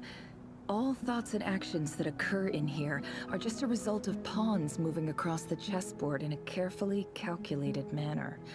And nobody has access to this chess set but me. So you control everything in here? More or less. But yes, it's a special technique of mine. Has anything like this ever happened before? Only once. It was the first time I used the chess set. Is there any similarity between what happened then and what's happening now? I suppose my thoughts are a little turbulent, which was also the case my first time. Is there anything I can do to help?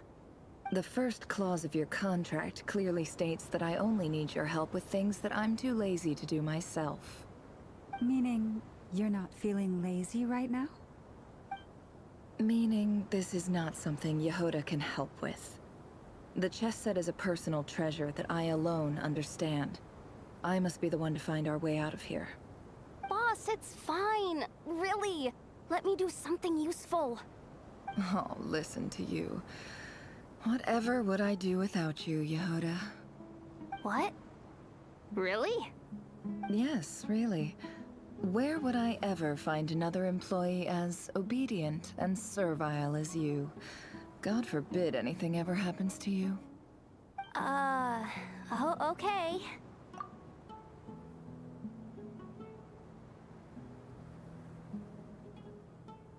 Well, anyway, I was thinking of fetching some water. There's gotta be a source around here somewhere. I suggest everyone finds someplace comfortable to take a rest. We gotta conserve our energy. Even though all this chess malarkey doesn't exist in a physical sense, mentally speaking, it's all real. And so is our tiredness and fatigue. You don't want to dismiss mental fatigue. Just because it isn't physical doesn't mean it's any less serious. But anyway, I got your backs, so don't worry about a thing. Don't I have the best employees? Jealous much? If we can find a suitable time, I'd love to borrow Yehoda for a day to help out at the Frost Moon Scions. Would you be amenable to that, Boss Nefer? Oh, Lauma. Have I ever told you just how pretty you are? Beauty runs from the tips of your antlers to the depths of your imagination. Time to rally, everyone. Follow me. As we continue our journey, the same rules will apply. That means stay focused and no talking no matter what we encounter. And don't disturb the chess pieces. You have my word that I will get us all out of here.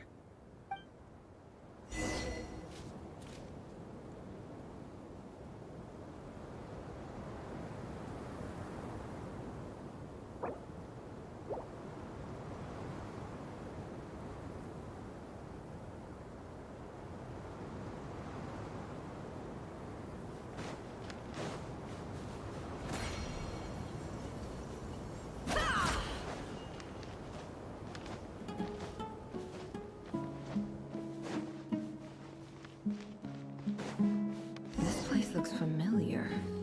That's not a good sign. There's someone up ahead.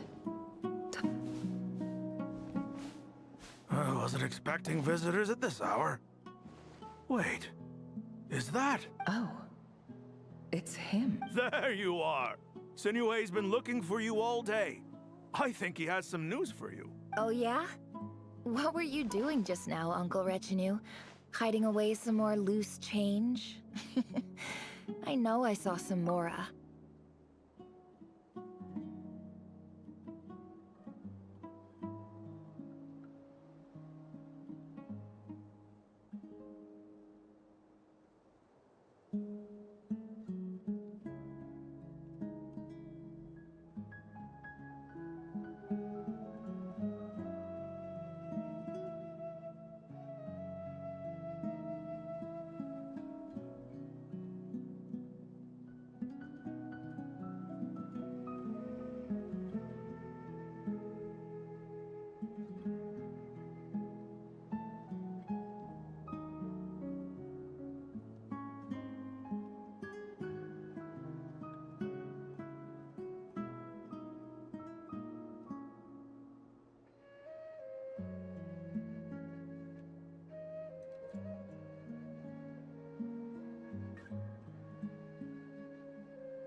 What do you mean, loose change? Oh, come on, I'm too old for this. Just pretend you saw nothing.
Hey, kid.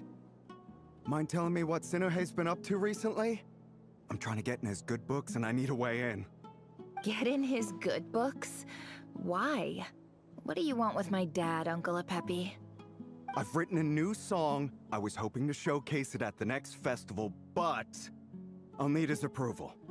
A new song, huh? I'd love to stay and listen, but unfortunately, Uncle Retinue says my dad's looking for me. Well, there's plenty of time and I'm not going anywhere. See that pile of stones? I'll be sitting there warming up my vocal cords. Come find me when you're done. Pile of stones. Got it.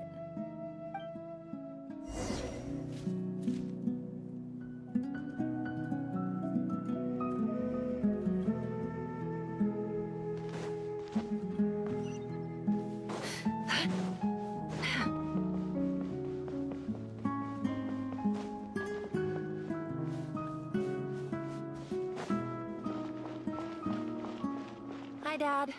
Uncle Retinue said you were looking for me. Ah, there's my little princess. If you'd gotten back just a little sooner, you could have shared the spoils of war with me. Spoils of war? Who were you fighting against, Dad? It was just a figure of speech. The aftermath of a sandstorm is no time to be waging war. I was talking about our war against thirst. I went out to fix our water supply problem, and now I'm back. Which means... We have a well again! That's right. I found a new one and brought back as much water as I could carry. It should last us for a good while. If it wasn't for these blasted sandstorms, our wells wouldn't be caving in. You wouldn't be spending all your time out searching for new water sources. As the chief of our tribe, I'm supposed to be leading us out of hardship and poverty, onto better things. You know how prosperous our ancestors were. I've told you all the stories. And look at us now, squeezed into these hovels. No one would choose this, if it wasn't for the endless wars over the years. But things are looking up. I started working with some folks from the academia a few months back. They gave me some contacts in return for my assistance in the desert. We have a well again!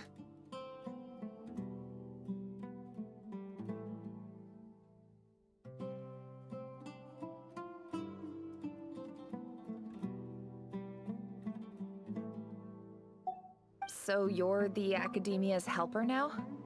Special ambassador, they call it. Think of it as a partnership. It's nothing bad, okay? We've been isolated here in the desert for too long.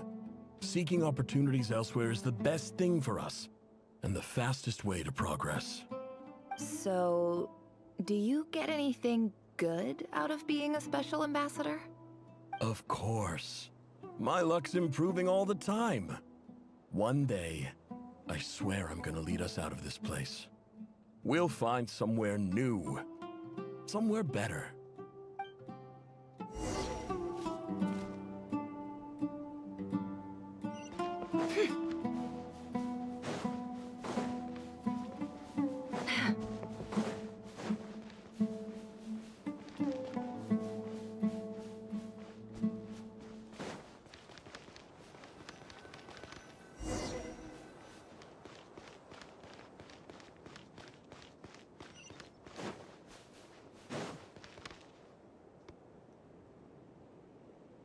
That's our well, and you know it.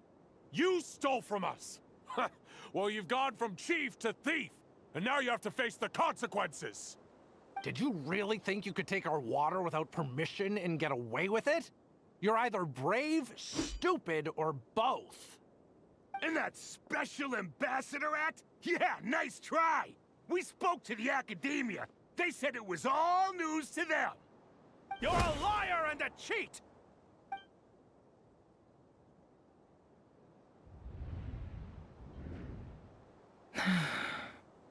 I heard Yehuda gasp, but I don't blame her. Most people are terrified by the sight of blood. Corpses strewn across the ground. The wounds are clearly from scimitars and daggers. The desert dwellers' weapons of choice. There's a handwritten note on the ground. Let's see what it says. Halil, this is Sinuhe, chief of the Shimti tribe. Surely you remember me. I was the one who helped you and your colleagues avoid the quicksand in the desert. This is my second time writing to you. I assume my last letter must have gotten lost in the mail, as I didn't receive a reply. I hope this one makes it to you safely.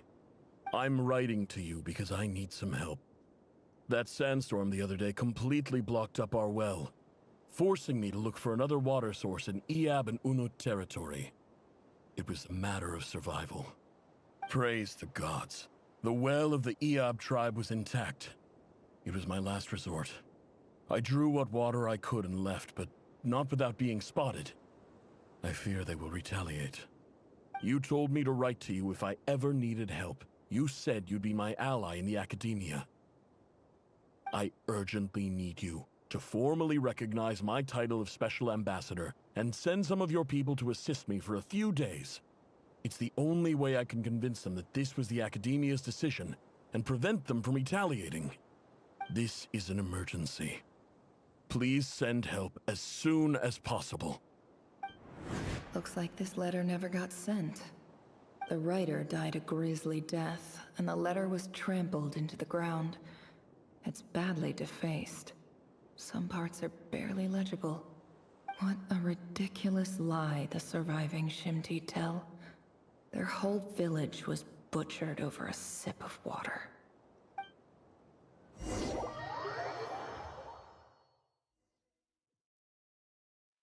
Ah, officer. Welcome. Welcome to our humble village. I thought you would at least have the courtesy to provide some respectable libations. This is the finest wine Aru village has to offer. I promise.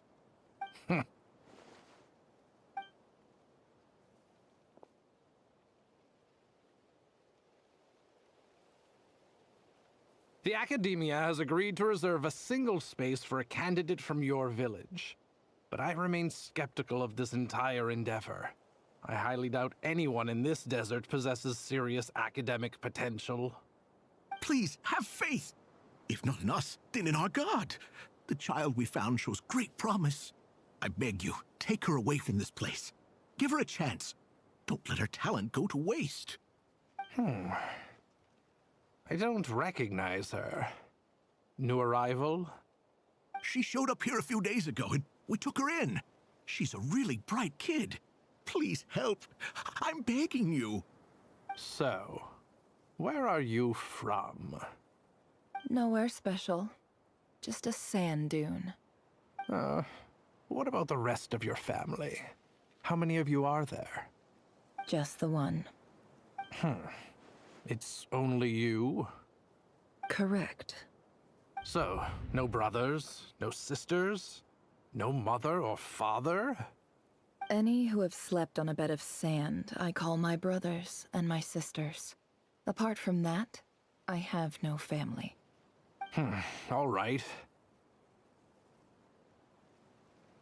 Get over here. Sign your name on the form.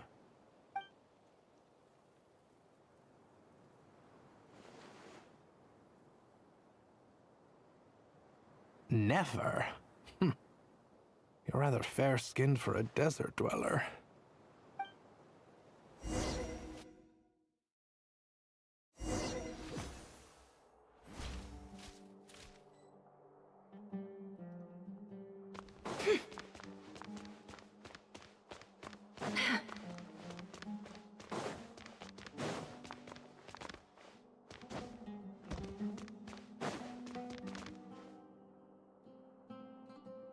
Nefer, this term's assignments have been issued already.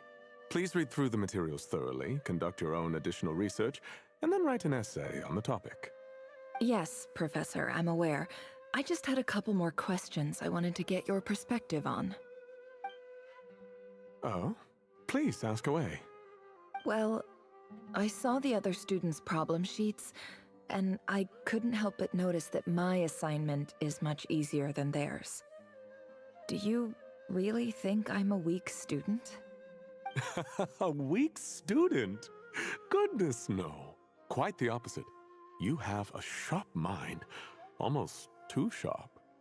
I think what you're saying is, a weak student wouldn't have noticed the discrepancy. And if they did, they certainly wouldn't complain about the lighter workload. You see, sharp as they come. You see things the way they are. And I'm sure you know why they're like that. Because of where I come from. Because I'm different. I'm sorry, Nefer. I don't like it any more than you do. It's just... Anyway, you said you had a couple of questions? What's the other one? I wanted to check. If someone sent me a letter to the academia, where do I go to collect it? Ah, your family wrote to you. Well, as long as they put your name on the envelope, someone should hand it right to you. Not exactly. It's not even a recent letter. I was just curious where the mail would end up if no one collects it. The House of Dana, I expect. I know there's a box for unclaimed mail somewhere in there, probably sitting on a shelf. Whatever you're looking for, that'd be the place to start. Okay, got it. Thank you, Professor. Oh, don't mention it. Honestly, I feel like I failed you. I'm supposed to be your teacher, but I haven't taught you anything. Hey, don't say that. You're a great teacher, and you do your best for all your students. But the rules are the rules. You're not allowed to teach students like me. It's not just the academia either. The whole world bends over backwards for the successful, and leaves the losers to suffer and die. Oh, my dear child. Don't tell me you've given up on life already. I haven't. I just think that if you want to make it in this world, you have to find a way to become successful.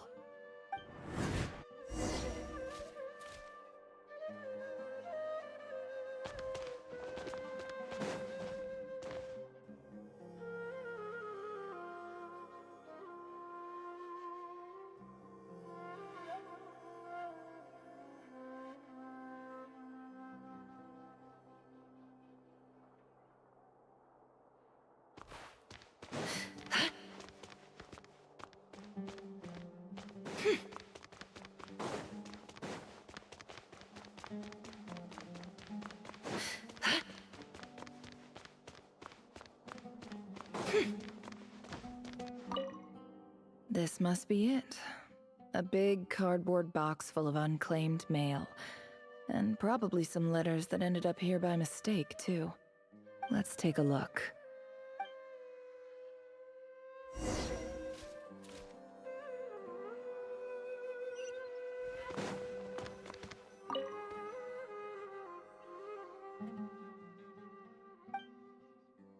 A dilapidation survey from Port Ormos. Looks like it's from a Core of 30 representative. What a strange thought. A bunch of mercs losing sleep over rundown buildings.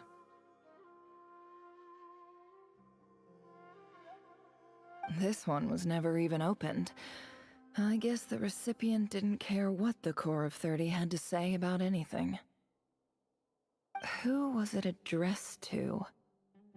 I don't recognize the name, but it must have been a Ksharawar professor.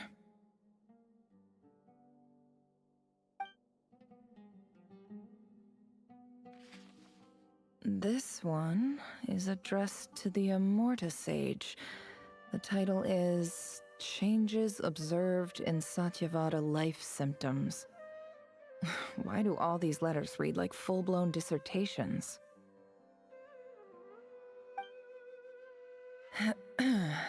Guided by the incense, We became lost somewhere in the forest. All the barriers between levels of consciousness disappeared as our minds soared around in circles, looking for a branch to seek refuge on.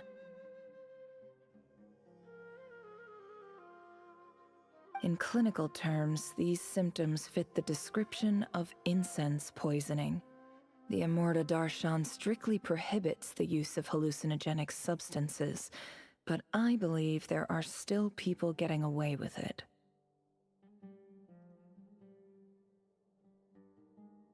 For example, my neighbor who always breaks out into song and dance after using incense. This seems like something the academia would want to know about. Why wasn't it collected? Wait, what's this written on the back? It's so small. The note says, "The sender authored this letter while under the influence of mushrooms. I would send it back, but no return address was provided.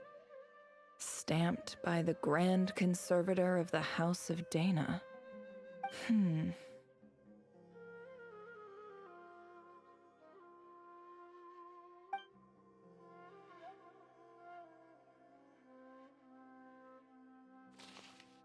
This next one is addressed to Grand Sage Azar.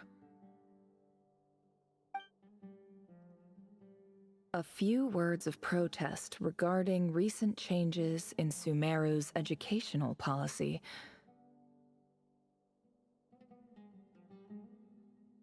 In recent years, the academia has taken on a small number of students from the desert region, as per the policy to this effect. However, it appears to me that these students have not, in fact, been provided with educational opportunities that are, in any meaningful sense, equal to those enjoyed by their peers. As well as receiving dumbed-down assignments and perfunctory tutoring, they do not even have full access to the Akasha system. Education is the fundamental purpose of this institution, which should go without saying in a nation whose founding virtues are knowledge and wisdom. I ask you, is the lip service we pay to the policy of education for desert students truly the standard of pedagogy to which the academia aspires? As Grand Sage, policy decisions are your prerogative, but do not forget your roots. You and I were once students too, as was everyone else in this institution.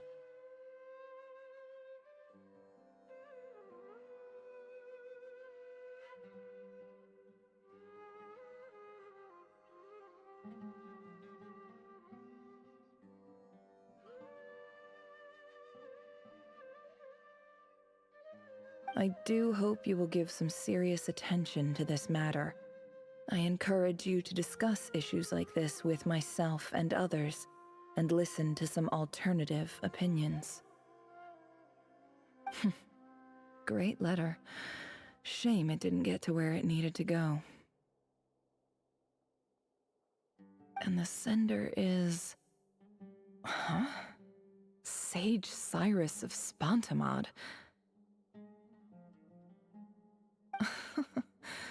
I didn't realize anyone else even knew how bad students like me have it in this place. So this is where letters from the Sage of Spantamad end up? Nice one, Grand Sage. Really enlightened leadership. Whatever. This isn't what I came here for. Moving on.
I'm not exactly holding out hope that a letter sent from the desert would even make it here.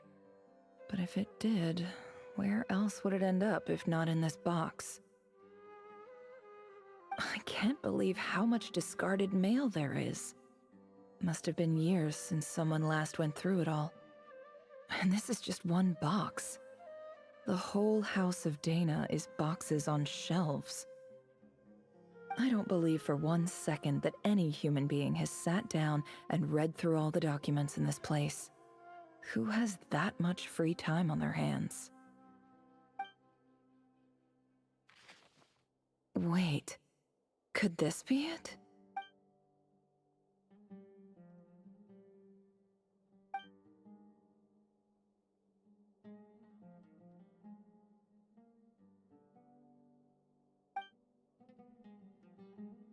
Greetings, Halil. My name is Sinuhe, chief of the Shimti tribe. I was the one who came to you and your colleague's aid when you ran into trouble in the Great Red Sand. I don't know how well you remember it now, but I brought you to safety and gave you some water and other supplies. You seemed very pleased and told me your name. In my tribe, learning a person's true name is serious business, and I therefore see you all as friends. You were kind enough to leave your contact details, so we could stay in touch. The Shimti tribe lives a harsh, nomadic existence in the desert. You were sympathetic towards my plight, promising to make me a special ambassador of the academia and help us find a way to make a better living. This brings me to my reason for writing. Our tribe has fallen on particularly hard times, and I would like to ask for your assistance. There was a terrible sandstorm a few days ago, which blocked up the well in our land. To ensure my people's survival, I had no choice but to venture into Iyab and Unut territory in search of an alternate water source. The Iyab and Unut are descended from the Thamudians, while we trace our ancestry to Tulatala. We worship the Lord of Flowers and have had relatively good relations with our fellow tribes up until now. I found a well belonging to the Iyab tribe. They declined to help us, but I really had no other option, so I took some water to keep me and my tribe alive. My actions are certain to incur their wrath.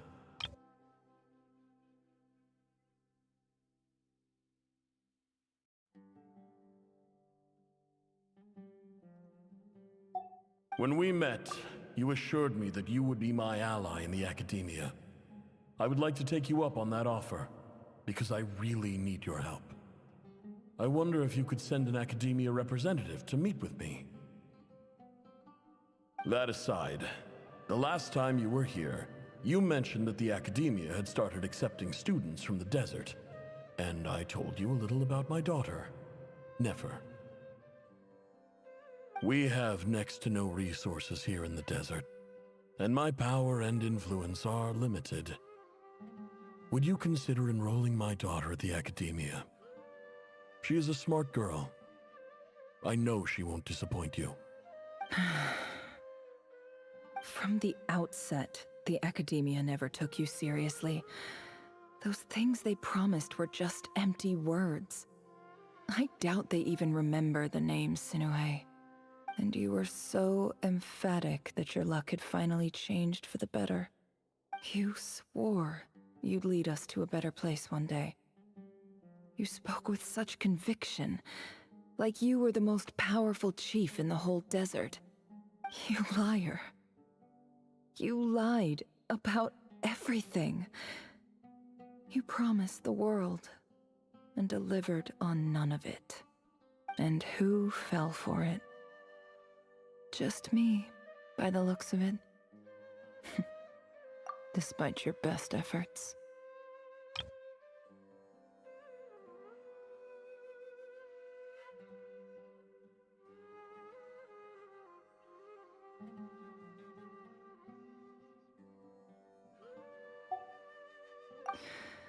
Which makes you a pathetic liar. You weren't even any good at it. I think I'll take over from here. Let me show you how it's done.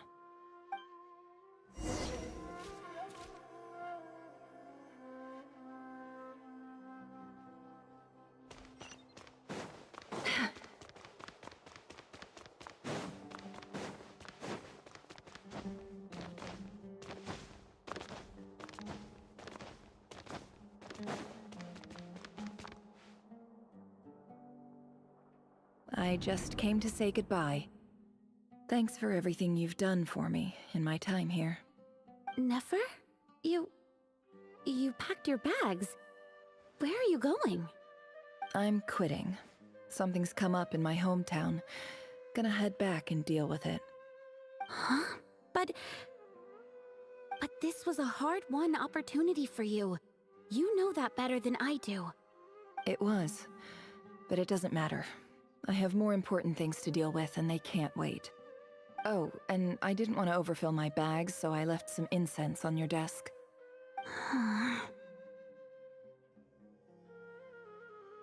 What's wrong?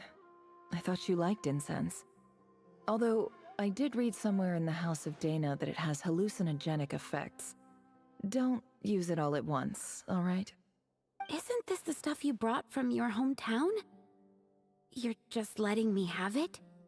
But you said it's a rare and valuable commodity. Yeah, about that. I lied. It's not rare at all. There's this bunch of ruins near my hometown that are practically overgrown with this plant. It's not worth much. Keep it, it's fine. But Nefer... All right, that's all from me. You take care.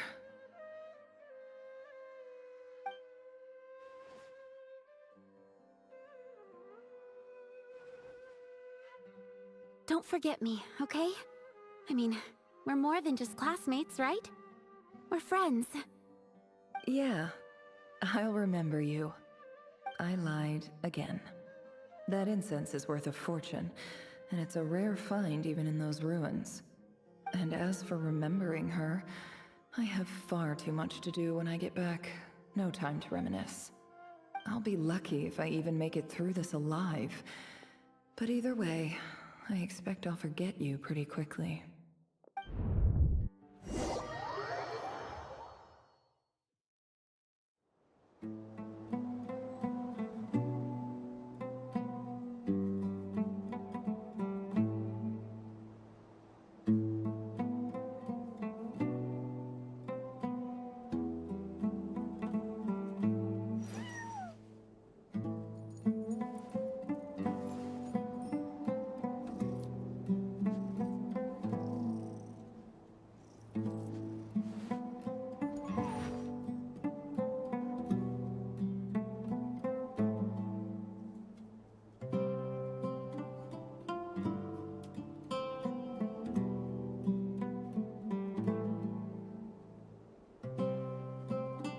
Emotions are like a raging torrent that surges through the mind.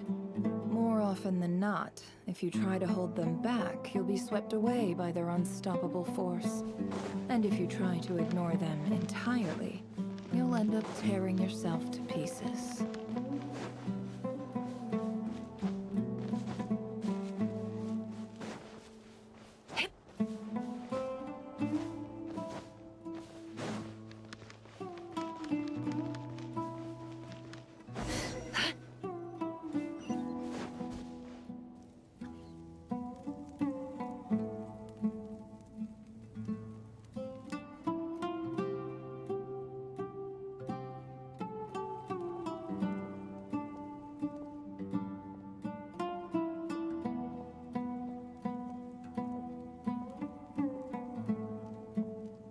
It's a pleasure to meet you, Mr. Arif. So, what does the Academia want? Since they've sent their special ambassador, I assume there's a big business deal to be made. If not, I'd be very disappointed. Please, sir, lower your blade. You're lucky I'm the one they sent. Not all special ambassadors share my admiration for the Iab people. The ever-shifting balance of power in the desert reduced the once great civilizations of this region to rubble and sand. But the story of the Eab has a very different trajectory. Others grew weak, but you grew strong, beginning in obscurity and moving to prosperity. You're the only ones who defied the trend. Huh. So, you do know who you're dealing with? This well is the perfect symbol of your strength, is it not? It used to belong to the Unut, but it looks like you have control over it now. You're not wrong. But I'm sure you didn't come all this way just to flatter us. Of course not. I came to bring you some very good news. Some information that recently came to light, which might just be your ticket to freedom. Records uncovered by the Vahumana Darshan show that a certain well currently under Eab control is built on top of some ancient ruins. These ruins are of great archaeological interest to the Academia.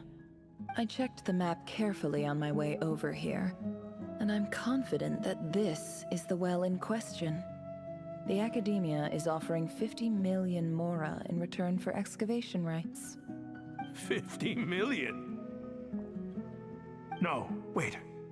If these ruins are as important as you say, 50 million's a little low, don't you think? Don't get greedy, Eab. We know far more than you think. We know that you seized this well by force. Wasn't that the first step in your rise to power? To drive away the Unut and steal their water supply? So what if it was?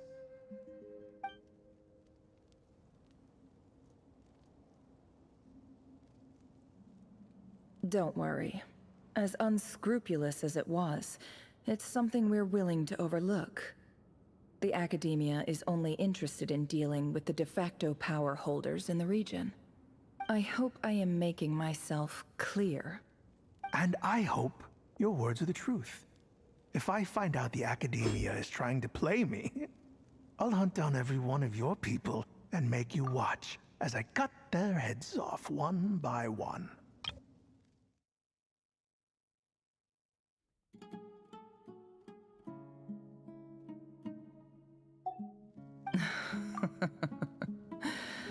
I assure you, Chief, that would not be in your long-term interests. You don't want to make an enemy of the Academia. You see how I'm dressed, don't you? I appreciate that you've never been to the rainforest, but surely even you recognize an ambassador's attire when you see it. And what does a barbarian like you have to lose anyway? You really think the Sumeru Academia would bother to come all this way just to lie to you? We have more important things to worry about. All right, I take your point. The Academia is the highest authority in the land. I'm sure you're trustworthy people. In that case, we have a deal. We will sell you the excavation rights. I'd like to thank you, Ambassador. This is good news indeed. Excellent news. In fact, it calls for a celebration. Would you do us the honor of staying a while and enjoying some Eab hospitality? Gladly. I am partial to wine myself, and I trust you are as well. So let's indulge in a few drinks together, in celebration of this momentous occasion.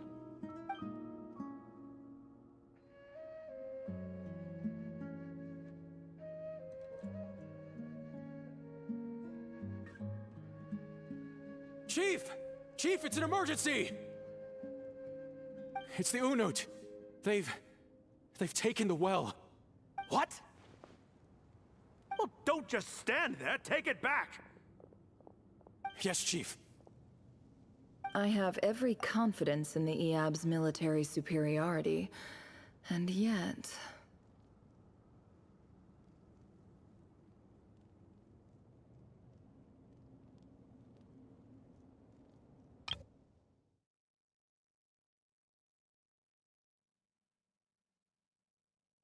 Well, what is it? The Unut's response was alarmingly fast. The day after we reach a deal, they seize the well? This can't be a coincidence. Perhaps there is a traitor in your midst. I don't think so. I am obliged to remind you, Chief, that the Academia will only deal with the de facto power holders. If you cannot regain control over the well, I'm afraid you won't see a single mora of that 50 million. No! Please, Ambassador, just give me some time. I swear the Unut will not get away with this. That well is ours, and so is the Mora. Glad to hear it. I will wait here for an update. If there is a traitor, I will find them. In the meantime, make yourself at home. I'll report back as soon as I have an update. Much obliged. Wow. All it took was a few words and I've got him wrapped around my finger. What an amazing feeling. So, in summary, Ambassador, the Academia would rather negotiate with our tribe instead of the Eab, yes? The Eab are ruthless murderers who don't listen to reason. And now they have the gall to interfere in our research projects in the desert region. So let me ask you, Chief. If you were the Academia, what would you do? Kill them all, of course. Precisely. The Academia does not tolerate those who stand in our way. The Eab have held back our academic pursuits for too long, and our patience is wearing thin. At the same time, there is simply no way that the Academia can be seen to be intervening in desert affairs. I'm sure you understand where I'm coming from. We have our own rules out here. If the rainforest dwellers raised arms against a desert tribe, it'd start a bloody war. Right. We can't confront them ourselves, but we can support their enemies. The Unut have always had strained relations with the Eab, which makes you our natural allies. Natural allies? Weren't the Eab your allies once? You were quick to send them after us to protect your interests back when we stole that water. And now look at you. You're at each other's throats. Let me be clear. The Academia wishes to collaborate with the legally recognized rulers of the desert in this matter. We are asking for excavation rights to that well, and our offer is 50 million mora. Say no more. I believe we have an understanding. Good. Then I suggest you get to work. Get us access to that well, and the mora's yours. You see, Dad? Lying is easy when you know how. People will believe anything.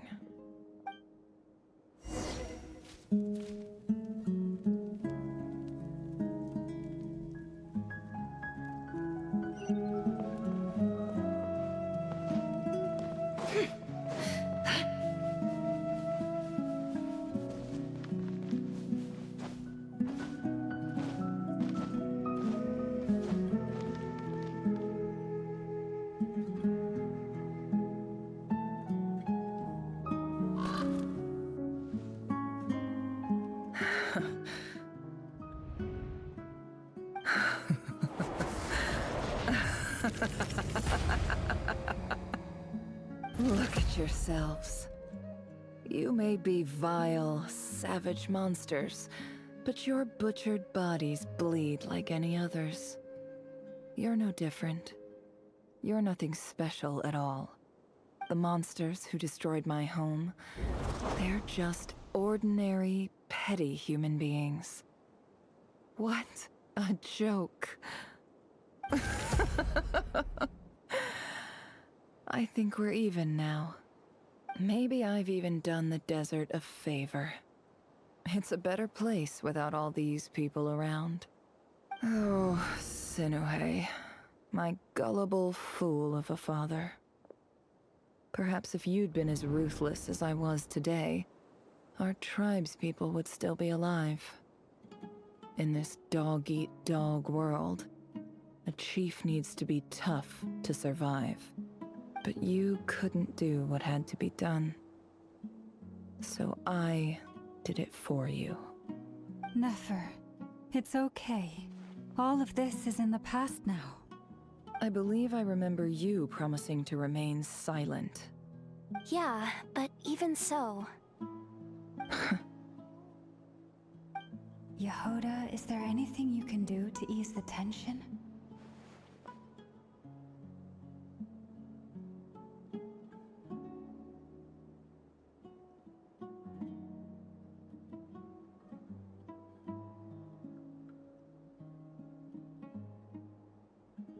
Alright, time for a sharp turn onto a completely different topic.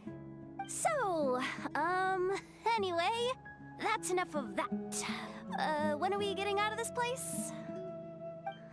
Feels like we've been walking forever. I'm getting pretty tired. Oh, Alma, you tired? Yes. If we can find somewhere to sit down, I could certainly do with a rest. It's not far now. There should be a temple just up ahead. Yes. Really? A temple? That's where this story ends? I guess that's how things go in the desert.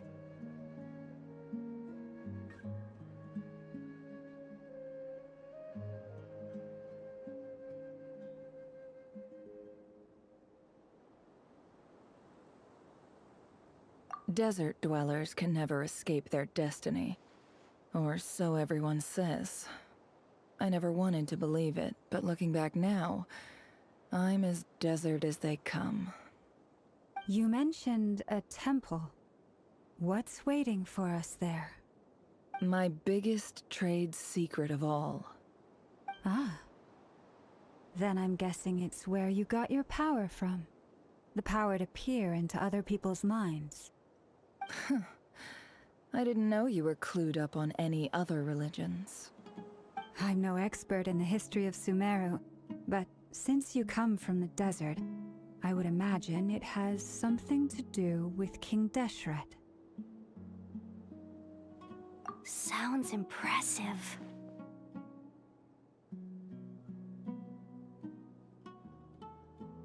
Ah, I know who you mean. General Mahamatra Sino. The spirit of Hermanubis dwells within him. That's Boss Neff for ya. She knows everything.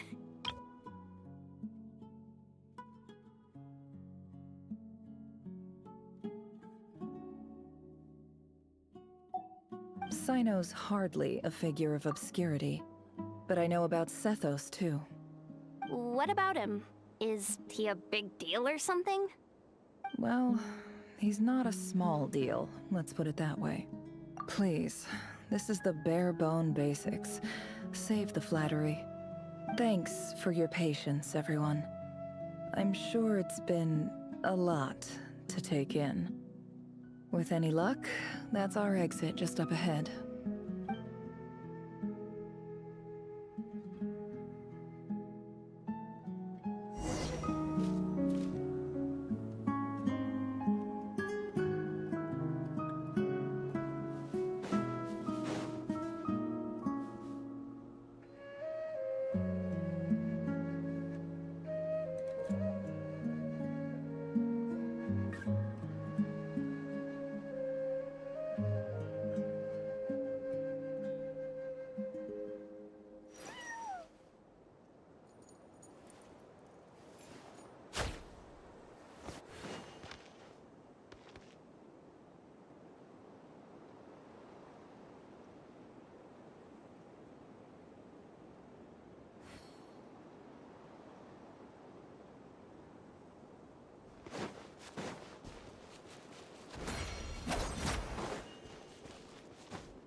Uh-oh.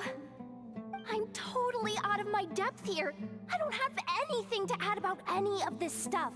Like, look at that statue, for instance.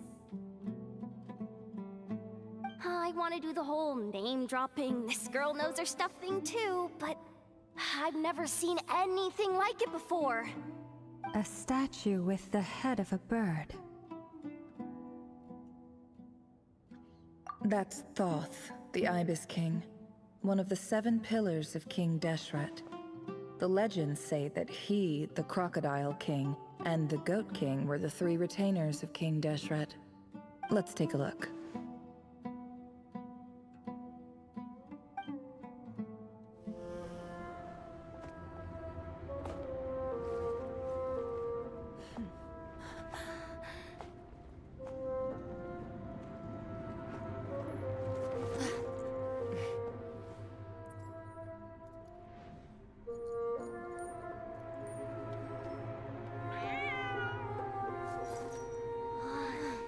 It's just Ashru.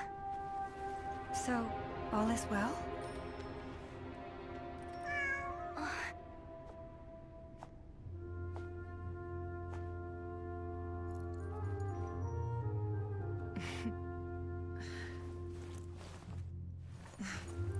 Typically speaking, at this point, the world disintegrates.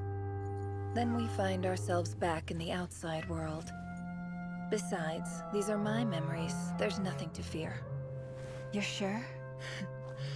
Of course. It's almost over.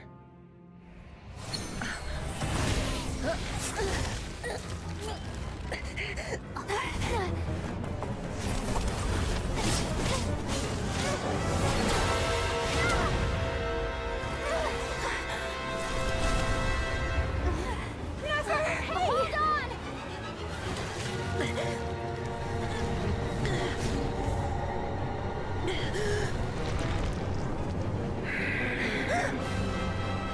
Knowing too much is always a death sentence. Speak for yourself.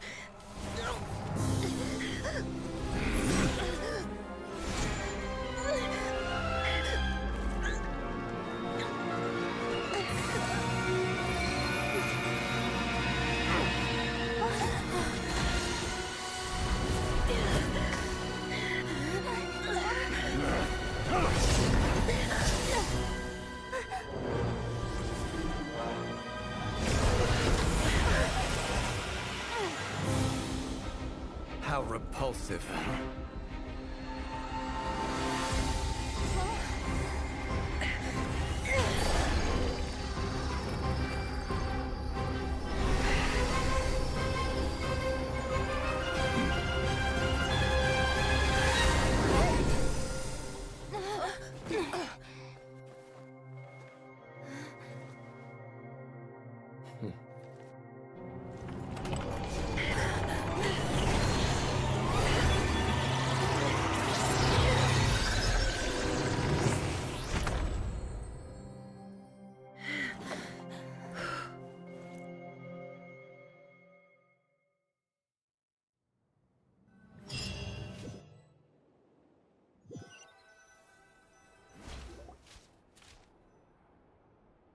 Timed that pretty well, didn't I?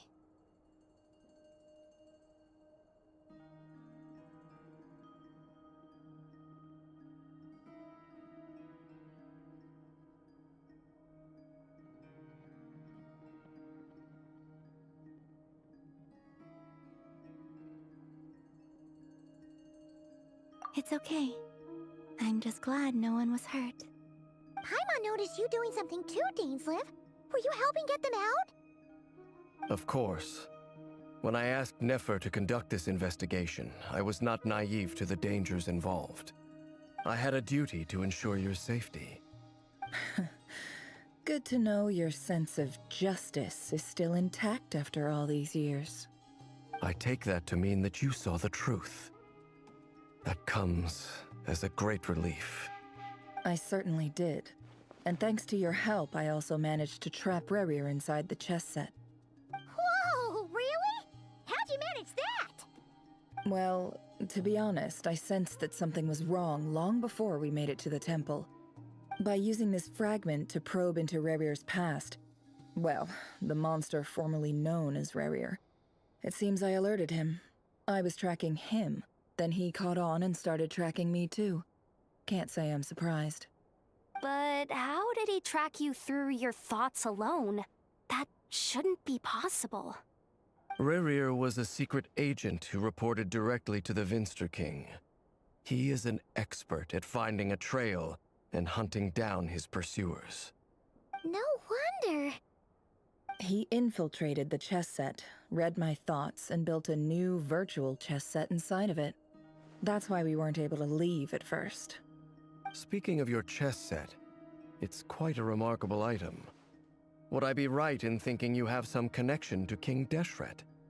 You overestimate me. I only have a connection with one of his underlings, the Ibis King.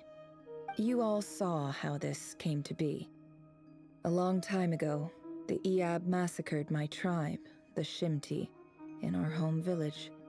A few years later, I enrolled in the academia, where some new information came to light. The Unut and the Iab fought a bitter battle over the rights to a well, all for the sake of a non-existent 50 million mora. The Iab ultimately won that confrontation, but their victory came at the cost of almost every warrior in the tribe. The final blow to the Iab came at the victory feast, when an Unut assassin beheaded their chief right before my eyes. The remaining Iab fled and have been scattered to the winds ever since. Having gotten my revenge, I returned to my hometown, where to my surprise, the nearby temple was still standing. There it was, seemingly immune to the relentless hostility of the desert, while my tribal home lay in ruins. As I stood there gazing at the temple, I noticed a cat just outside. This cat, as it turned out, was home to the spirit of the Ibis King. He led me to a gate deep inside the temple, and there he made a deal with me. This chess set is my gift from the Ibis King. The chessboard within is made to the same specifications as the one in the mausoleum of King Deshret, and represents his power of piercing analysis. With this chessboard in its container, I gained a certain ability to perceive hidden secrets. Now, you could conclude that the Ibis King simply wanted to give the people of this world the power to seek the truth, but I don't believe that's the full story. Every god plays favorites. Their hearts are as fickle as any human's, full of secrets, perversions, egotistical tendencies. But precious few gods are willing to admit this. It is the same with all powerful forces, including fate itself. Their gaze falls preferentially upon a select few. As you rightly point out, this is an act of favoritism. If you're alluding to the Abyss, then yes, I agree. Gather the others. It's time to share everything I've learned.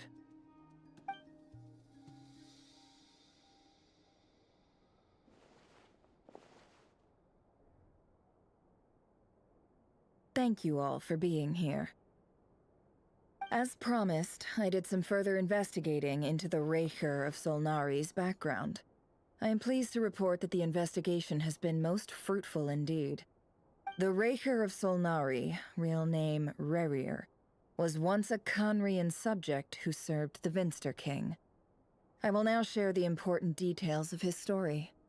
Please save any questions or comments for the end.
So that's why he's so obsessed with the moon.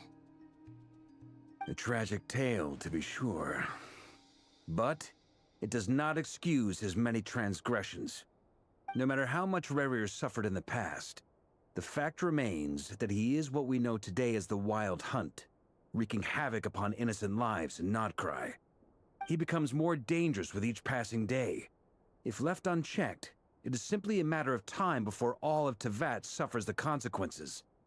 This is a threat that the Knights of Favonius cannot ignore. A question for Miss Columbina. Forgive me if this is presumptuous, but have you ever seen the spatial gateway that appeared in Rerir's memory? Never. But I have heard stories of something called the Moon Gate, and this seems to fit the description. Miss Lauma, any thoughts on this? In the lore of the Frost Moon Scions, the moon is believed to hold many secrets. Some sources speak of ancient knowledge, others of a gateway to the unknown. The term Moon Gate is one I have heard before, but as is the case with all of our legends, there are no records of any first-hand witnesses. We cannot know whether it truly exists. Then back to Miss Columbina. As a moon goddess yourself, do you have some idea of where the Moon Gate leads to? Not at this stage, sorry. I do hold the power of the Frost Moon, and my strength is recovering well. I can sense that the gate would open at my command, but... But there's more to the power of the Frost Moon than that? Yes. A moon goddess has the right to open the Moon Gate, since it is a path to the moon. But as never mentioned, holding open a spatial gateway takes a huge amount of power. And right now, I need to conserve my energy to fight the Reihir of Solnari. I'm afraid this is one mystery we may have to leave unsolved for now.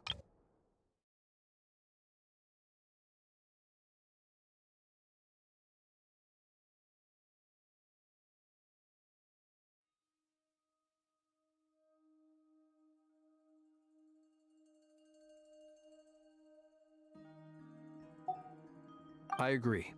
Better to save your strength. But if you'll humor me for a moment, I have a bold conjecture of my own regarding the world beyond the gateway. I highly suspect that neither Tholindis nor Rerir made it through unscathed. The evidence pointing to this is the fact that the Reihir of Solnari exists in the form of countless fragments. With the abyssal power he wields, no ordinary foe can touch him, let alone tear him to shreds. And yet, the Wild Hunt proliferates wherever his scattered fragments lie, drawing hordes of monsters to many different locations across the land. So your theory is that Rerir was physically torn to shreds by some powerful force? Hence, why the Wild Hunt is a distributed phenomenon, rather than a unified one? Makes sense to me. Explains why the Wild Hunt is so pervasive, and why he's been trying to piece himself back together. He was whole to begin with, and he wants to be whole again. Without the power of the Abyss on his side, he almost certainly would have perished the moment he was torn apart. But the Abyss, much like a curse, has kept him alive. I could not agree more. The power of the Abyss is most surely a curse. It is a compelling explanation, and one that accords with my present understanding of Abyss creatures. Whether the life form in question is primitive or advanced, if a curse has extended its lifespan unnaturally, it will continue to survive in spite of everything. This raises some interesting questions. I will run some experiments, and see if there is any validity to my suspicions. That being said, regardless of whether my research bears fruit, I would like to thank Miss Nefer for conducting such a thorough investigation. Already, it has greatly enriched my understanding of the entity we face.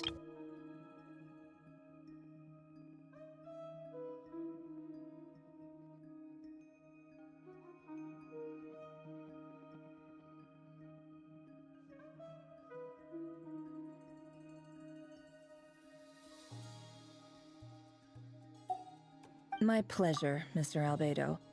I too hope that the information I have shared today proves useful as we look to formulate the next stage of our plan. Hey! What is it, Dainsleif? You look really upset! It's just... when I think of the man I once knew as Rerir, I struggle to understand why things had to turn out like this. The two of you used to be friends, didn't you? I don't know if these words will bring any comfort, but my heart goes out to you. Mine too. We can never know all the hows and whys of the way things are. The moon and stars are full of untold secrets and lies, and the skies are host to many more mysteries than these alone. Yet, none of that can begin to compare with the complexity of human life. Those are the first comforting words I've heard in a long time. Thank you, both. Well, I think this is a good place to end today's meeting. I'm sure Nefer needs some time to recover. She's been through an awful lot today.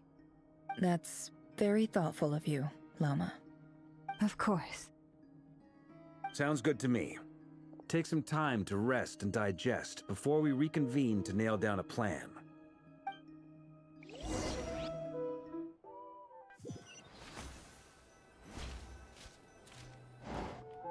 Hey, is this a bad time? Hope I didn't kill the conversation.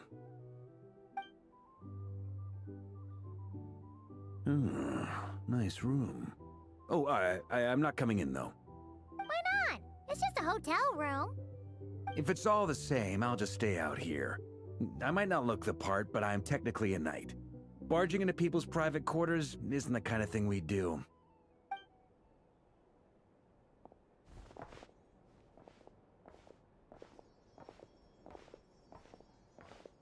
Anyway, Nefer went back to the curatorium to get some rest. But before she left, she shared some things with me that I thought you should be aware of.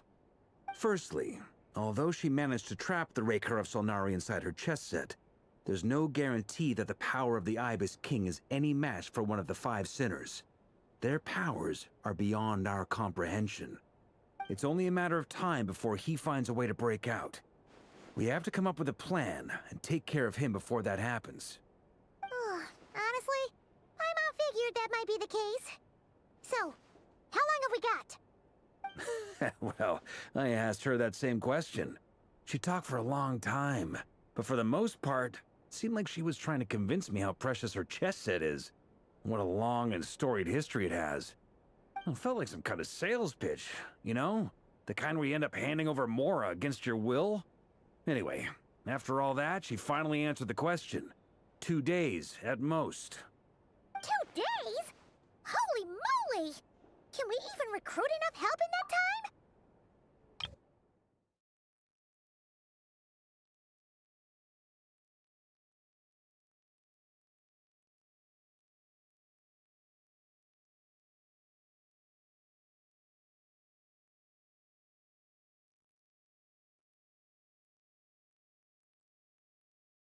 That remains to be seen. Which brings me to the second issue. Dainsleif is obviously conflicted about this whole thing. But given how little time we have, there's no way we can pull this off without his help. You have some history with him, right? Do you think maybe you could talk to him for us? Great. I appreciate it. All right, on to item 3. So, Albedo, Durin, and I put our heads together and came up with a plan. Can't promise it's gonna work yet, but at least it's a start. We figured we'd bounce the idea off you first. We'll explore it further once everyone's recovered.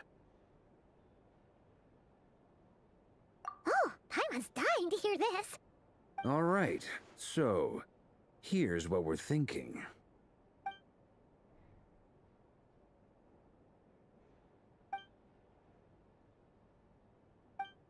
We felt a little uneasy about roping you into this. I mean, firstly, you're not locals, and secondly, none of us are your boss.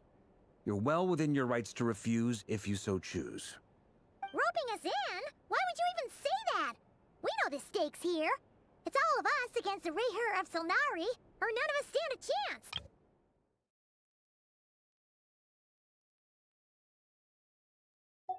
I choose my words very intentionally, I'll have you know. I like to think there's an art to striking a down-to-earth tone even when the stakes are through the roof. Sir Varka, I have a few thoughts about this plan. I'm all ears.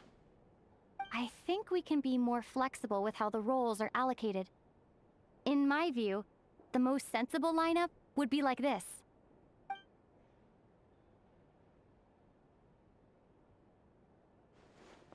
I see your point, yeah. But if that's how we're going to approach this, you'd better make sure you're ready. To be clear, I don't doubt your abilities. Far from it. I just want to make sure. Are you really willing to take all this on? I want to do everything within my power. The Rehir of Solnari is a truly fearsome opponent, and if I do my part, it'll greatly reduce the risk for everyone else involved. Well, that tracks with what I've heard. Jean's mentioned in her letters that you're so diligent it's almost abnormal. As in, most people weigh up the risks and rewards in situations like this. But you seem to just march towards danger without a moment's hesitation. Of course, everyone appreciates a fearless pioneer. But all that aside, I'm the Grand Master of the Knights of Favonius, and you're our honorary knight. I want to make sure your courage doesn't come at the expense of your safety. Thank you, Sir Varka. I should be the one thanking you. It means a lot to have you on board. I'll give some serious thought to your suggestions.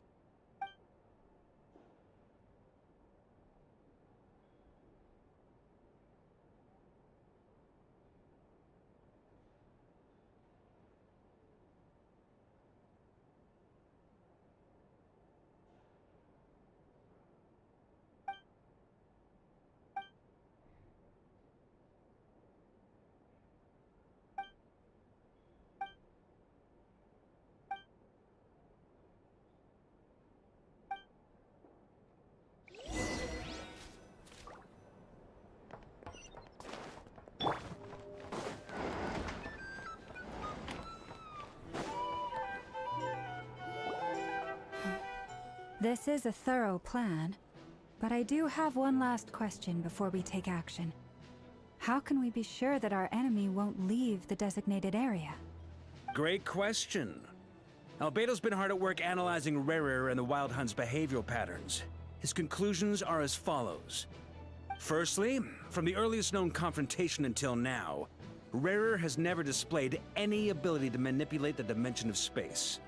So it's unlikely he has any power in that domain. Secondly, he seems to have a particularly strong vendetta against our group. If we put him in a fight-or-flight situation, he'll choose to fight every time. Thirdly, finally, and most importantly, he is consumed by hatred, both for the moon and for his enemies. Turns out, we tick both of those boxes. We have a reincarnated moon in our ranks, and a spy who accessed his private memories without permission. He'll be baying for blood, not looking to escape. As someone who's had their fair share of interactions with the Wild Hunt, those all seem like valid observations to me. Understood. Then I will defer to the verdict of the group. Well, everyone, that's the plan in full detail. Albedo and Durin are carrying out their part as we speak.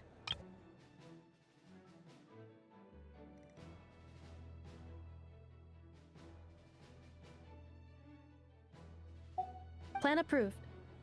Scheduling. Okay, any firepower you need, I got you covered. Let's light this baby up. The Frost Moon Scions are behind you as well. And the rest of you?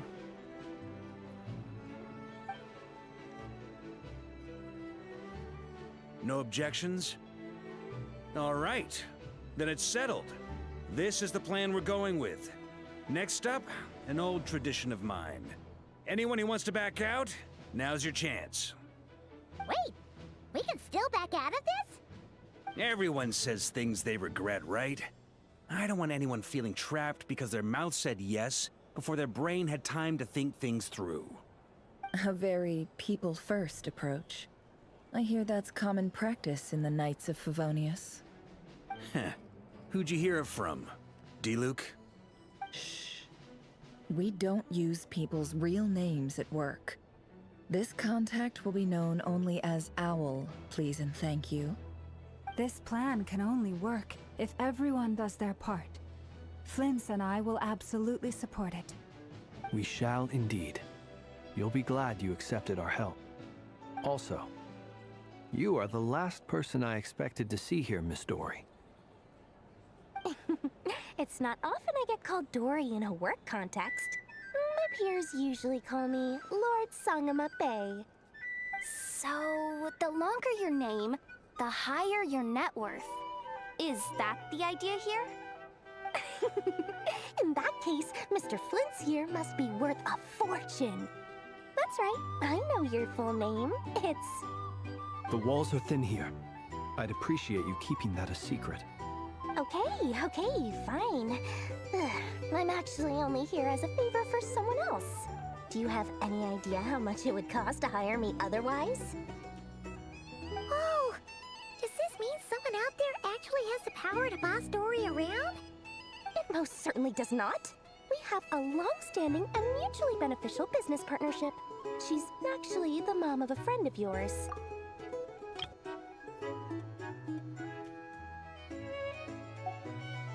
Said mom supplied me with a great little trinket, but now that lady's ruined everything.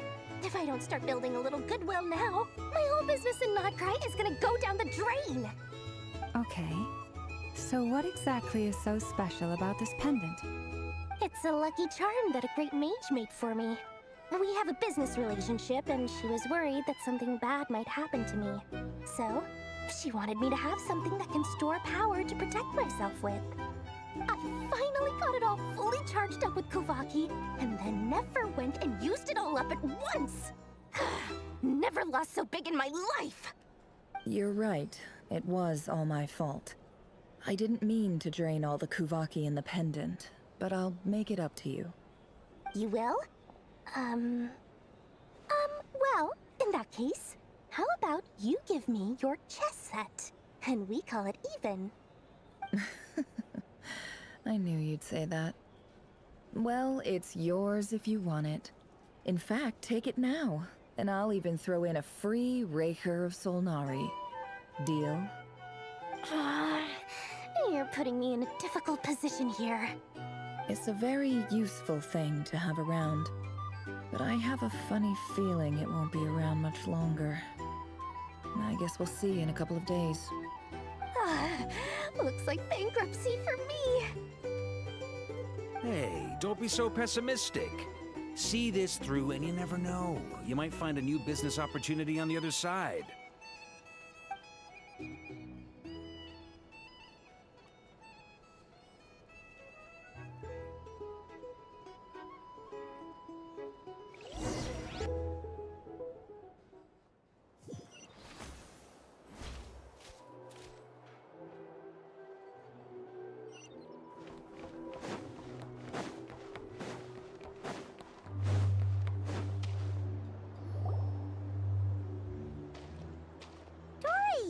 How are things going?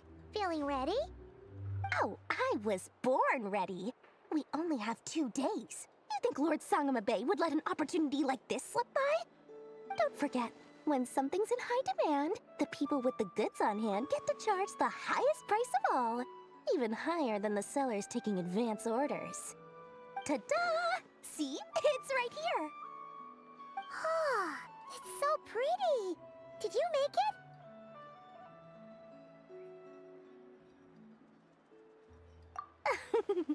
No, I have a supplier.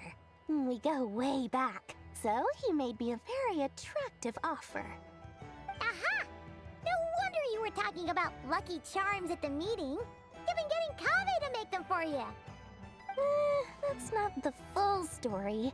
It actually started a while back as a project between me and the Dendro Archon.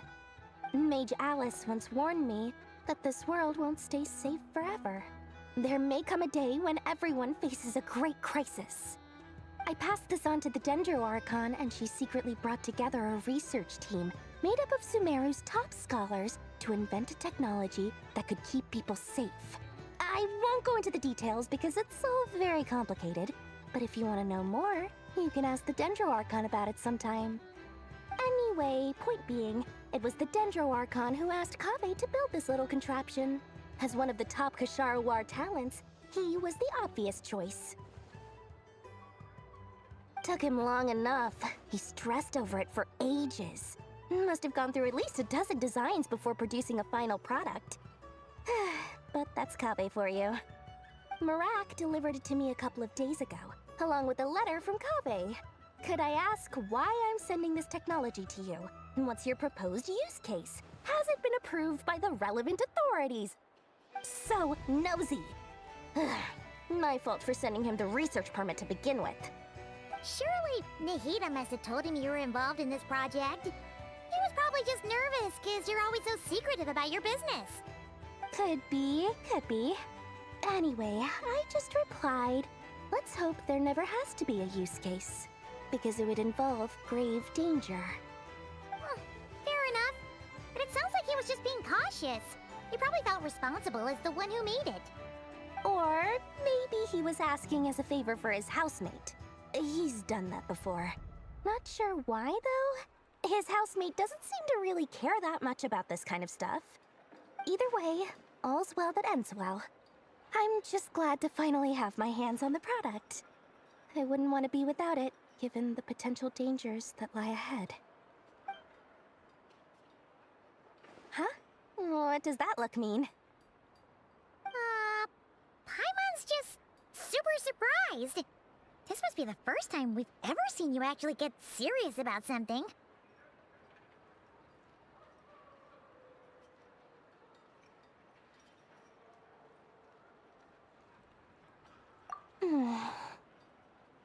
Well, a long time ago, I made a promise to myself. I promised that I was gonna live every day of my life with a big beaming smile. Obviously, Mora plays a big part in that. But there are always gonna be times in life when you have to give something back. That could mean paying back a debt, returning a favor, or showing some kindness. Alice has been a huge help to me over the years. She was the first investor I ever had. And I want my investors to know that Lord Sangamabe is the best in the business. And more than that, no one knows what the future will bring. Whatever happens, I want to make sure the Dendro Archon and all of Sumeru is prepared to face whatever comes.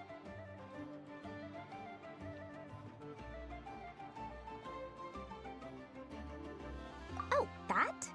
I was just making sure Nefer and I are square. Don't be thinking it was some sort of benevolent act. I'm no saint, so don't treat me like something I'm not. My priority is doing the business that I want to do, so long as my conscience lets me, but it usually does.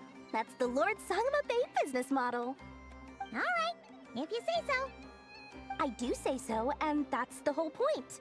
I'm a businesswoman. Don't go trying to figure out what kind of person I am. You'll exhaust yourself. Much easier for everyone involved if you just take my word for it. Oh, and could you two help me get this stuff where it needs to be? Thanks so much. You're my favorite assistants.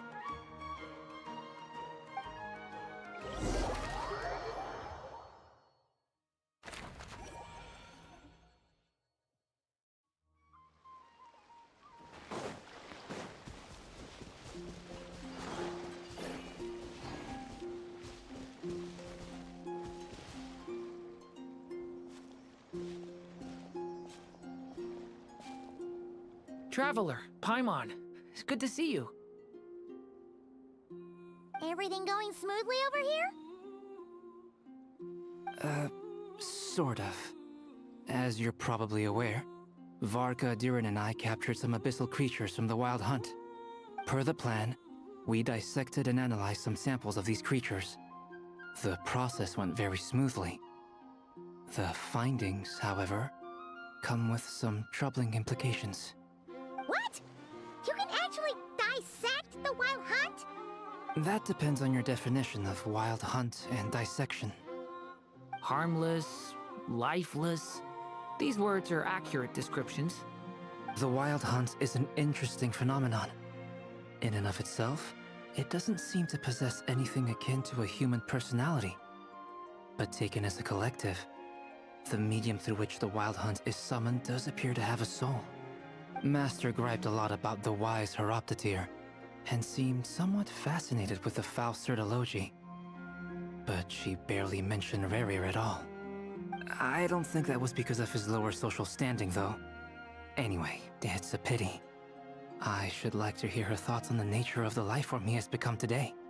It's a strange mix. The furious energy of an abyssal being channeled through a fractured physical existence. A consequence of being torn apart by an unknown power.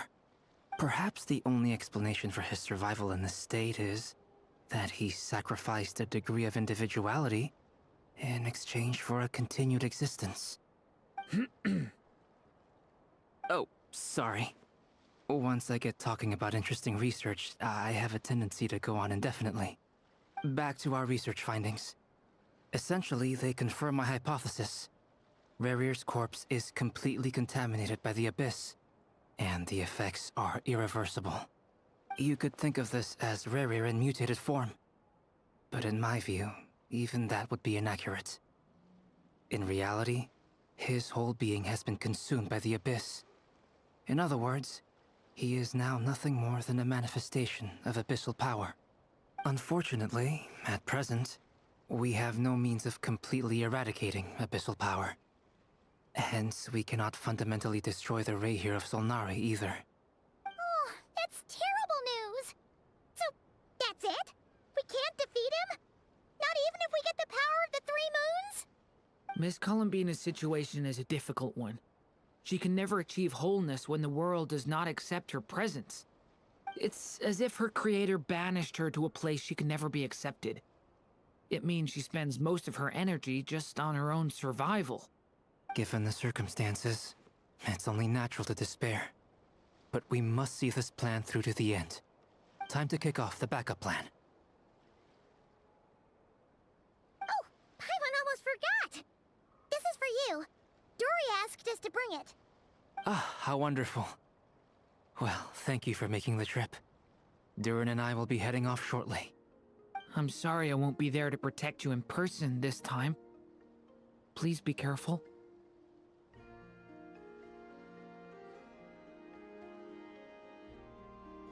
All right then. Stay safe.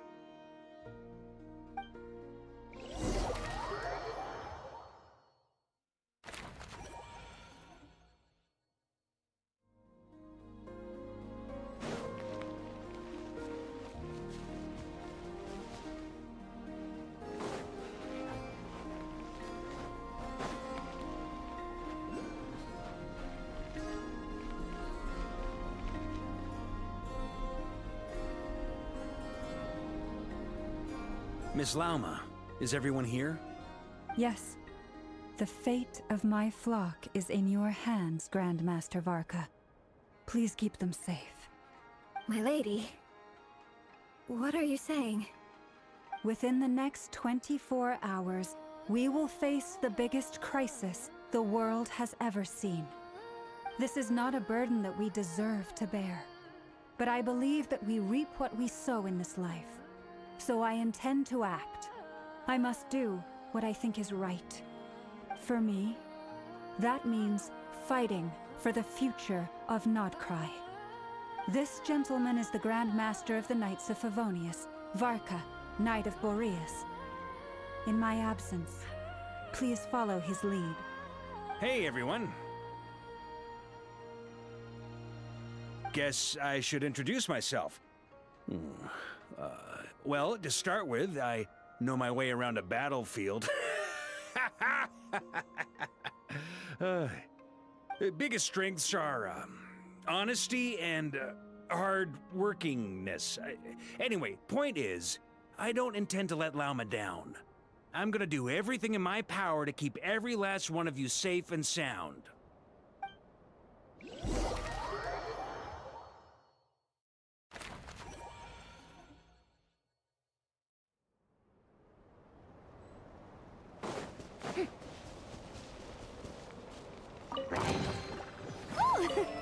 What a pleasant surprise! Merge. Right now.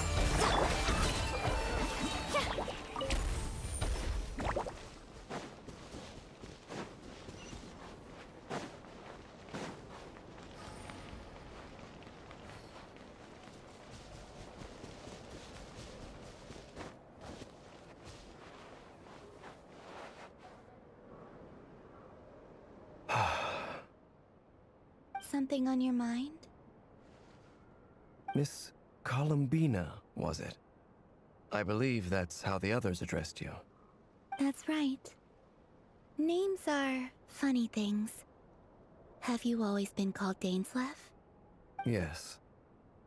I take it your own name has a more complicated history. I have a different relationship with names than other people. To be honest, I'm not even sure that Columbina is my name.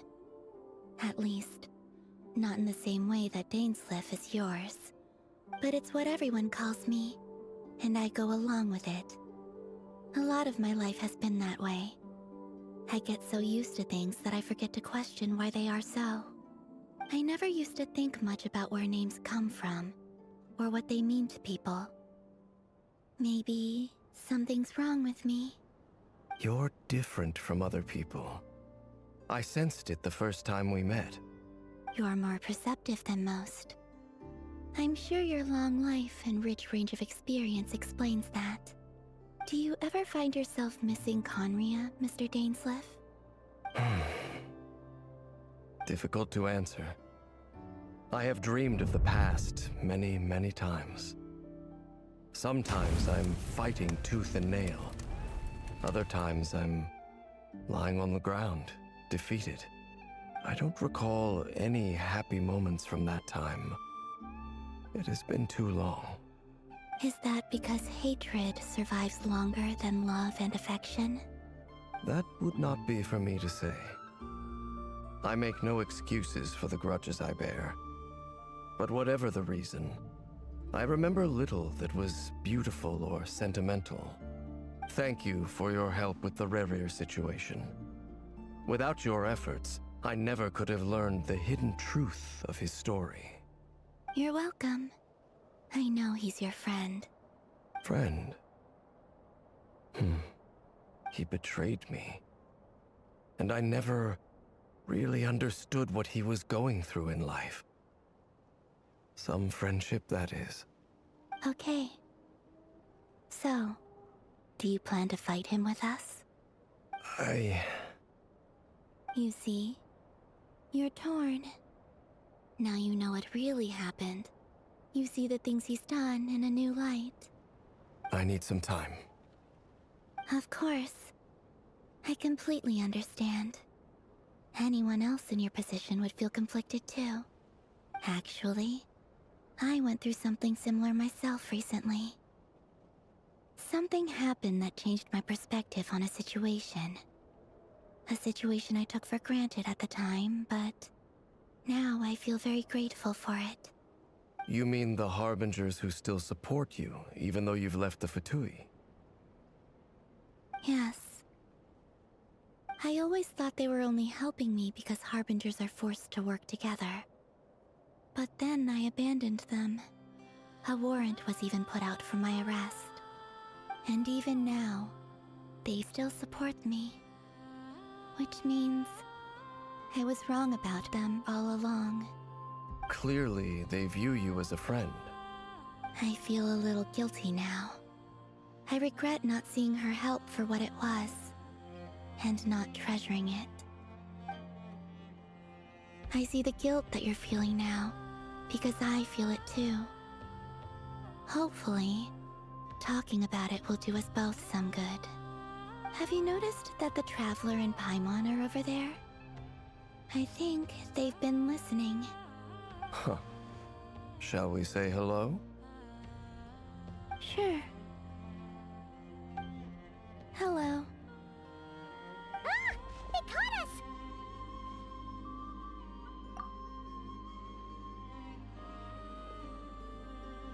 I apologize for making you worry. No doubt you wish to know where I stand on the plan to take down the Rerir of Solnari. I'm afraid I need a little time, but I will seriously consider joining you. You will?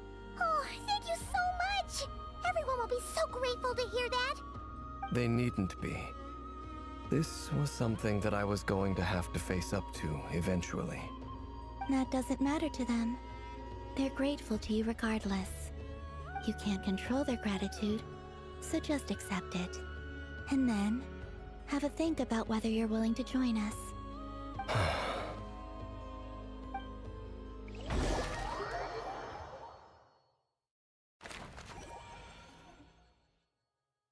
It's nearly showtime!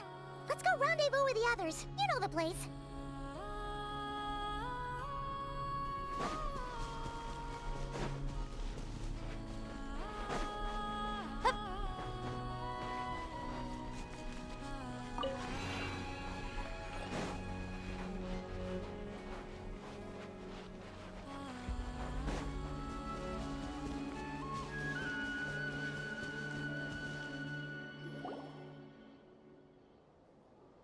Ah, you're earlier than I expected. Hey, Flint's! Been waiting here long? Not too long. I came a little early so I'd have some time to think. Are you nervous about the battle? Quite the opposite. I'm reminiscing on my past battles. When I was awakened by the Ratniki, I had not touched a weapon in many years. I felt like the battlefield was not where I belonged. But after waging war against the Wild Hunt for so long, I came to realize something. A life of absolute peace is simply not a possibility for me. My restless flame indicates that somewhere inside of me, there is a deep yearning to root out the evil in this world. Oh, that doesn't sound like such a bad thing. Well, in the past, when I was a Fae whose primary concern was hibernation, it was hardly ideal. But it certainly serves me well here in the present. And I am delighted to be able to join forces with you in this endeavor. Looks like I'm not the first to arrive. Ah, Miss Lauma. Did you sleep okay last night? I struggled to settle down at first, because of the nerves. But don't worry. I got enough sleep in the end. I'll be just fine.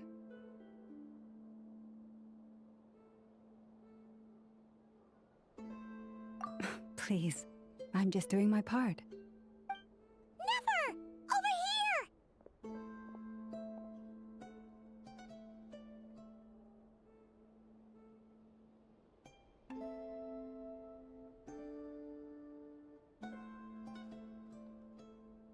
Aino asked me to relay a message.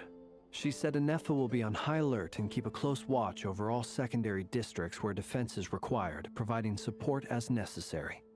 Meanwhile, Aino herself will provide range support to us directly, using her latest invention.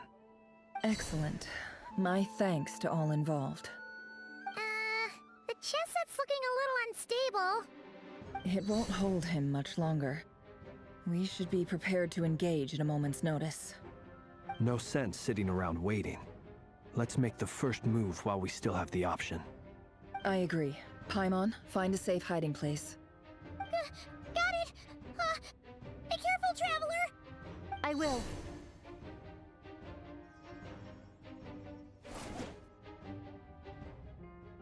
Everyone, take your positions as soon as the battle starts. Every ounce of strength we have in our bones, let us bring to this fight. Ready? Let's go. I've seen all your futile ploys before. You have become the authors of your own demise. I wouldn't be so sure about that. You are merely a moment of sport before I tear down the moon.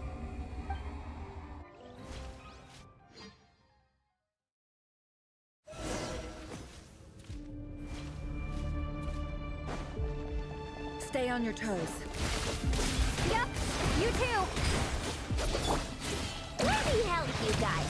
Eat this! The moonlight betrays you. Observe. It's to dust. Can't hide the truth.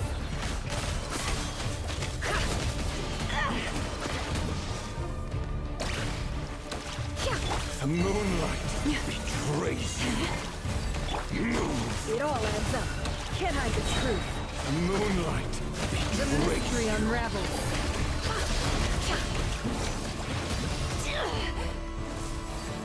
No more lies. Let's see what you're made of. A grave tread by the frost moon of old. Move. Close your eyes. The moonlight betrays you. Steady now.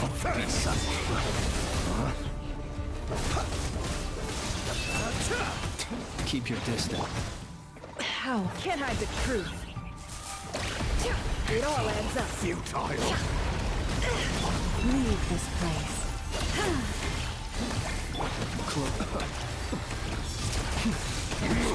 Steady now. To dust.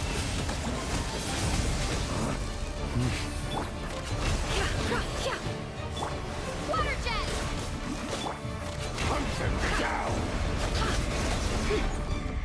The moon Receive my blessing. Can't hide the truth.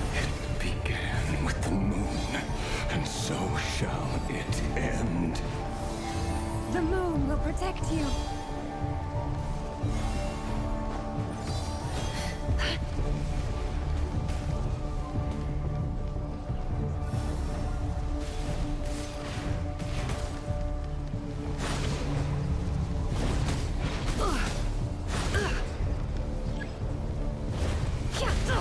Absurd. Do you see now?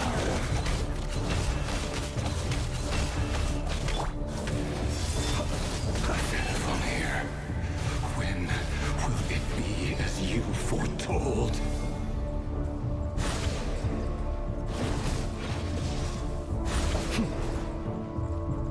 Spirit is not welcome here. With one heart, we pray. The deception ends here. Time to conclude. Time to conclude. Water jet! Pathetic! Hunt him down! Branch into song.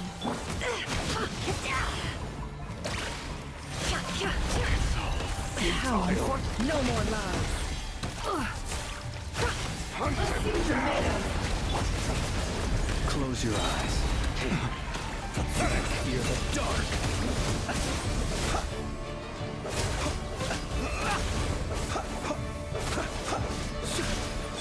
Leave this. How? It all adds up. Futile! The mystery unravels. Pathetic! No more lies. Hunt him down! By The the frost moonlight moon of old. betrays you. Move! Observe. Steady now. Futile! Hunt him down! Do you fear the dark? Your little game of heroics is over. Who wants to go first? No. Get out of my sight! No! Death is We've been within my separated. grasp! You okay? Never! Where are the others? Stuck outside the barrier. I guess he really doesn't like us. I told you before. Knowing too much is always a death sentence. Be careful what you wish for.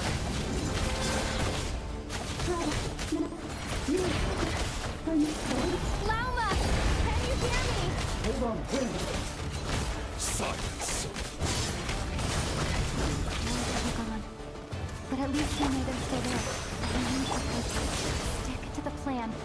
Remember my most important task. Just follow me. I've been solving for long enough. The moment will come.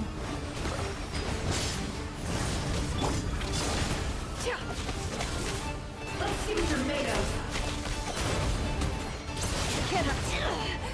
It all adds up.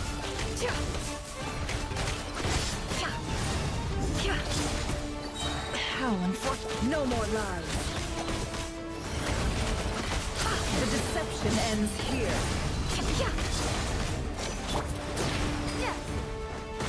Wipe out! Can't hide the truth. It all falls into place.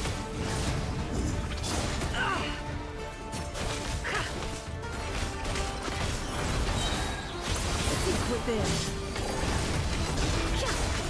Time to come clean. No more lies.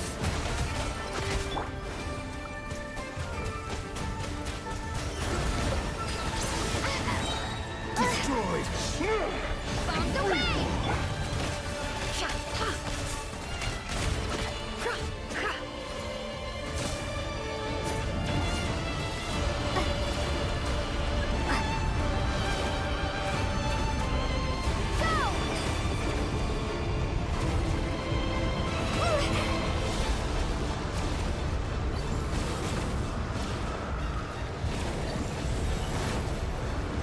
I've got this.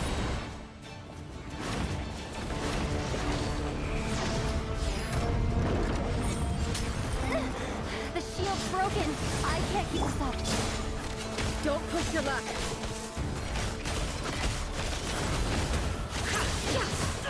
Destroyed! Absurd.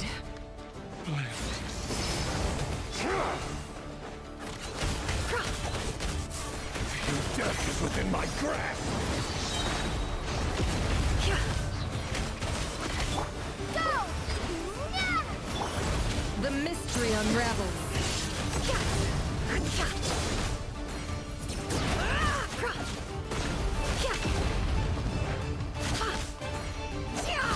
Can't hide the truth.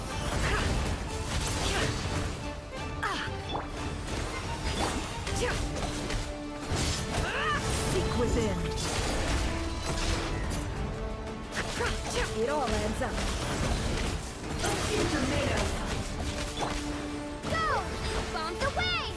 No more lies. Destroyed! Time to come clean.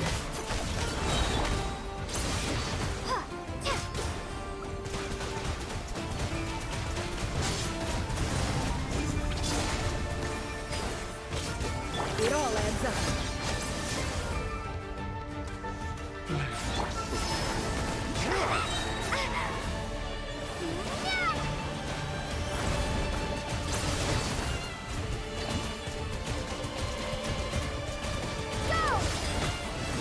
No more lies.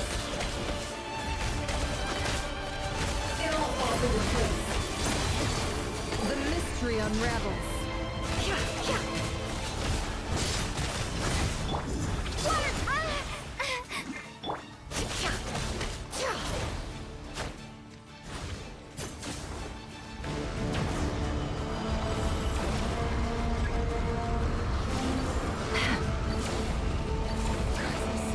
There's no other way.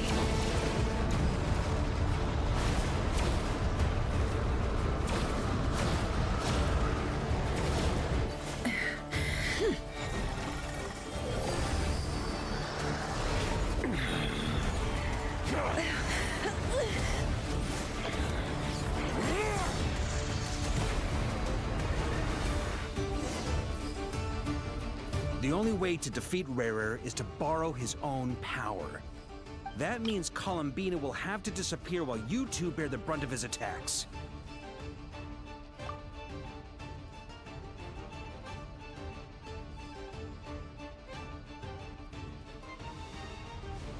You have to hold on. Find a way to keep him focused on killing the two of you.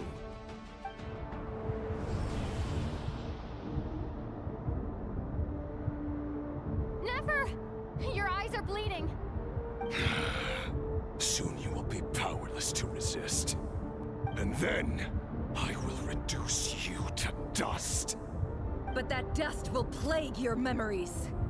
Come on, keep holding on. Any other tricks up your sleeve? Let's see them. As entertaining as they are, You've backed yourself into a corner. You don't fool me. I see your fear clear as day. I have to stoke his rage. Make him unleash everything. You fear what you could never defeat. You fear the thought of never being able to save your beloved. You cannot win the fight against fate, Rerir. Is that what you think? Well, now it's your turn to feel afraid!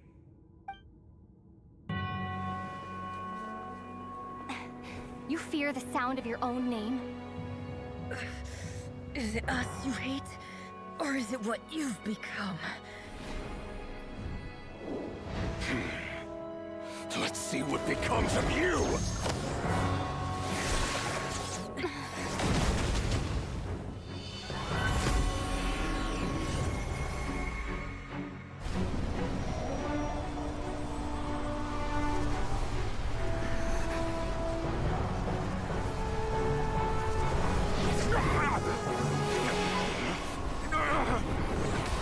What's happening? That power... I've seen it before!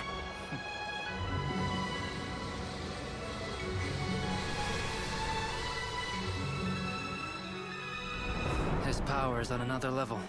We'll need to use an alchemical array to convert his power into a usable form. Then quickly channel it into Columbina, rendering her powerful enough to compete with him.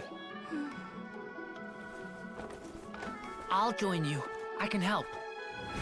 If I release enough abyssal energy into a confined space, it'll create a potential difference, allowing us to extract a huge amount of elemental energy. Next, I'll synchronize with everyone's minds using pyro, then give you temporary access to their abilities and fields of view. But it won't last long. Can you see? Well enough. So, we have a student of Gold Rhine-Daughter in our midst! How about that?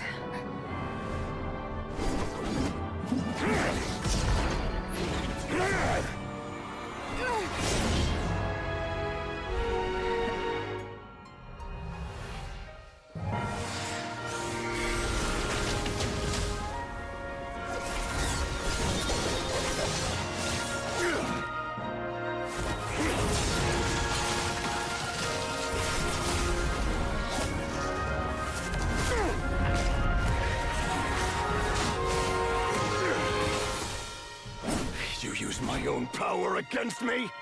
Just like how you stole Kuvaki. Look familiar?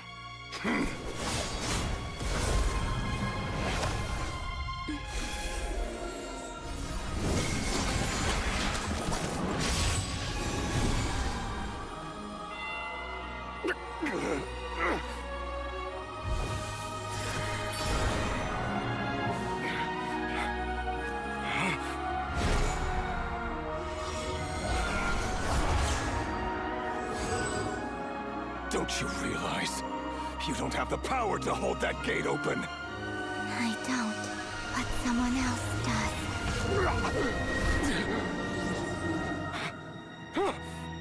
Goodbye, Rerir.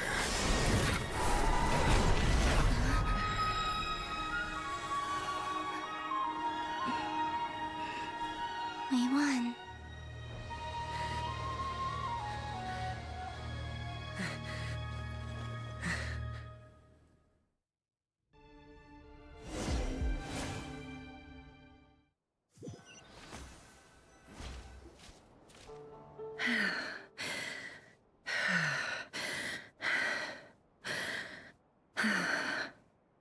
Nefer, how are your eyes? They're fine. Apart from the blindness, of course. It's not too late. Let me handle it.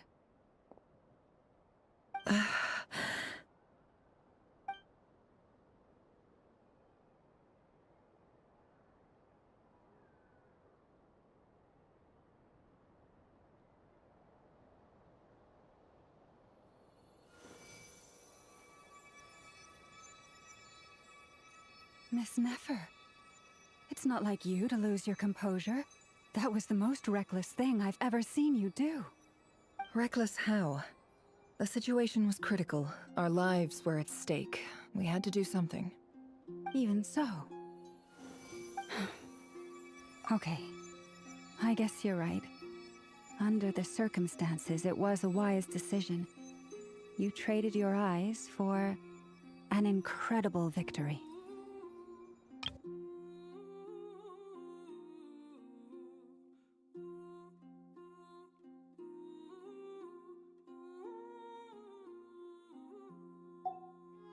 In business terms, I suppose that's a huge return on investment.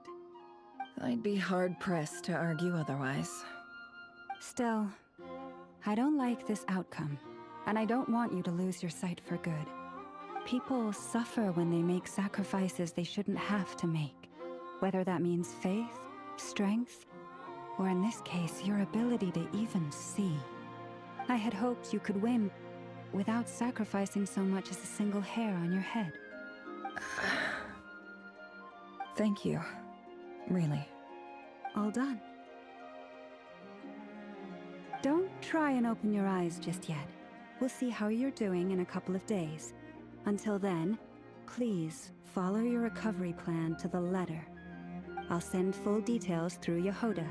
For now, just get yourself home, relax, and rest.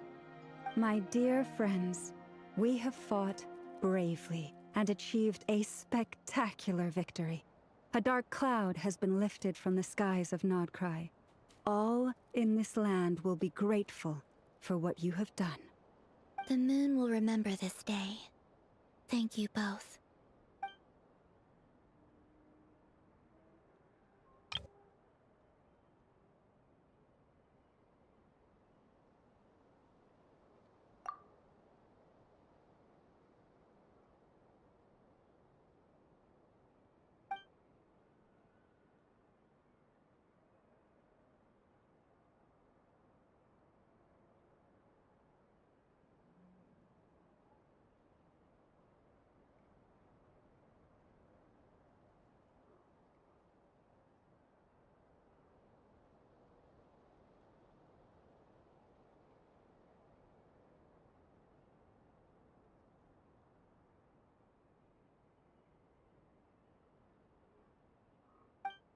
There's something I want to let you know.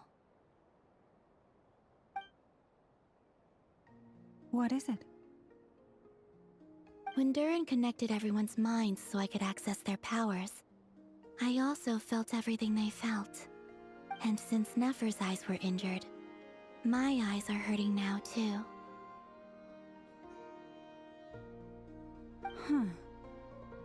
Hold on. Let me try. I only feel the pain. There's no actual damage. I just thought I should tell you. You're right. There's no damage. That's a relief. But I must say, I'm surprised to hear the Kuthar share something like this with me. In the past, you never used to open up about yourself. Things are a little different now from how they were. I'm learning to share how I truly feel with my friends. Friends? You have no idea how glad I am to hear that.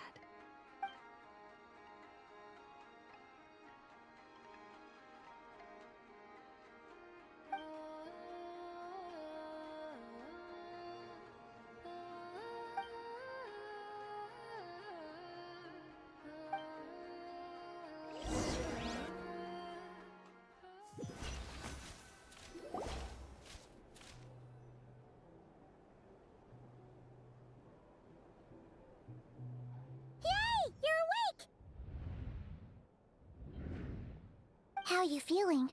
Any aches and pains? Did you sleep well? I'm doing all right, Paimon. No need to worry about me. Phew! Well, that's good. Paimon's been sitting on the edge of the bed worrying about you for ages. You slept a whole day and night. Poor Paimon had to eat all by her lonesome. Glad to hear you didn't starve. How was the food? Well, it wasn't the same without you there to share it. Honestly, Paimon just can't relax when you're not your usual self.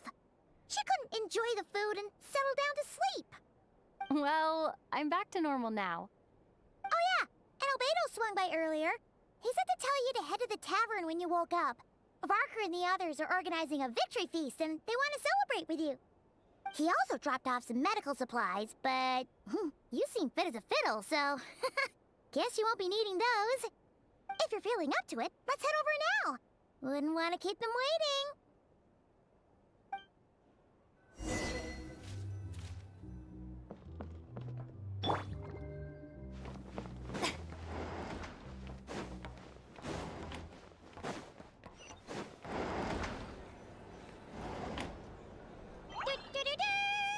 We're here! Oh, Traveler and Paimon! Perfect timing! We were literally just saying how there's no way we're holding this victory feast without you any longer, and we would have postponed it till tomorrow. How are you feeling today? Much better, thanks. Don't worry about me. Relieved to hear it. If that changes, just let me know. Happy to check you over at any time. Yep, we're here for you. Anything you need, just let us know. Oh wait, where's Nefer? How are her eyes doing? Nefer's right over there. I'm sure she'd love to catch up with you.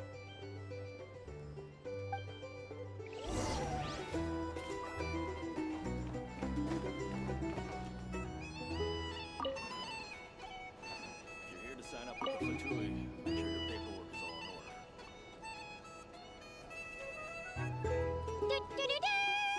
We're here! Oh, Traveler and Paimon! Perfect time. How are you feeling today? Much better. Relieved to hear it. Yep, Oh wait, where's Nefer? How are her eyes doing? Nefer's right over there. I'm sure she'd love to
Hello, you.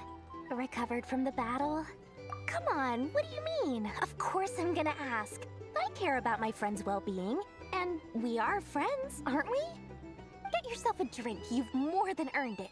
In fact, today, your drinks are on me. Lord Sangamabe's got you covered. Wow, really? What about Paimon? Has she earned it too? Has she? Please? Well, you haven't been through quite as much as the Traveler, but... what the heck, sure. Yay! Wow! Drinks on Dory! What a historic day. Hey, keep your voice down, or everyone else is gonna want in too. Have you heard anything I've been saying recently? Doing business in nod-krai has been an absolute nightmare. If I'm buying for everyone, oh... Okay. Paimon will speak more quietly. Jeez. That's more like it. Don't you forget, Lord Sangamabe doesn't just go around buying drinks for anyone and everyone.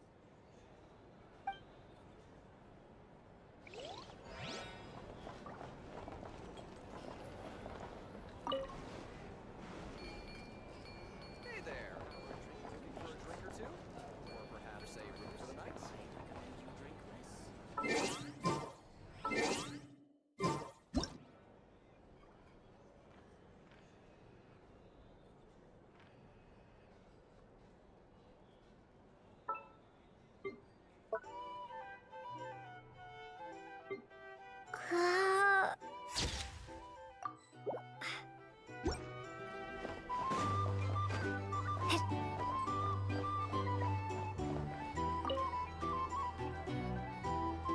I see you've recovered. You bet. Snooze your way to a full recovery.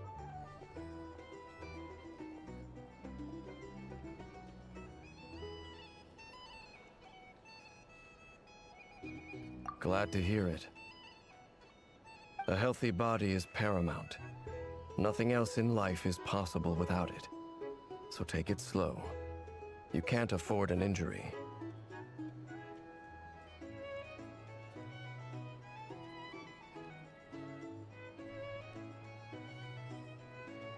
Paimon too! You really saved the day when you swooped in to open that gateway! I came to accept that although Rerir was my friend in the past, here and now, he was an enemy that must be defeated. Though I will never fully understand what happened between us, I could not let this crisis deepen any further. We fought a very necessary battle, and you played your part admirably. Yeah! And if you ever need to talk, just remember, we're always here. I'll do that.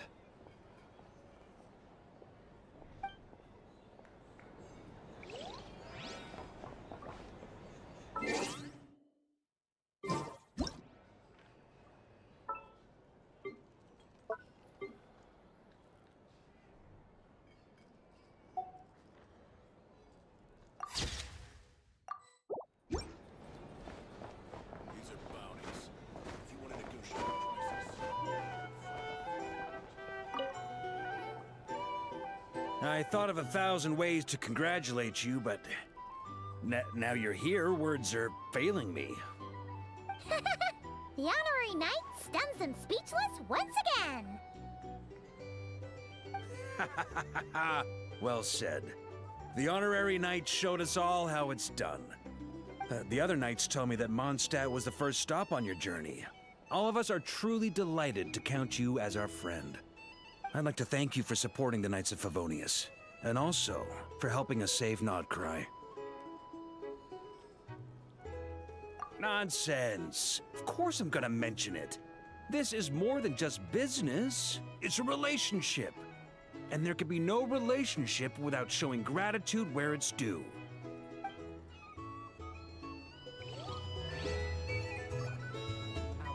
Hey there. Looking for a drink or two? Or perhaps a room for the...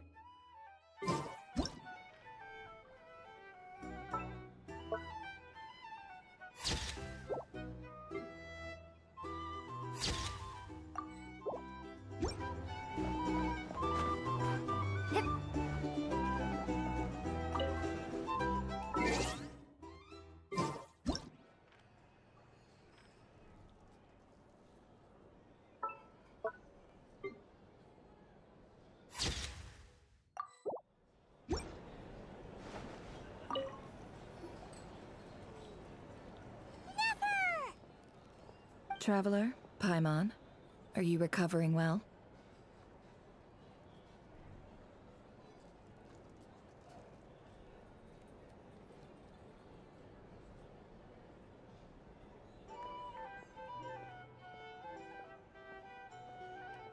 Turns out that moon chanter has some real talent after all. My eyes were mostly recovered after just a couple days' rest. I can actually open them again now. Yeah, but you gotta be careful. Lauma says not to strain your eyes while they're still healing. Yes, thank you. I'm well aware. Yehoda, could I borrow you for a moment? I could do with an extra pair of hands. Oh, sure. Coming. Did you hear that? I gotta go help Lauma for a second. You guys chat among yourselves. I'll grab us some drinks on the way back. Paimon, you still like 'em sweet? You bet! Make it extra sweet, because Paimon's earned it! Sure thing!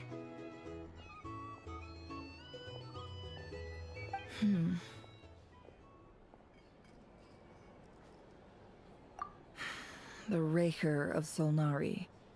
Kind of a snake, don't you think? No, definitely a snake. A poisonous one who spewed his venomous hatred everywhere. Anyone who seeks revenge out of hatred for other people has become a snake. That's something my dad used to say. Perhaps. I'm sure it sounds like a very wise and open-hearted perspective to your ears. But me? I think hatred is a perfectly justifiable emotion. What else is left when everything you depended on in life gets stripped away? Something's gotta fuel that drive to keep on living.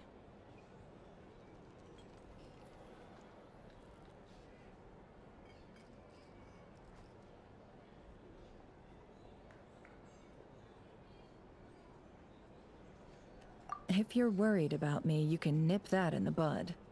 I'm not someone who gets stuck in the past. It's just... I suddenly feel like I was wrong to call my father a liar. He was just a fool. That's why the Academia turned their back on him, and why the other tribes ganged up on him. Oh, Father. How much better things could have been if you were a skilled liar. Look at the Ibis King. Thoth is a fiendishly cunning liar. And yet, strangely, he feels more like a father to me than my real dad ever was. He's never brought it up, but I'd bet he feels the same way. Why else would he give me the power to perceive the truth, while at the same time training me in the art of deception? Well, King Deshret banished him to Aru, which is essentially a prison, and posed 3 questions to him. He promised that he'd have his freedom if he could find the answers. His response was to take on a physical form and approach me, hoping that I could become his envoy and search for one of the answers on his behalf. Did he really think I'd fall for that? He's stuck there. He can't make me return what he gave to me.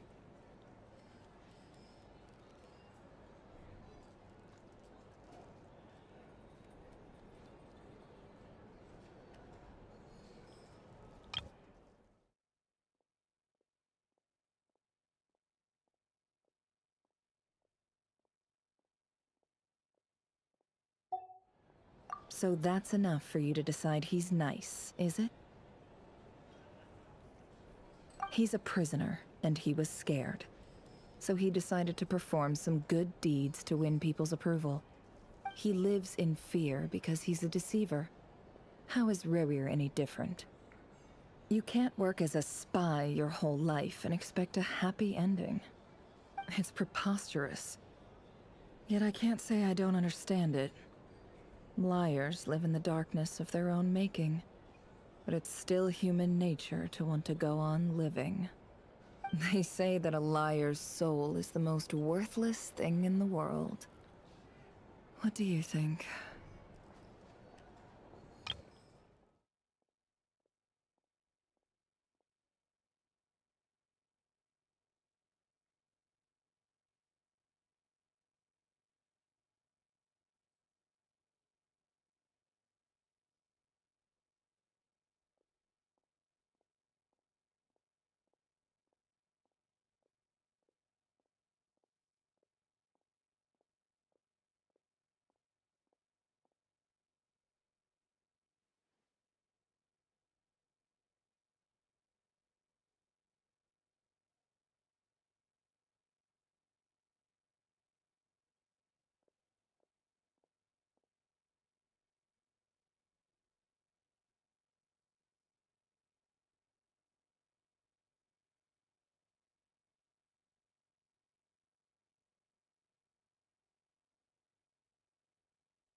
Oh, really?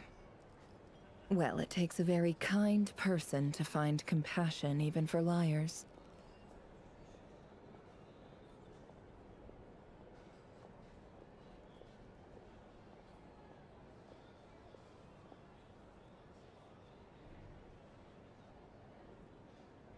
If you ask me, the soul of a liar really is worth nothing. because all they care about is themselves. For example, when something good falls into my lap, I don't go sharing the news around. Stops other people trying to steal it from me.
So be it. They have sharp ears. I can't keep anything from them. Wow, is that what it looks like?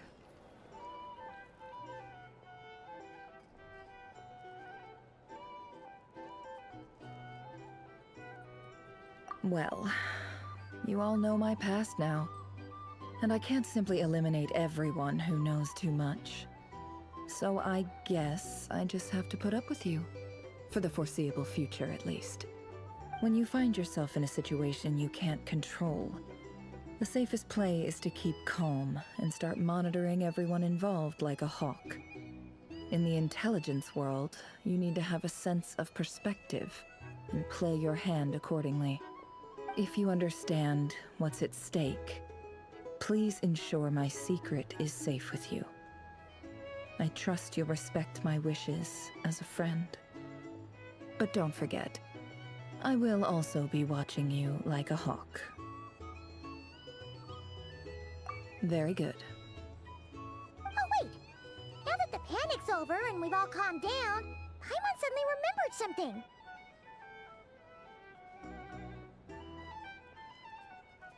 After all that build-up, our mystery ally never showed up even once!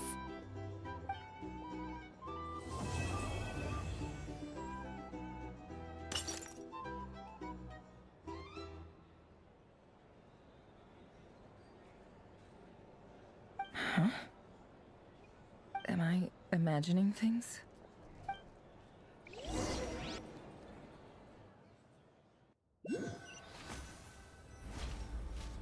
So, that close colleague who stayed behind with you? What's he been up to recently? Don't know, don't care. I get more normal human interaction from hanging out with Bosco too than him. Although, now you mention it, he hasn't bothered me in a while. I wonder if... If he's disappeared without a trace, it's the biggest gift he ever gave to the world. But I somehow doubt that's what's going on. He won't lie low forever. So we'd better stay on guard.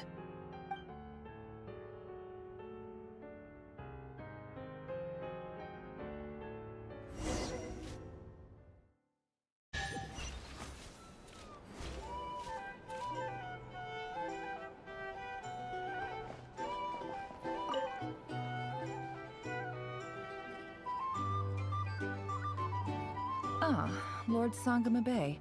How lovely to see you. I must thank you for the device you provided. It was an enormous help.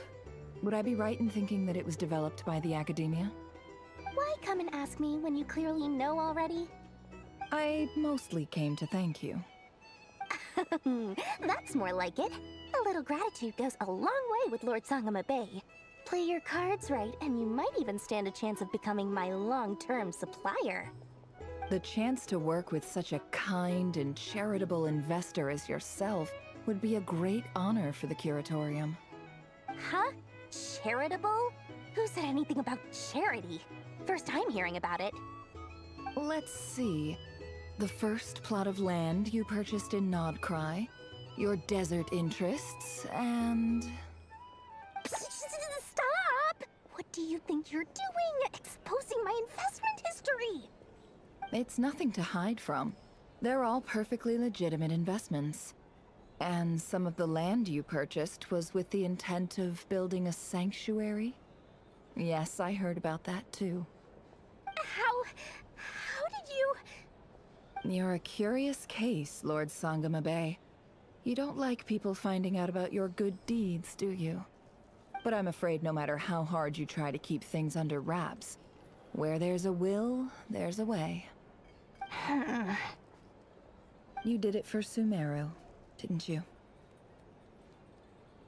It was empty land that was gonna go to waste otherwise. I figured if I built something there, it might at least get some use in an emergency. Disasters are capricious things. They strike without any warning. I've lost family to a disaster before, and I don't want to lose any friends or business partners if I can help it. My elder sister used to dream of finding a sanctuary. Somewhere with plenty of food, water, and medicine. Where everyone could live happy lives.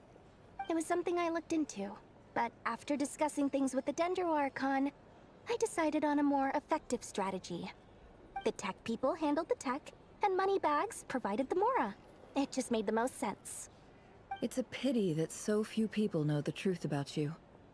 Everyone says that you view everything in terms of Mora, and all you care about is growing your own wealth. So, what's the problem with that? Everyone wants to be rich. It's human nature.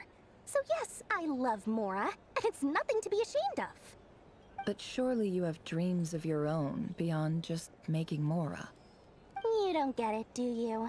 My dream is to invest in other people's dreams. And, you know, make a nice little slice for myself along the way. Just thinking about it makes me happy. That sweet, sweet sound of Mora. Thank you. For the device? And the pendant. Oh, that. I was just returning a favor. Don't worry about it. Seems like we've both been away from home for a very long time. Yeah. So long that I barely remember what my family even looked like. That would be your mother, father, and sister? Yeah, though it's been years since my sister passed away. It's not like I want to forget them, obviously, but memory can be even more ruthless than the most calculating business person. Beyond a certain point, if something isn't helping you, it just gets rid of it. My sister can't help me now. Slowly but surely, her face is fading from my mind's eye. It's become a vague impression. Not everything will fade. When loved ones pass away, the beautiful memories are the ones that last the longest. Yeah, that's true. If you ask me, that's the one silver lining in all of it. Well, that, plus, I'm sure that life is much better now than it was back then. Oh, absolutely. I have tons of Mora, a big beautiful house, business is booming, and I'm as happy as can be. You've got a lot going for you too. Boss of the Curatorium of Secrets? I'm sure there's plenty of Mora to be made in that line of work.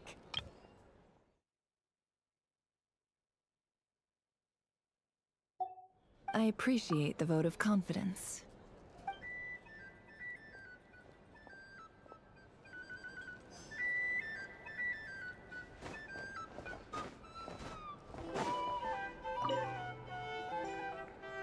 How have you been holding up? Any adverse reactions?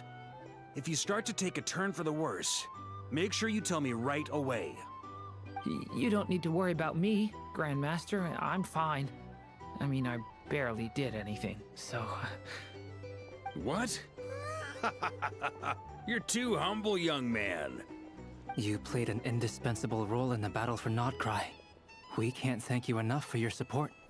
Sometimes, when people praise you, it's because you deserve it. The best thing is to accept it calmly and with grace. It's important to learn how to respond to words of admiration. Let's do a quick demonstration. Albedo, that was an incredible feat of alchemy. The pressure was on, but you worked flawlessly at lightning speed to get the job done. Thank you. I can't take all the credit, though. Durin played a big part in forming the alchemical array. See? Did you catch that? A masterclass in how to take a compliment. Okay, yeah. I did work pretty hard to help prepare for the battle. No point denying that. Hey, you guys!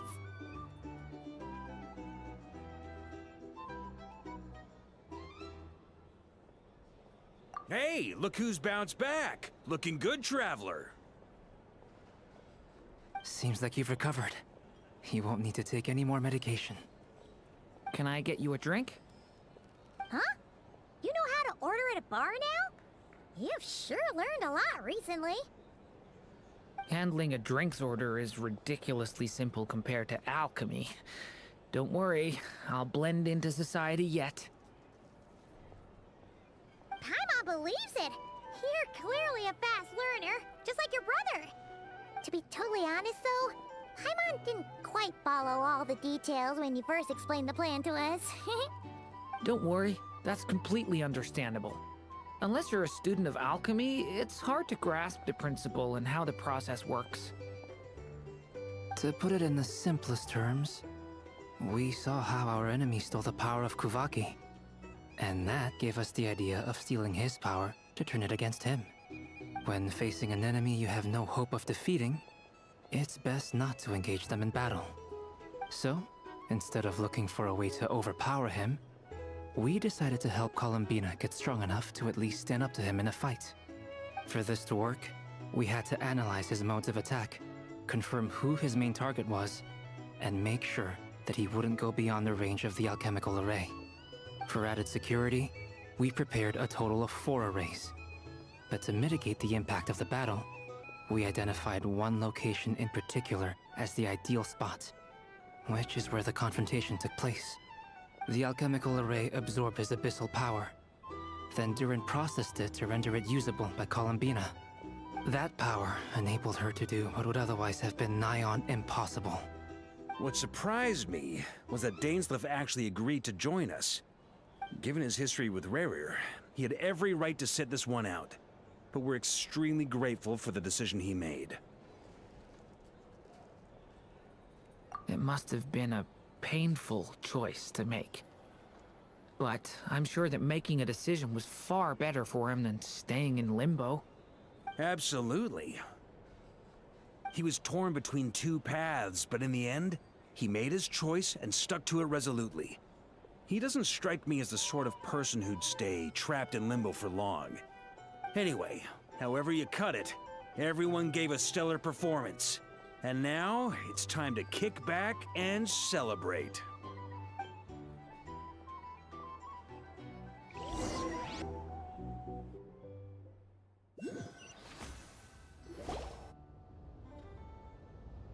That's the only reason you're here. Yes.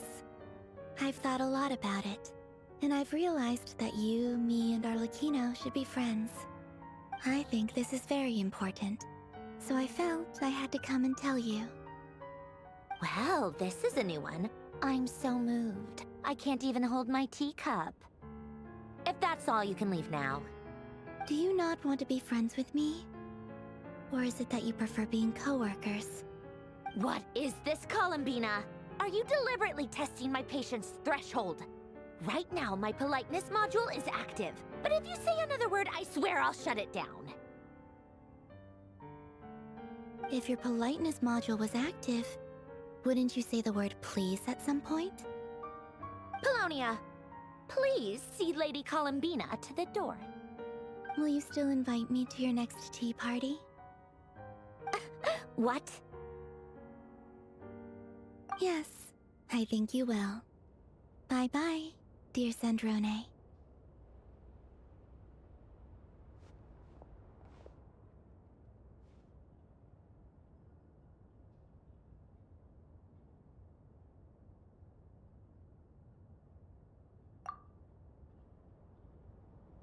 Last time, the Wild Hunt escorted you out. Would you rather I handled it myself this time? We just wanted to, see how you were doing now that it's all over. Why? Out of concern for my safety? I hope you didn't seriously think that the Rahir of Solnari would be able to lay so much as a finger upon me, given how prepared I was. Mostly because you kind of helped us out, so we just wanted to check you were okay. Looks like all your robots are fixed, huh? Oh, don't you worry about that. Tea time is already a write-off. The visitor before you managed to kill my appetite. If you're in the mood for tea, go ahead and help yourself. Otherwise, it's going to waste. My coasters are still missing in action, though. Use this notebook instead. Whoa! Pretty hefty notebook. Look at all those calculations.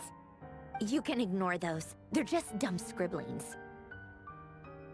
I doodle and write in my free time.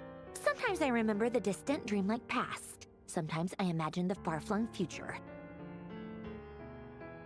And other times, I grit my teeth and note down all the crazy nonsense going on in the present.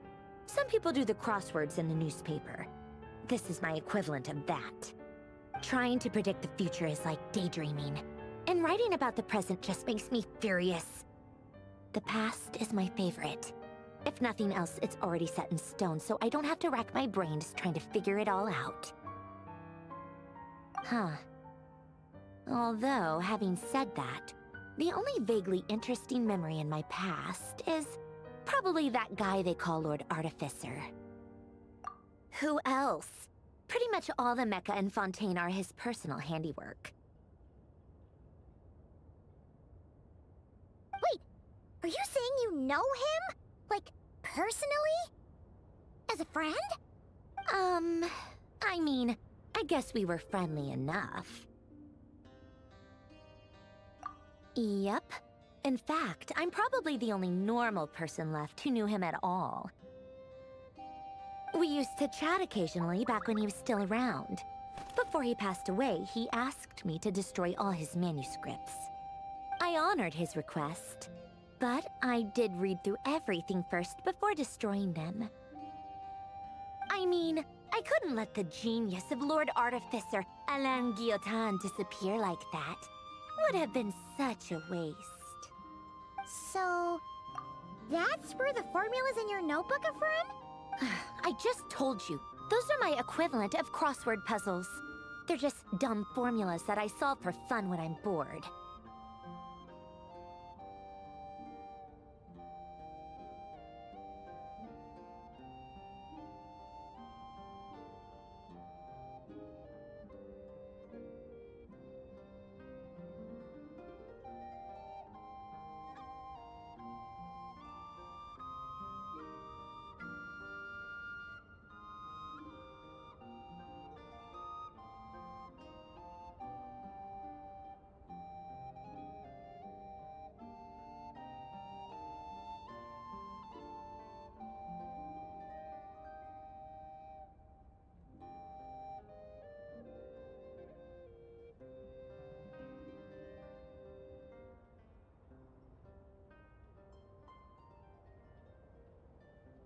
Alain's work was like epic poetry.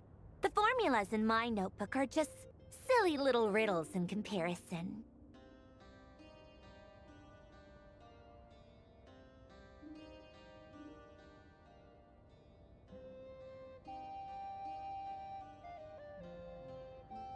Not that there's anything bad about them. I mean, at least, solving those riddles isn't going to hurt anyone. Except me. 'Cause I lose a few brain cells in the process.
Anyway, while we're on the topic, I might as well tell you about what happened to him and his friends.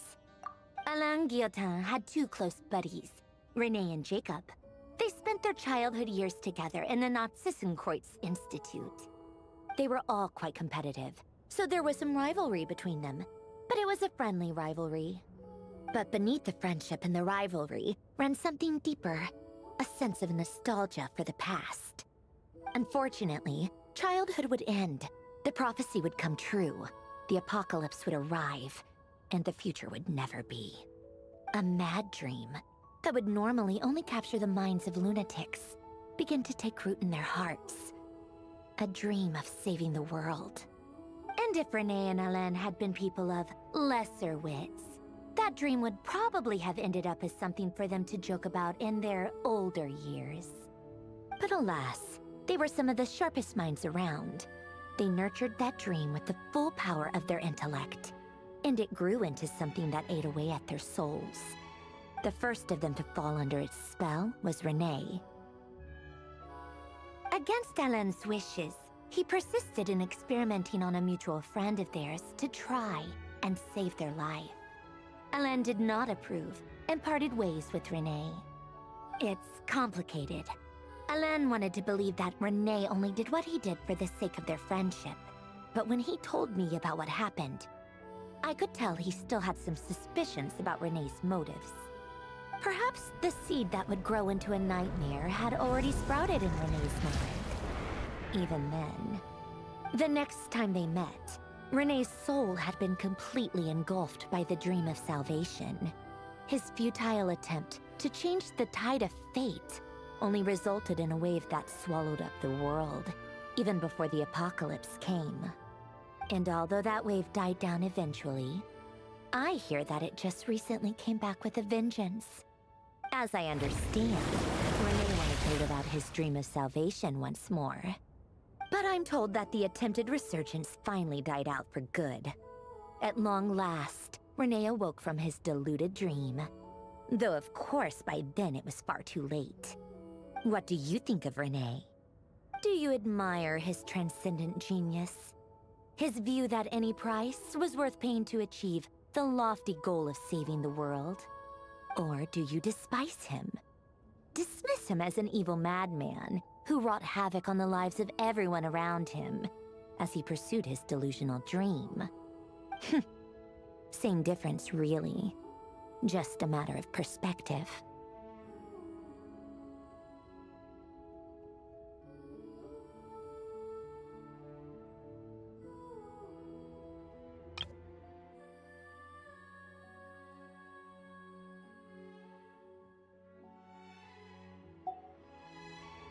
Really? I can't tell whether that's because you disapprove of his deeds or because he failed. Or maybe you have some other reason. Renee no longer exists in this world, and the dream he started went on to be realized by someone else. I don't like fanatics who give up their whole lives for their ideology. Nor do I like fools who let their delusions take control.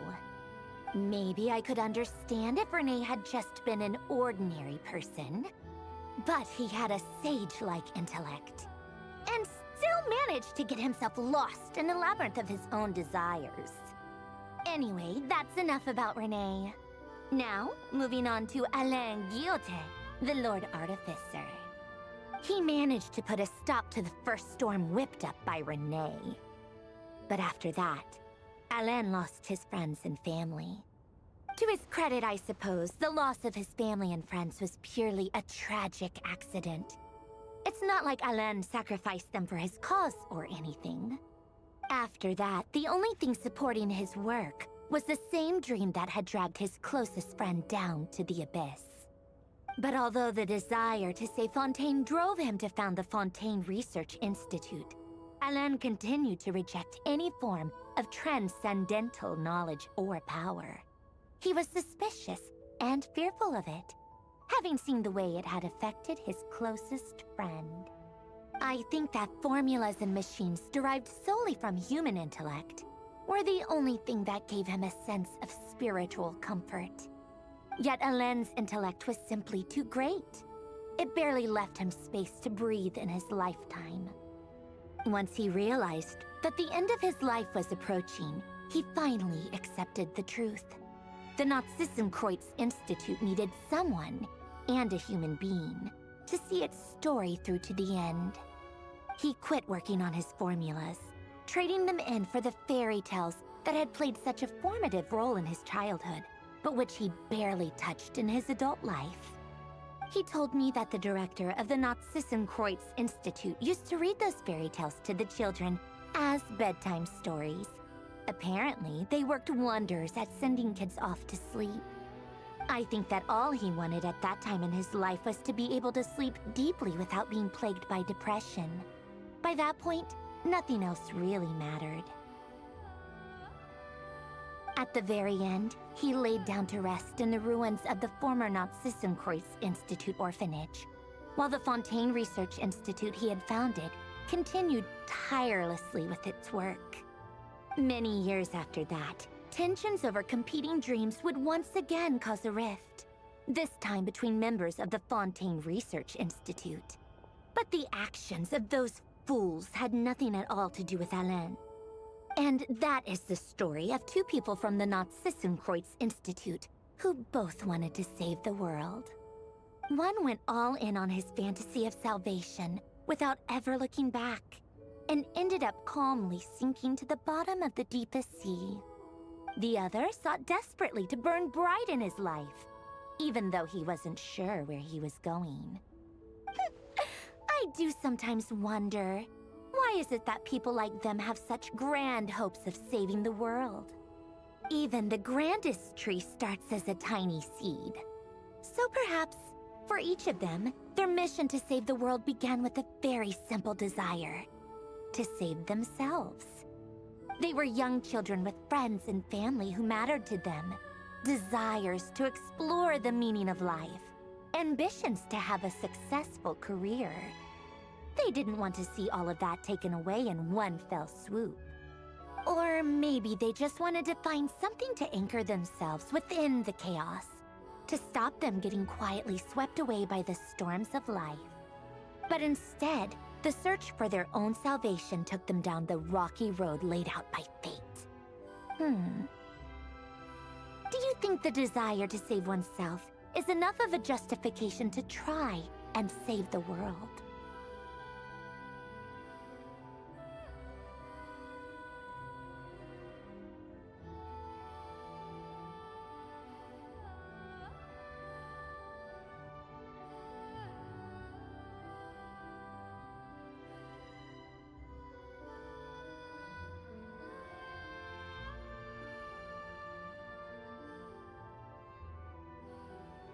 Sensible answer. Glad to know you've got your head screwed on straight.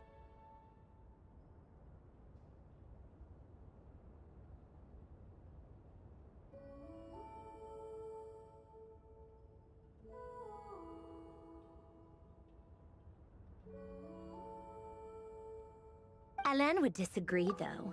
I asked him the same question back when he was in his prime, putting all of his energy into his work. Yes, it's enough. No elaboration, just a quick, short answer before getting right back to his work. He was always that way. All right, tea time's over.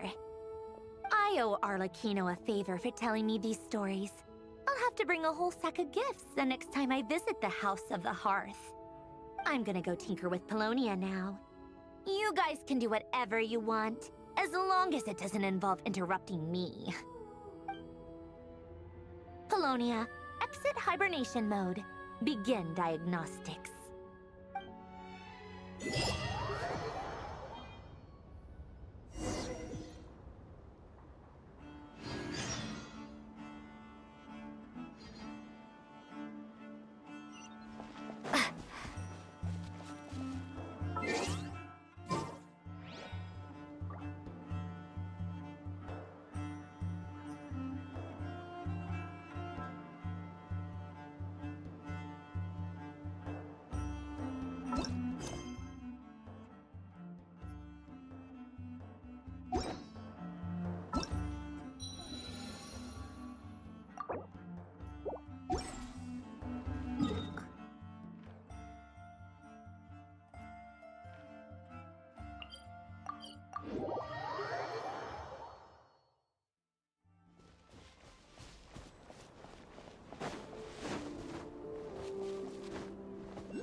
Yes, I'm sure you have very many friends indeed, but that's not the issue. Even if you summoned every ibis on Hisi Island, I still don't think you'd be able to move the moon mirror. And even if you managed it, the lunar semblance within would still... dig it out? You could, but moving the mirror would still pose a challenge, even for you. Huh? You really can summon every ibis on the island if that's what it takes? And you, on the other hand, think this plan is a joke, even if the ibis gets its entire family involved?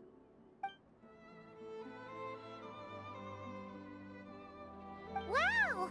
Things are really kicking off over here. Looks like we've got a weasel thief and a heated argument with a bird.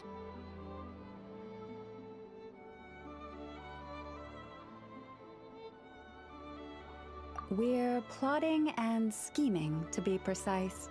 I'm told we have to get all our ducks in a row before moving forward on this job. But my co-conspirators disagree quite strongly on the best approach. And they're not exactly being diplomatic about it. Choice words have been spoken. All right, I believe you. I'm sure you do have friends in high places. Although, where did you learn to speak like that? From a short girl with a metal arm and a hat. Oh, of course you can keep talking like that so long as you enjoy it. But be sensible around her, okay? Don't copy everything she does. I'm going to have a little chat with the Traveler and Paimon now, so be good and pipe down a little.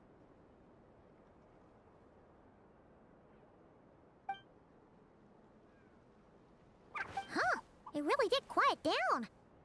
Being able to understand animal speak is so cool. Paimon wishes she had that ability. Trust me, Paimon, you would not enjoy it very much at all.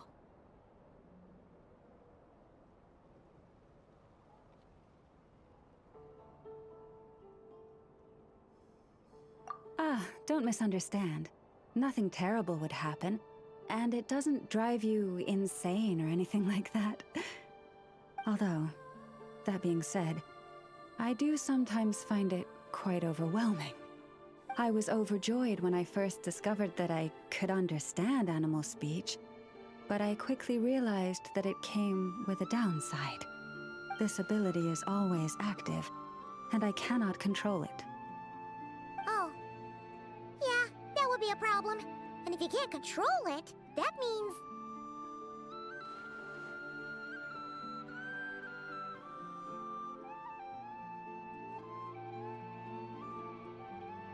Exactly. People say that listening to the bird song deep in the woods gives them a profound sense of peace and quiet that lifts their spirits. But no matter where I go, I can never find peace and quiet. When I stand in the forest, I hear the chatter of the wildcats, the rabbits, the rhyme-horned deer, the chic badgers, and the long-plume ibis. They argue loudly about who's to blame for damaging whose roost, or which part of the woods the best twigs come from.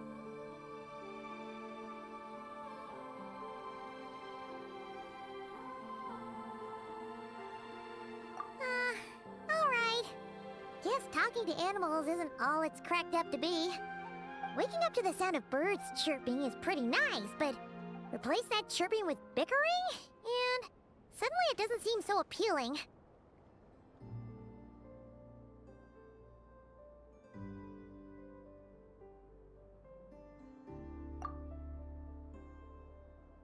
As for me, I've lived with it so long that I'm used to it now.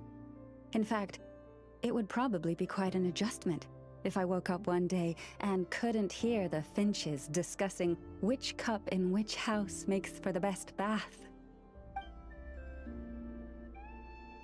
Yes, plotting and scheming. Thank you for reminding me.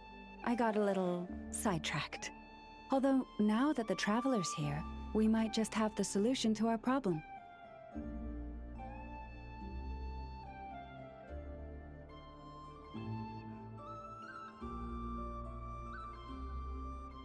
No, just you will suffice. This job involves breaking into a storage room by undoing the seal created with the moon mirror by a previous moon chanter. But for someone of your talents, I'm sure it will be a simple task.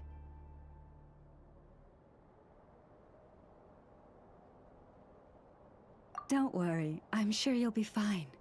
Come, let's go.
Looking for me?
After sensing your arrival, I wanted to see how close I could get to you from behind. Because you had nothing better to do, or...? Is that how it seems? No different than when I was with the Fatui then. There was never much for me to do. The Tsaritsa only sought the power of the moon goddesses. I was never dispatched to see Xenosis or anything like that. Take walks, watch the moon, sometimes sing. But I came to do that last one less and less after Sandrone forbade it. She didn't like your singing? No, she praised it actually. But I had only recently joined the Fatui then, and she said my singing set the others on edge. Because, for those not in the know, it seemed like I was about to use some sort of power. Oh, Paimon can sort of understand that. Oh, and there was another reason. She said she did most of her research at night, so if I sang during the day, it would disturb her attempts to catch up on sleep.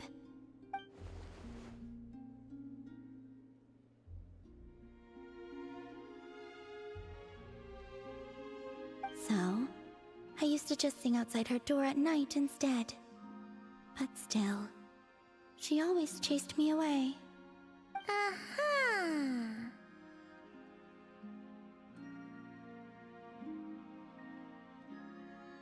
Get along? When we first met, Arlecchino did seem eager to get along with me. She often showed up behind me without making a sound, like I did to you earlier. She said it was an attempt to test me, I believe.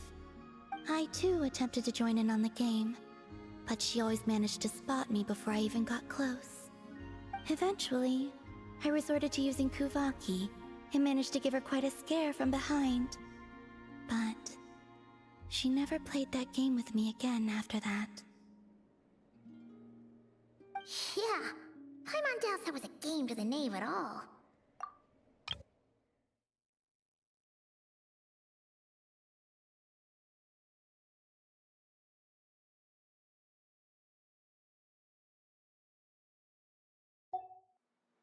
What else?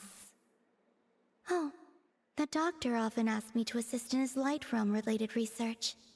I obliged him a few times, but it was so dull. Use Kuvaki to strike this. Use Kuvaki to control that. I stopped going after a while. Yes, even though I've run away from home, I do have some fond memories of it all the same. Arlecchino and Sandrone treated me quite well, along with...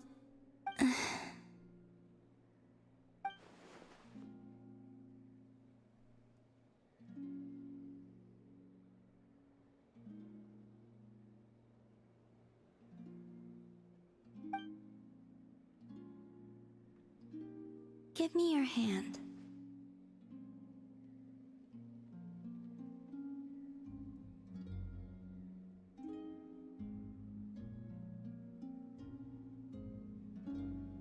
Rosaline taught me, it's important to always express gratitude to others.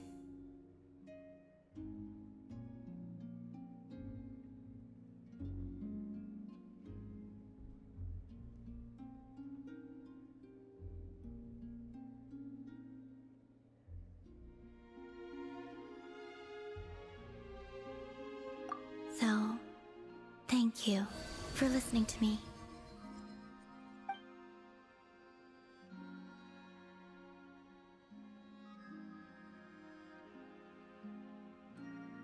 I believe that's enough for today. Whoa, that was sudden.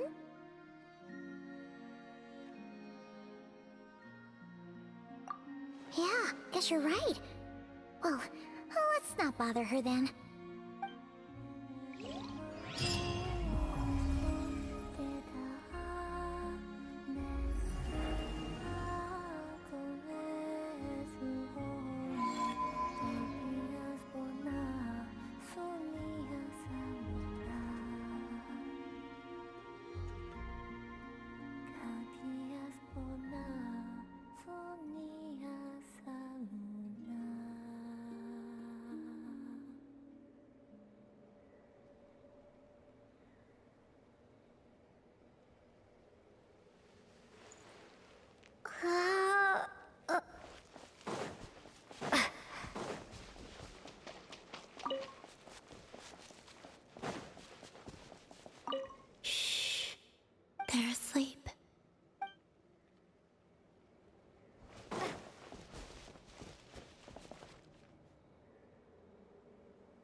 going right lately? Is a good night's sleep too much to ask for? There, I know. If nothing is going right, then nothing is the problem. And if nothing is the problem, everything is going to be alright. You really think so? You know, Inefa, you've gotten a lot better at comforting people since you went away. I bet it's the Traveler's influence. I could not say, but thank you. Please get some rest. I will inspect these sorting robots for you. I'm gonna give each one a hit on the head with my wrench. I gotta see for myself which one is going haywire.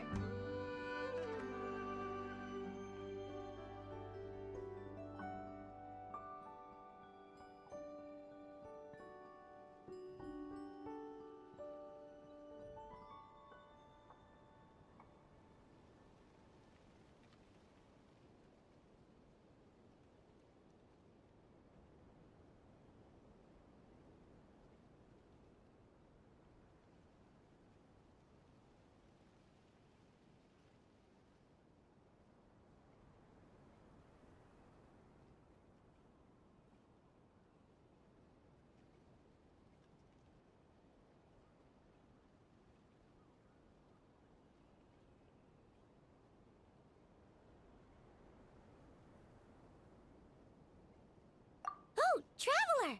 Paimon! It's you! Hi, Aino! Hi, Inefa! It feels like it's been ages since I last saw you two. Or, wait, maybe not. I don't know. It's all a blur. Sorry. I didn't sleep too good last night. My head's a mess. But anyway, seeing you makes me feel a bit better. I know. It appears my analysis was correct. Huh?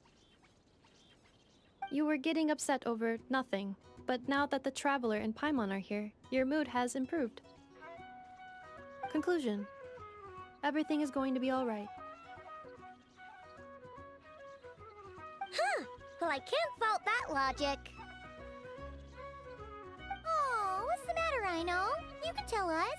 Whatever's going on, we'll help you out. Oh, it's nothing major.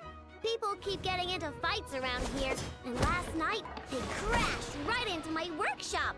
All the clinking and clanking makes it hard to sleep. Oh, sounds like the Clink Clank from Kage Craft Shop is living up to its name. Oh, sorry, not the point. So, who are these people? They sound dangerous. Do not be alarmed. It's a group of treasure hoarders on the run after stealing from the Fatui. Treasure hoarders? Dipping into the Vatui's pockets? Wow, the nod-krai faction's pretty bold. Sorry, again, not the point. What matters is, disturbing people in the middle of the night is unacceptable. Yeah, before Inefa came back, all I could do was hide in the workshop and curse them under my breath. But now, I can teach them a lesson. I already cleared them out last night. You will not be bothered again, I know. You're the best, Inefa. Wow, so problem solved, right? Well, the sleeping problem is solved, but now there's an issue with my prospector bots. They're supposed to sort out the useful treasure from the junk. Nice! Sounds impressive. No, not impressive. There's a traitor among them. Correct. The sorting bots delivered several items of no utility this morning. The ratio of useful to non-useful items suggests that one of the bots has malfunctioned. My bots don't just break down for no reason. You know what I think? It was sabotage. And it must have been one of those people from last night. Then we'll find them and make them pay. Yeah! But first, I need to figure out which bot they messed with. How are you going to do that? By staring him down. You gotta put a little pressure on him and see which one starts to sweat. Okay, so psychological warfare? That works on robots? I don't know. If it doesn't work, I'll just drag them into a small room and interrogate them one by one.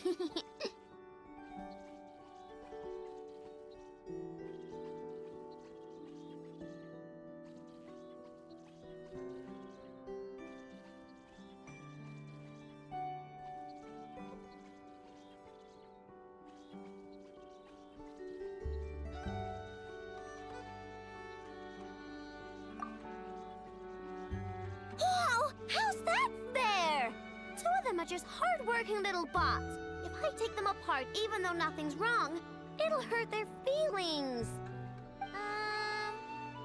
Okay then. Alright, listen up, you three. One of you has messed up big time. And if you don't own up, you'll be dragging your friends down with you. So, time to come clean. What are we gonna do again? We'll let you off. But just this once.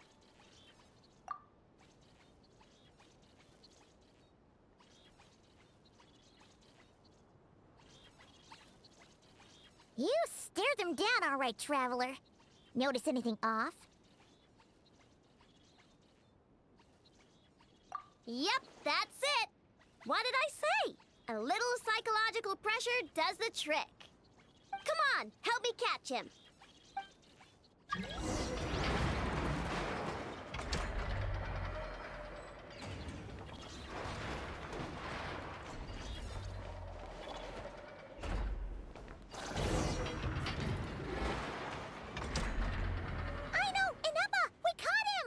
Do you need to check him over? Analyzing exterior. No anomalies detected. The probability of malfunction due to an external injury is low. Huh. Must be the processor then. Let me open him up and have a look. Uh-oh! He's on the run again! Catch him!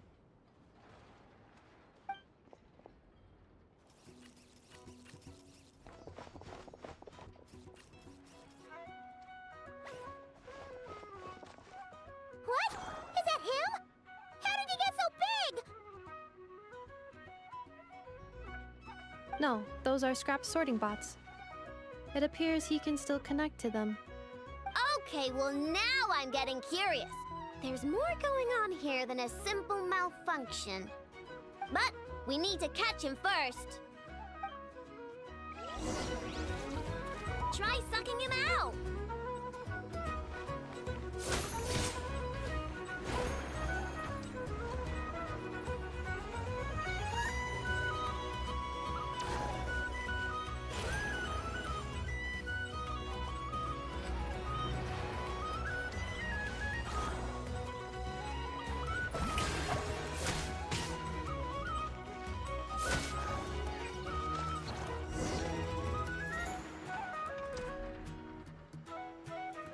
Oh, finally!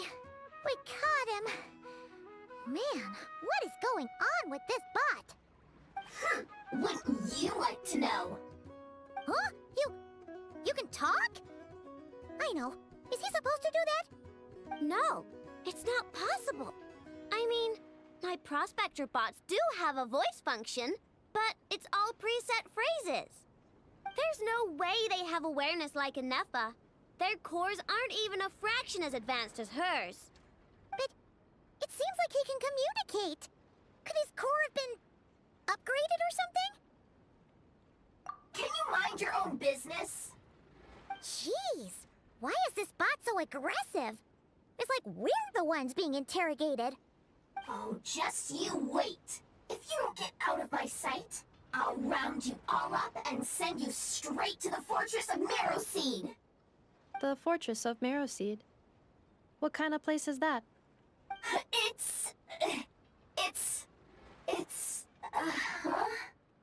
What is it again?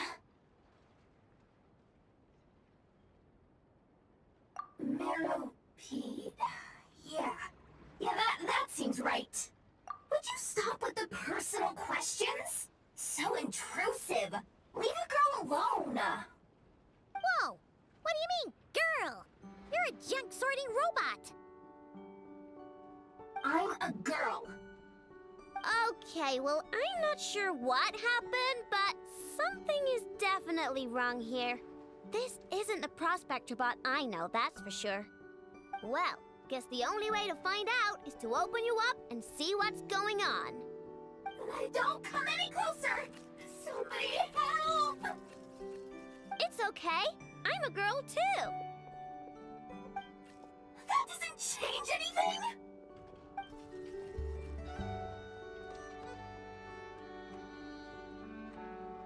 A Apologies, Traveler in Paimon.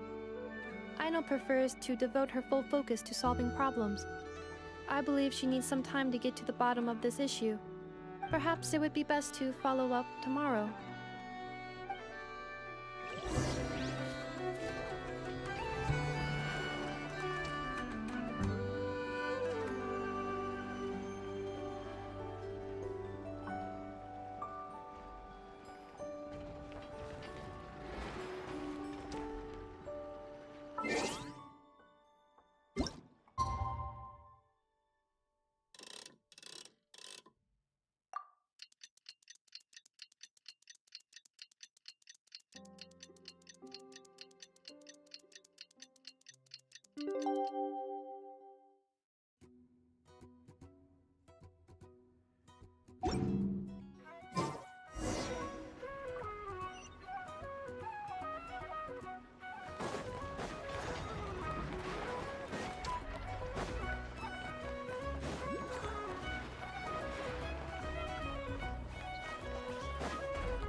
Your head's mechanical, then?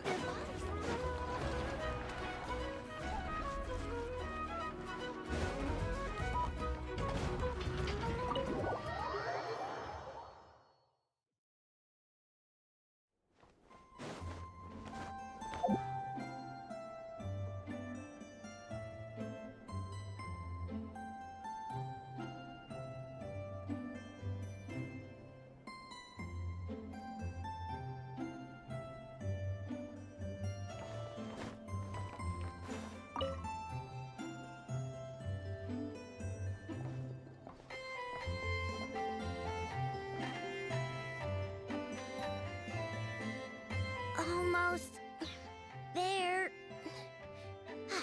That should do it. Once Nefa wakes up, I'm treating myself to 3 whole slices of cake. Oh, hey! Are you here to play? Sorry, but I'm busy right now. Just give me a bit. I'll be done soon. And Nefa's fine, by the way. Just undergoing some routine maintenance. But a few days ago, Yehoda called her an unfunny, dum-dum, metal-faced lunkhead. Right before starting her maintenance, she asked me if I could upgrade her sense of humor.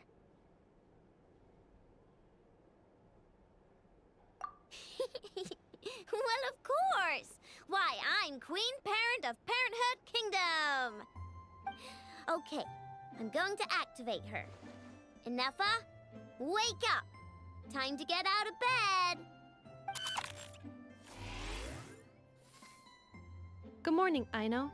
Good morning, Traveler. Aino, have you managed to upgrade my sense of humor? Duh! Such a trivial task is nothing to a genius like me. Now, time to do some testing to see if the upgrades resulted in any hiccups. Nefa, can you add more sugar to my crumb cakes? Please respond to me in a way that is humorous. I cannot. The more sugar I put into a crumb cake, the less sugar the crumb cake will have. What? The more sugar I put into a crumb cake, the more prone Aino will be to toothaches. The more toothaches she has, the less sugar she can consume. The less sugar she can consume, the less sugar I can add to the crumb cakes. Therefore, the more sugar I put into a crumb cake, the less sugar the crumb cake will have. Okay, that's not supposed to happen. Help me with another test, will ya? If it stays bad for a while, the Traveler will crack a smile. What? You are not laughing, so I suspect I was not understood. Actually, the first joke I told used a deliberately flawed chain of logic. After confusing the relative relationships between crumb cakes, sugar, Aino, and Aino's dental health, I drew a ridiculous conclusion. That the more sugar I put into a crumb cake, the less sugar the crumb cake will have. For the second joke, I used a rhyme scheme between the similar sounding phrases, bad for a while and crack a smile, to express humor. Okay, well, the jokes are funny, but the punchlines don't work if they aren't explained. Yes.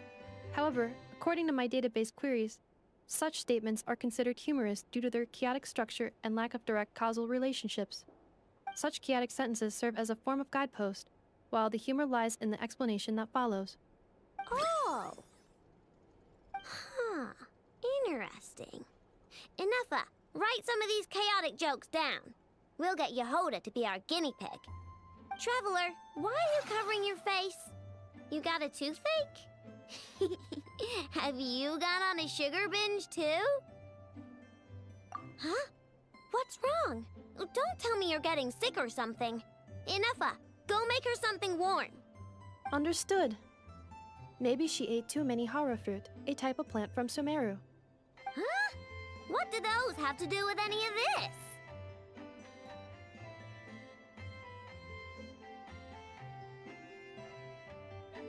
Because eating them can make you feel horrifyingly cold.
Being too popular can be such a hassle. Who knew the people would adore me so much? Wouldn't you agree?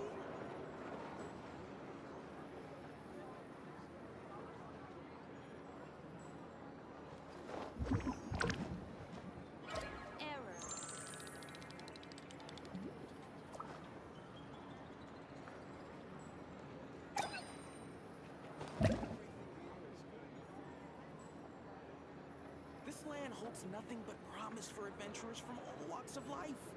Wouldn't you agree? I better get me some alpacas.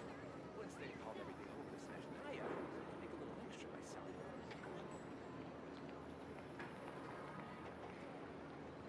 Tea parties are a must for the well-mannered. If you'd like to learn the proper etiquette, I'd be happy to teach you. This land holds nothing but promise for adventurers from all walks of life. Wouldn't you agree?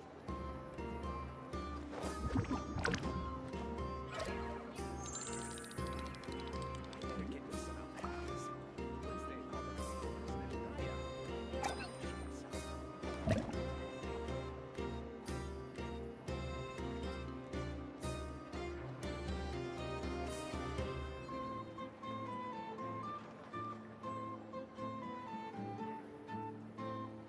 This land holds nothing but promise for adventurers from all walks of life.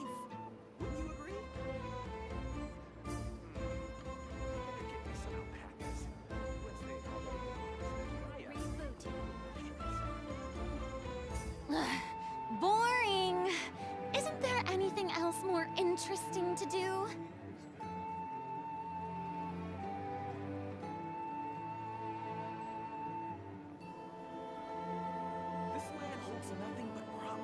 adventurers from all walks of life.